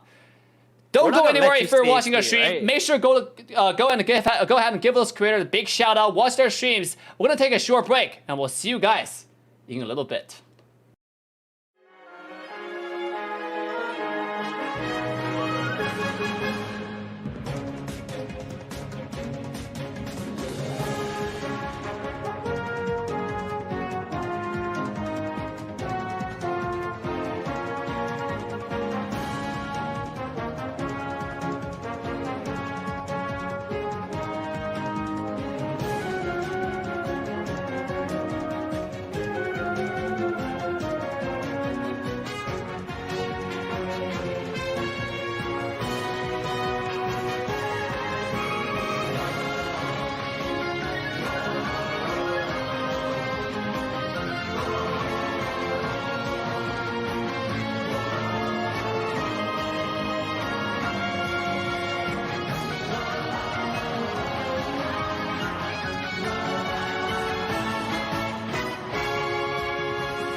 All right, ladies and gentlemen, boys and girls, humans and pets alike, welcome back to the incredible, amazing grand finals for the Creator Tournament on Trovo.live. The baddest, the greatest, the most awesome. Yes, that's what you're watching. Make sure to like, subscribe, and turn the bell on to all notification bells. Make sure to follow the stream because the grand final match between Team B and Team D, let me go over the roster for you a little bit, okay? For Team D, we got the MOBA background pro players from other games, but teaming up with some global players was Goof, was Pika, and on Team B, right here, we got Fui, the global, one of the best, I think was Greninja player, and we have, hold on, let me quickly go over the roster. We have I'm Rini, we have Lino, top global 50, and we have Yokaba Joe, we have Novozito. They're all top global players. So everything's on the line. This is it, guys. Which team do you support? Make sure to go to their channel right now on Trovo.live to support their stream. But let me quickly welcome my incredible co-caster Nightera, to bring us the game. What's up, Nightera? Words, games, good. Like, you know what I want to say. All of you at home already heard this a million times. I think my face is it all at this point, right? We're at our finalists. You were introducing it to us. Thank you so much, Dave, for that. Like, you were introducing Team D's, and Team B, which is our grand finalists. Yep. And I have to say, they've done amazing job. Goof is going for dinner while we wait, but I do believe he's back. At the very least, he's definitely playing. But right, like honestly, I hope these two teams do their very best, their utmost best to give us the most amazing games we can have here today. Because unfortunately, this is also going to be our final match of the day. Yep. So I don't know about you, but if they can do me a favor, pour their heart and soul into this, right? Not just for the money, but so we get to see some amazing games. I'd be glad to carry on casting this for the life of me. But let's get into it, right? Yeah, absolutely. This is best out of 3 right here. Very, very interesting rotation right off the bat. Now we have a 2-1-2, pretty standard right now. From Zero and Yomu going to top side. On the bottom lane, we got Bitowski as well as Pika. And let's take a look at the other side. Let's take a Yokaba Joe's perspective. Already fighting on the bottom lane. And of course, it is no surprise here that these are, of course, one of the best players now we've seen. They're going to be very aggressive. They want to take whatever advantage you can ASAP. So this is where they are standing in terms of EXP, right? They're just trying to steal whatever they can get. They don't have to take advantage of, kills or anything. They just need to start with the small things, right? It snowballs from there. Look at that steal right there. That is a play you will never see anywhere else, right? Fighting just for one item. They'll take so long just to do it, even when the bees are almost spawned. Can you imagine? Yeah, Lino, with the Yokab Joe's help, is able to secure every single one of those wild Pokemons. Now they're level ahead. Let's take a look at their levels. They're all level 4, including Lino, almost level 5. And let's take a look at Rini's perspective here. He's on the top side, contesting the bees. They're already winning the bottom side, so this is going to be quite interesting. Look at Rini zoning everybody away. They're able to secure all the bees here. And of course, look at that sweaty bot lane here. They are pushing in. Of course, now we're in a mirrored perspective here. But Goof is pushing them all the way back. Whoa, he's still waiting for his dinner. Can you believe this? And of course, what can I say? Goof, level 6. He's now pushing back to his jungle. He's going to make it work from here on out. Look, I can't believe Goof still have a be right back dinner while wait on his stream. Somebody remind him. Someone go to his channel and tell him to take that off, What the hell is playing the game? On his channel, right? Let's take a look at channel, you still got a chance for 3,000. Oh! Nicely done. Zero with the double kill. What? Oh god! I'm so glad I switched perspective to come here and witness this 1 versus 2 double kill. What the hell is going on the top side? This player is popping off right now, dude. Hey, Zero, you have my number. Call me. Right? Like, doesn't matter, right? If he has his own, he is a one-man army, and he's gonna look at how he fought that off like a champ. 1v2. He's gonna repeat this scenario again. Oh, never mind. Gives them a chance. Mercy is shown. Zero is a very patient player. He knows when he's gonna give his chance. Like, all right. He's got enough of the Zero action. Let's see if we can get a perspective down the bottom lane. Look at that. Pushed in once again. Lino almost going down. Thankfully for the berry, he's able to push back. And of course, Rine is going to try and make a play here. With the beast spawn, he wants to try and take it off. And of course, Goof as well. Level 7 Goof going down. And there you go, Snorlax as well. Pika no longer at his side. This is going to be the pick they need to take the beast and maybe get level 9. They can maybe start Dreadnought immediately as Rene gets level 9, right? Like, that's what we're talking about, the Unite move. If you can get it early, you may be able to secure a lot more fights faster than most teams. Yeah, he's close. After this pick, he's going to get level 9 right here. That means he's going to get Unite move going to the Dreadnought, which is really, really important. 15 seconds pass. It's gonna, oh, look at Goofy. He's only level 8. He got engaged now right here. Exactly. So what we're seeing here is some amazing plays by all these players, and I can't believe it. Because the this Unite is going to be a Dreadnought fight. The Unite move comes in. They are going to take the picks right here. Can they clear it out? Right here, they're being walled off, and of course, what can you do here? They have to try and fight this out. Can they at least take Goof out before anything else? Rene is handling it like a champ. Oh my god! Holding it up. Oh, lordy Lou. This is coming in. Dear Arceus, how is he not dying? Rene is showing his dominance, you know? What? You want that money? It's time for him to get it. You know, Goof was gonna win? No! Rene is showing him the opposite of that. Let's go. Oh my goodness, tell me that this Pokemon is not broken. Somebody fix this stupid Pokemon. What the crap? It goes there 1 versus 5. It seems like a fight that the Team Pika, Team Ghost to Zero already won. But then, really take it right back 1 versus 5 like a boss. Oh my goodness, that was insane.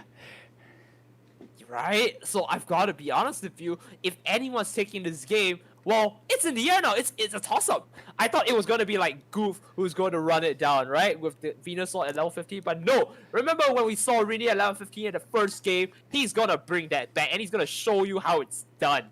Because right now, I'm very confused as to who's going to win this. Yeah, and also look at Zero's clearing speed. Like, he's really smart about this, right? Like, you see like how he's able to get 2 picked together and kill them all at the same time. That shows you that his understanding of mobile, like how to clear fast, how to farm fast. This player knows what he's doing and is doing a really good job at it. Now he's one-on-one with Cup of Gel. Look at the damage.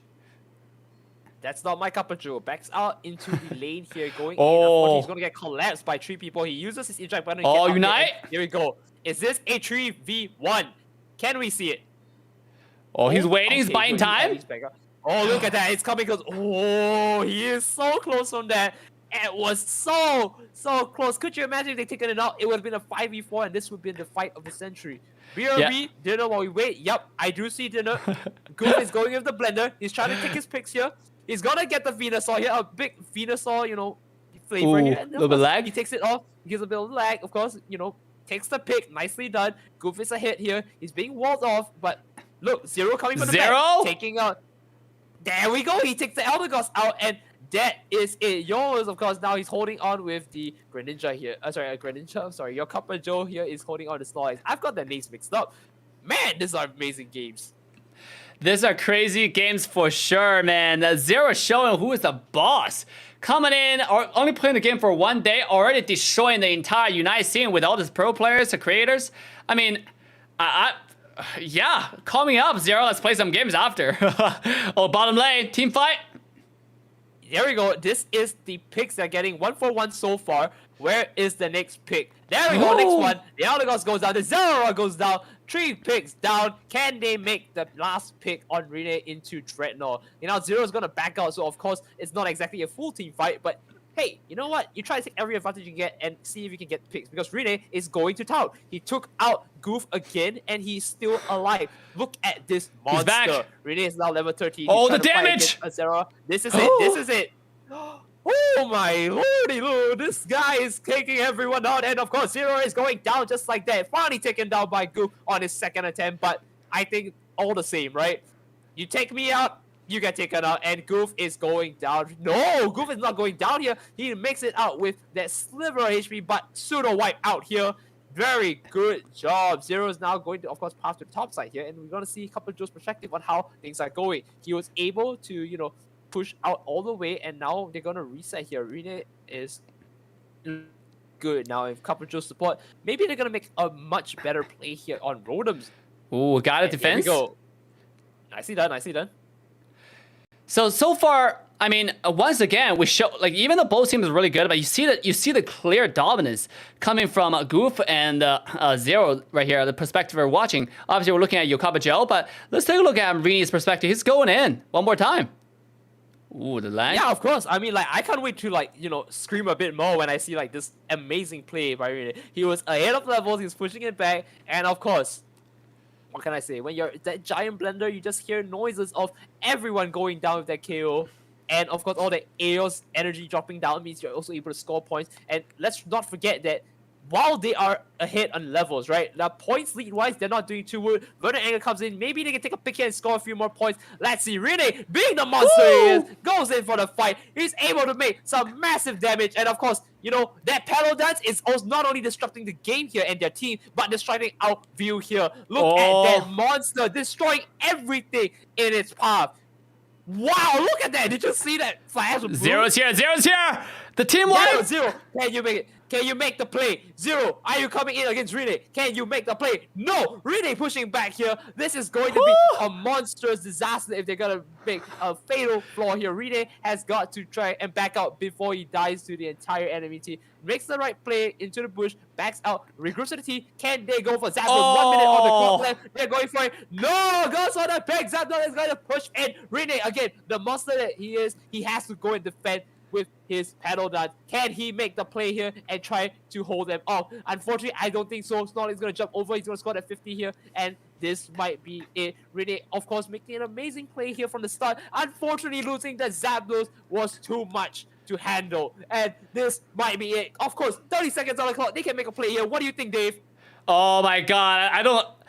30 seconds on the clock. Look, they haven't got a single tower. They haven't got a single defense zone. Yes, Rini got double kill here, but it's too late. It's too late for them to make a comeback. They have to score so much. I mean, yes, you can get the tier 1 tower, probably this 100 from Rini, but it's still not going to be enough. I only got 10 seconds on the clock. This is set in stone. Right? Nail on the coffin here. Oh no, there's 3 seconds on the clock. I've got to see this. Maybe the overcap could save them, They've got like a massive ton of overcap. Maybe this is going to be the thing. Oh my wishful thinking. Oh no. 720. There we go. Massive landslide. Yeah, 3 times as more AO's energy, 3 times as more scoring in that particular game. What a domination right here. Whoo! What do you think about that game? That was the most amazing fight I've ever seen, right? A landslide comeback because of Zapdos. Really was completely stomping the ground, and Zero, while able to hold his own, was also being pushed back just from that giant green leafy monster. And that's exactly what I like to see. These are fights that you take and you know you're gonna do. And of course, at the very last second, they knew, alright, if I don't take Zapdos, this is it. I'm gonna jump in. I'm gonna try for it. And they made it work. They made it work. They won the game, and of course, there we go, right? Whew, they're looking to walk away. Because remember, for Team Goof and Zero, they already won. Right now, they already secured about, let's say, $600, $650 per person right now as a prize money. They're walking home with $750. If they win one more game, every single player is walking home with $700 US from this tournament. As a team, they're walking away with $3,500. So this is incredible. They had such a dominant run. Going to game 2. Can Rini take a point here? Can Rini get one more game to get your team another $250? We shall find out right after this break, but make sure to follow my incredible co-caster, Nightera. Follow him on the social media link right here, and follow your incredible creators, your favorite creators on Trovo right here. And with that, we're going to take a short break. We'll see you guys in a minute.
All right, ladies and gentlemen, boys and girls, humans and pets alike, welcome back to the potentially last match of the Creator Showdown. I'm Trovo, I'm your host, Assassin Dave. Hopefully everybody enjoyed the show so far. If you enjoyed the show, give me a number 2 in the chat. Let me see some enthusiasm. Most importantly, let me welcome back my incredible co-caster, Nitera. How do you, Nitera? Woo! Alright, I'm back and we're in the fray of it here. We're in our last, potentially last match. I mean, I hope to see a game 3, of course.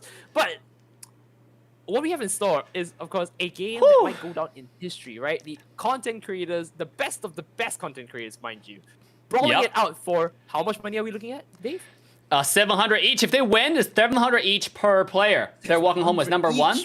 Yeah. And number 2, they already walked, to get to this point, they already kind of finished with 6 wins at least. So everybody already got $600 per player. It's just, can they get that to 650? Let's quickly find out.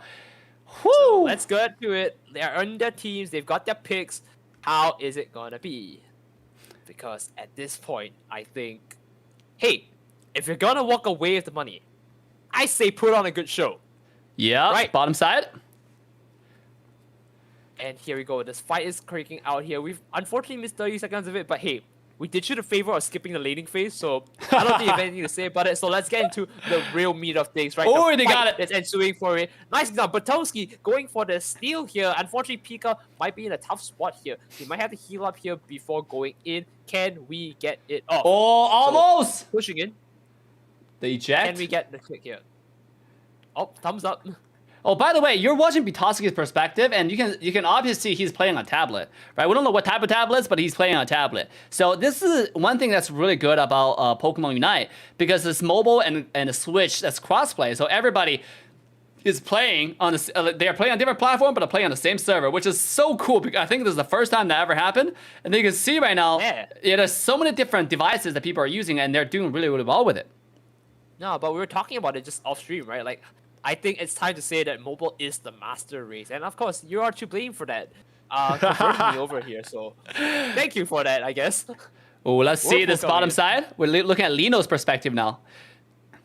Here we go. Nice Hurricane here, pushing Batowski out of there. And don't forget, if you see Batowski on the other side, that's because now the things are mirrored. Our screens are mirrored to the other side here, of course, in favor of Team B. So let's see how they go off. Pika is gonna get picked off here. Can he get out in time? Because he's gonna get picked just like that. This is close. This is close. Can he make it with Whirlpool coming in? Hurricane coming in. Batowski's looking low, but he's level 5. Can he take the level 4 pick? Oh no! There we go. A low Nitels coming in just like that. How about Reg? Is he going to fall for the same thing? But no! We look at top side with Elder Gods picking 2 here. The support going in and say, I am the champion here. I am the aggressor, and he goes in for some massive, massive damage. Let's make it work here. Batowski now back into the fray. Yeah, bottom lane. Batowski doing so well of just staying his distance and continuously dishing out those quad controls. And he understands the limit. Just now, he's going to the bush 1 versus 2. But he understood he can do that, right? And he got a kill onto Lino, which was incredible. And now the beasts are coming up. Let's see the bottom lane crash. This is going to be it. Batowski is now trying to get a few more picks off. He's going to get level 6, and he's going to get the Aurora Veil. This is the move that he needs to just, sustain the team, right? Aurora Veil also gives your team a bit of a defensive stand in it. Oh, look at all attack. Maybe this is what he needs. Let's see if they can go in from here. Rene, of course, getting picked off slowly, and the Cramoran here with Lino. This is not where they want to be. If Lino gets picked off, well, like I said, if Lino gets picked off, this is their time to shine. They're able to go for Dreadnought here with 3 players. This is where they're going to get a massive pool of EXP. And like I said, getting picked off 1 at a time is not what you need. But look at that. Rene coming in. Unfortunately, not getting the steal. That is an amazing the job. The Unite move? But, you can't do it. Free is 1 versus 2. Can you do it? Can he remake the scenario of a 1v2 here? We saw it before, but Simon's on free. Can he get it? But Thompson almost going down. Oh no, that's not where you want to be. You don't want to engage there. Maybe just class back on the rest of the team here. Let's see how it goes. No, picked off by Goof. Unfortunate. Let's take a look at the Focus Band. Dude, Focus Band is such a good item. Just now, the Focus Band saved Batowski's life there. And it looks like Free has actually come back and then come to the bottom lane. And now he's facing a 0 1-on-1. Look at the Zero's damage, though. What the freak just happened? What? Let me tell you what just happened. An explosion of damage coming in, forcing him out of the fight just like that. Because, you know what? Levels are everything in this game, and of course, there we go, hiding in the bush. Freeze like, nah. You're gonna go down this one. At the same time, Freeze team does end up securing the Rotom on the top side. Let's quickly take a Lino's perspective and see exactly what's happening on the top side. And of course, as we are saying that, right, like the same thing happens over and over again. Rotom comes up, he takes the pick, and everyone's just collapsing down. Because it's a good thing though that Novicito and Lino are here, because at least the Rotom is able to buy time for them, they're able to heal up, and of course defend their point. Maybe they can try and push the Rotom in a bit here against Yomus and Petowski, though that's good. And again, look, there is the pseudo Blastoise Unite here. We see the Hurricane just like spinning him around. Damn, what is going on? Lino's just rotating the bottom lane. Dreadnought's coming up in 25 seconds. Let's quickly go back to Phil Yomu's perspective here. Now, obviously, we'll have a little bit, again, a delay from the stream, so you got to see a little bit of replay. Yeah, nothing else is happening, just going backwards. Yeah, they just kill this. Let's quickly go look at Bitowski then, seeing some live tablets feedback. Let's take a look. Yeah, and this exactly what you said. This live tablet feedback, of course, we do see the fight ensuing. Everyone's popping out all of their Unite moves here. But Batowski, very safe in the fight here.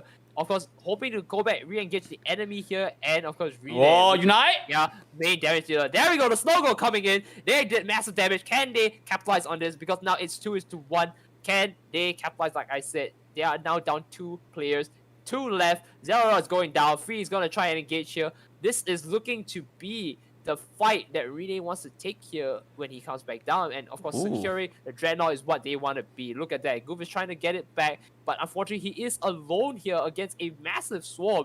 Getting picked off by Snorlax here. And of course, there we go. The Zero are stealing it right there. Again, team is not ready, and they just lost it right there. So, Lino leaving out right here. Can they make a better play from this point onwards? Yeah, let's take a look at Zero Aura's perspective. They did get Dreadnought, but at what cost? End up dying one more time. You see, like every single time, we're able to see that Lino's team and then Freeze team, they're able to get the objectives, right? But they somehow lose the fight. What is going on? Why is this happening right now, Nitera? Well, it's very simple, right? Like when you're taking in all of these battles, you're also like soaking damage. And of course, once you take the objective at this point, you might be solo after all the skirmishes you have. Like it's just very easy to get picked off. And of course, we do see the one player that's picking them off is of course Goof GG with the Venusaur, with his mass AoE pedal dance. I mean, you can't exactly run away from it, right? You're gonna still get all damage up, and there you go. That's how it happens. The pick comes out, and this is it.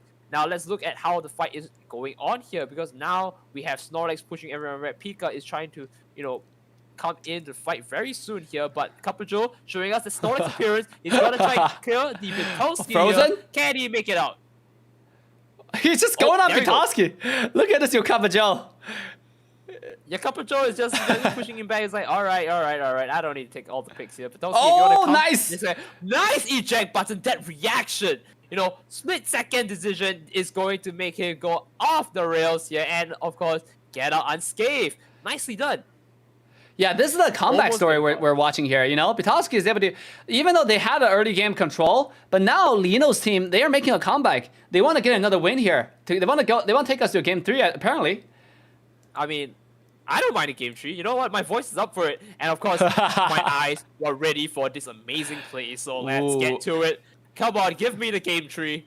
Yeah, 15 seconds to Zapdos. Now getting the Rotom is definitely not a good timing for the entire side for Pitowski's team, because now they have to let that go. But if they let that go, top is going to be defenseless, and we might see a big steal coming from Lino's team right here. They might just go for it. The Zapdos right here. Let's see this Zapdos fight right now. Are they going in for it?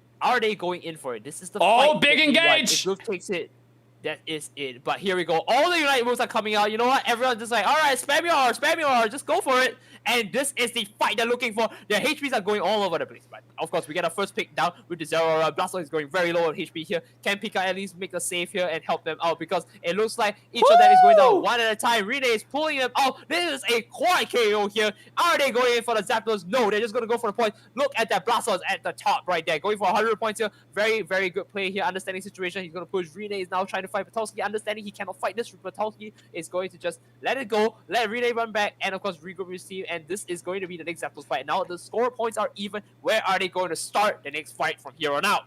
Yeah, nice steal from Yomus over there, getting 100 on the top side tier 1 defense tower. That's gonna help them a lot. See, completely even on the total score. I mean, we don't know exactly how much score it is, but on the defense zone at least. Oh no, here we go, the last team fight. This is it. Can't name for short. Yo, this is that play. This is the play. You can't see it. Yo Capajo just needs to go in, and then with Rini coming in, Goof is going to be locked out just like that. But Matovsky leaving the fight means that they are one player down. Oh! Can they make the pick? Wow, 0! that is an amazing play. Oh my god. Oh! Rini, you have to get out. This is a fight. 1v1. Rini versus Zero. Can Zero come back with that side? No, the whip comes in, and there we go. This is going down. This is the play that they need to hold them back. 20 seconds on the clock. I do not think they can get zapped. They just need to get Can a few he more get points it? in. There we go. This is the point again. 100 Can points! they stop it? Can they get it? He got it! It's amazing play. Rita is pushing in for a game 3. My voice is gonna be destroyed by the end of this, but I get to cast one more game. You get to cast one more game. Viewers at home, you get to watch one last amazing game. Let's hear it for this team. 1-1, 249 to 318. Oh my goodness, what a clutch, 100 points. Now we're going to game 3, boys. That was incredible. Let's take a listen to free side of voice com right now. Next. Next typed up. Even though, no, that's not true, because we won 2 really aggressive fights and we lost 2 really aggressive fights. Ooh, pretty quiet, but pretty analytical. I like it. Oh my course, goodness, it always goes down to Nitera, that, right? what is going on in that game? Can you break it down for us? It seemed like Goof's team like Bital's team had a lead and it just shifted around. What happened? The power dynamic. It was because we wanted to see a game 3. There's no other explanation. It's not a player issue. It's not a team issue. It's the caster issue. We wanted that game 3, didn't we? Yes, we are going to game 3. This has been a long day. We have a 5-hour day so far. We started at 3. It's now 8 o'clock. We gotta give a big shout out to Nitera for the incredible performance. Make sure to go follow him on Twitter so you can follow his future casting for Pokemon Unite wherever active in the scene. And ladies and gentlemen, with that, make sure to like, subscribe, turn the bell, and make sure to follow so you can join future giveaways. We're gonna do lots of giveaway on the channel, and make sure to follow all your favorite creators. We're gonna take a 1-minute break, and we'll see you guys back in a minute. Do not go anywhere.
All right, ladies and gentlemen, welcome back. I'm your host, Assassin Dave, and welcome back to the Creator Showdown right here on Trovo for Pokemon Unite. You're now watching the very last match on the Grand Finals. This is just getting so intense, and me and Nitera cannot wait to show you guys what's going on. Make sure to hit that follow, hit that subscribe, have not to join the coolest, greatest, baddest. What a jam-packed event. Nitera, what do you think? What do I think? I think this is amazing that we get to see a game 3 of this level.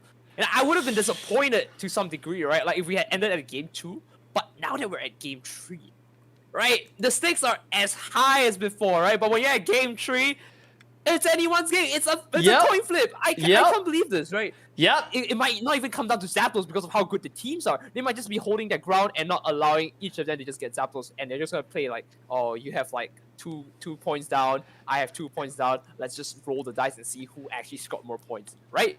And it's that kind of gameplay of like, you know, knowing how to risk and reward that always gets me on my toes. I have been like goosebumps on my hands for the longest time since we started the second game, and now we're in the third game. Can you imagine that? Yo, this is intense. This is intense. I mean, I thought it was gonna be a 2-0 stomp based on like how well Zero Goof's team are performing.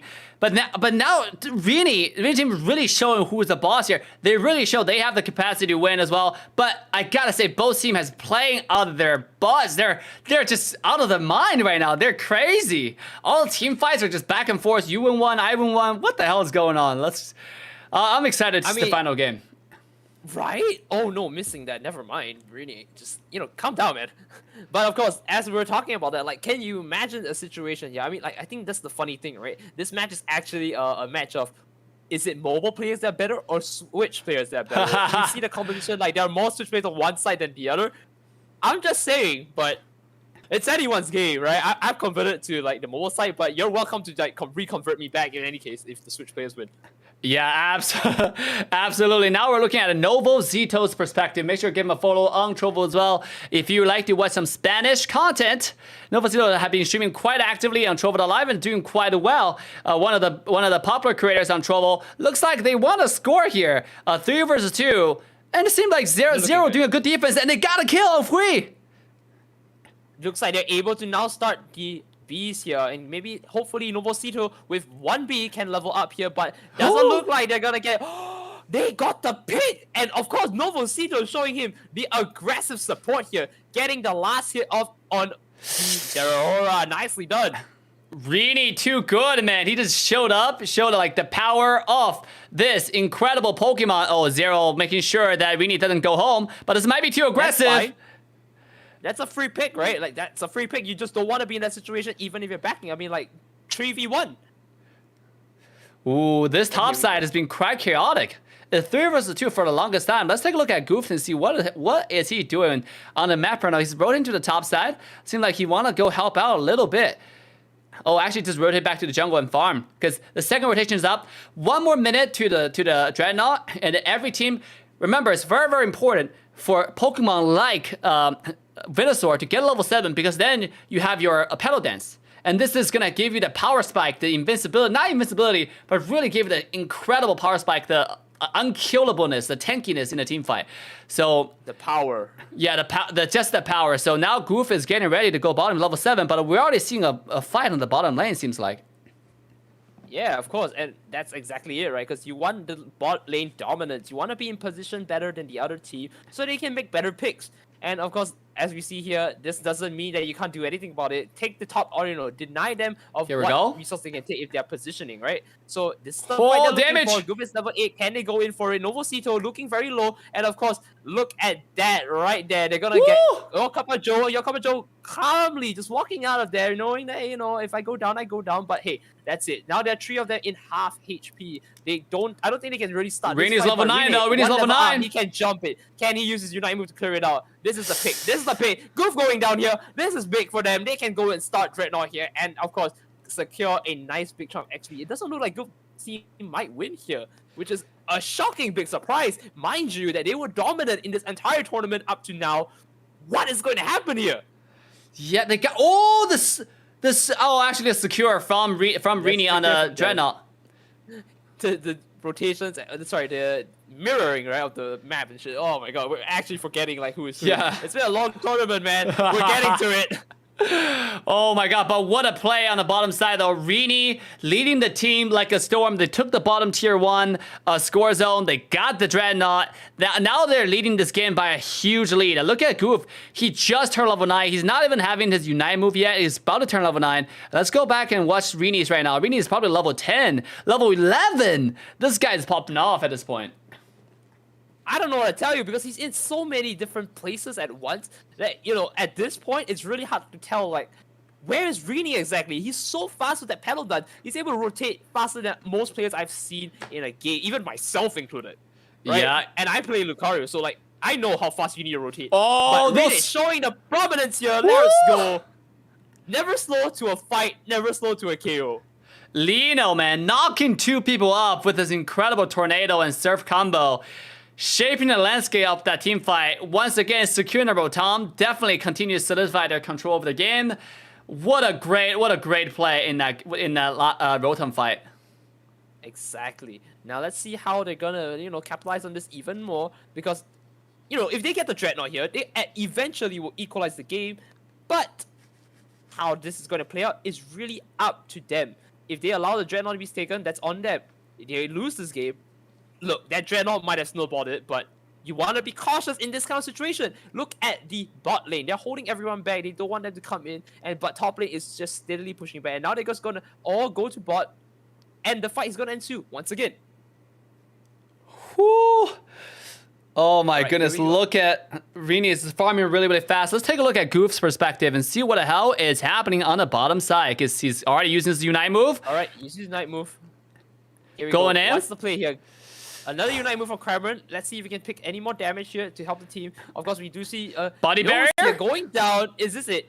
Yomus is down. Okay, that's the first pick. Let's see if Woo! Goof can actually make it bow, but no, that is a quad KO. Can they do any more? Because, we do see Fuil here is just going in and trying to take the beast, and of course, what can they do from this point? They got the score, they got the beast, they got the Dreadnought. I think this is looking like a Zapdos game for them. Yeah, I mean, this is it. This is definitely, if you look at Goof's experience, he's on level 10.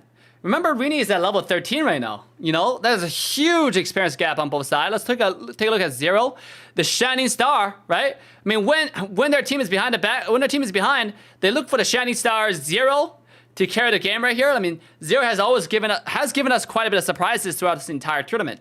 So can Zero find those good flanks? I mean, he's also only level 11 at this point. Ooh, the damage Exactly, though. that's what I was trying to say, because you still thought like Zero might be a hit, but when you look over, it's looking kind of gloom and doom here with both them being level 11. Look at that, Goof is getting picked off by their Zeraora. I mean, I gotta say, we're looking at a very much Zapdos game. If it's any way to win for Goof's side, it has to be Zapdos. It has to be Zapdos.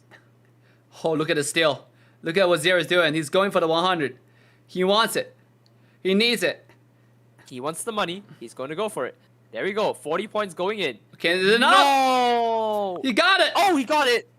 He's at least level 12. He might be able to take the fight here, or at least, go back in. If it's Unite move here, nicely done. He's going to put a few more points in. This might be the comeback they need. Slow Oi! gain EX. No, unfortunate. Nice eject button out with the Volt Switch. And of course, Ooh. now with the last Dreadnought being just in sync with Zapdos, I don't think they have any other comeback factors but Zapdos. Yeah, but This see, the thing is, looking Zero, very even though he rough. got the kill, but that was a wasted Unite. Now, okay, you still have 50 seconds, probably 50, 60 seconds on his Unite move, and the Dreadnought is coming up in 10 seconds. So you have to wait for gonna another bite. 50 seconds in order to get the Zero Unite, and he needed that for the one-shot combo to go into a team fight and kill somebody. So can he get it, or are we gonna see some steal from Zero right here? I don't know, man, but like 65%, he's gotta try to at least farm up here a little bit. Oh, And he's only up for, like, Goof. 30 seconds. Goof knocked out right here for 20 seconds. This is going to be detrimental to them. Zero is gonna have to try to go in here. Batowski, I'm not sure where you are, but he's also gonna jump over the wall, walk in fight here, because now Zapdos, 50%. This is the only play they can make. This is the only play they can make. If they jump in here at the right time, they might be able to take the pick. Oh, they got it! They got it, Zapdos! How do you do it? Is this the comeback? Oh! Oh my goodness! You thought Goof was back in the lines? No! Zero comes in with the save. Today's MVP, ladies and gentlemen, you see it firsthand. The one, the only Zero. Oh, what the freak! Now it's a turnaround. Now who wins the game? Because Zapdos give him so much score all around the map. Now they're all of a sudden ahead. They still have 2 defense zone, 1 top, 1 bottom. Whereas now Yeah, now it's a defense game at this point. They just need a few more picks on the other side for Team B, and they might be able to hold it back. But unfortunately, it doesn't look like they might be able to do it. They're all low on health, and they can't base back. If they base back, they don't have time to go in. Look at that. Phil is just trying to go in for that few points. Unfortunately, not getting it. But there is still hope left. 30 seconds on the clock. I am looking to see some amazing last-minute plays. Because anything is as important as like every second on that clock. With 20 seconds down, time is ticking. What are they gonna do? How can they do it? Because at this point, I don't know. I'm in the seat here. I'm not the player. Only they know the answer to this. Let's see how it goes dude, down. I don't know the answer to this either, man. Zero is playing out of his mind right now. What the hell was that steal? I was saying when their team's back is behind the wall, they need to look for Zero for the carry. And that steal, he was patient. He waited for them to fight. He goes in. He get the combo. Look at this close match. Oh 500 my points. God. Secure the victory. Zero. Let's listen to this. Zero, call me. I actually still, that was crazy. Yo, let's go. Boys. GG. Tournament winners. Woohoo! Good shit, boys. Okay, guys, my dinner's been here for an hour. It was really fun meeting all you guys and stuff, but I gotta actually. Yeah, of course, of course. Alright, GG's. Wow. Drop your Twitters or socials. Can you believe it? In that chat? The channels. Yeah. They're saying each other's goodbyes, but great games. Let's come back to the caster's desk. Woo! The MVP, Nitera. Oh. Give me an MVP of the day. Who would you give it to? You know it. You heard it. It's not 1, it's not 2, and it's not 3 for sure. It's 0. Coming in clutch with that last Zapdos steal, making the play of the day. And of course, that also solidifies our winning team. Wanna give shoutouts to that, Dave? Yeah. What a great... Neil, I'm the same way. You know, I gotta give the MVP to Pika and Zero. Like, I wanna give it to 2, because Pika also played really well. You know, like... You're right. Yeah, with a lot of his 4-man, 5-man knockups. What a great game. To show you guys... Dude, Pokemon Unite is for everyone. If you're watching the stream right now, if you're a streamer, if you look at your stream, by the way, on Trovo.live, there's a $5,000 sponsorship looking to help any creator, small to large. You can help yourself by streaming on Trovo.live, starting tomorrow, starting tonight, whatever you want. Do it now. My co-caster, Nitera, make sure to go follow him on his social media so we can follow his stream, focus his content in the future. At the same time, do not forget to follow me as well on YouTube for the daily uploads, because today, tournament is over. Trovo.live. I'm gonna stream on Trovo for 8 hours a day, every single day. Make sure to follow me as well on Trovo.live. With that, Hey, very soon. we're gonna call it a day. Right. Have a wonderful rest of your day. Have a wonderful rest of your evening. Have a wonderful rest of everything. This is us saying goodbye. We'll see you next time for the next Trovo tournament for Pokemon Unite. Bye for now.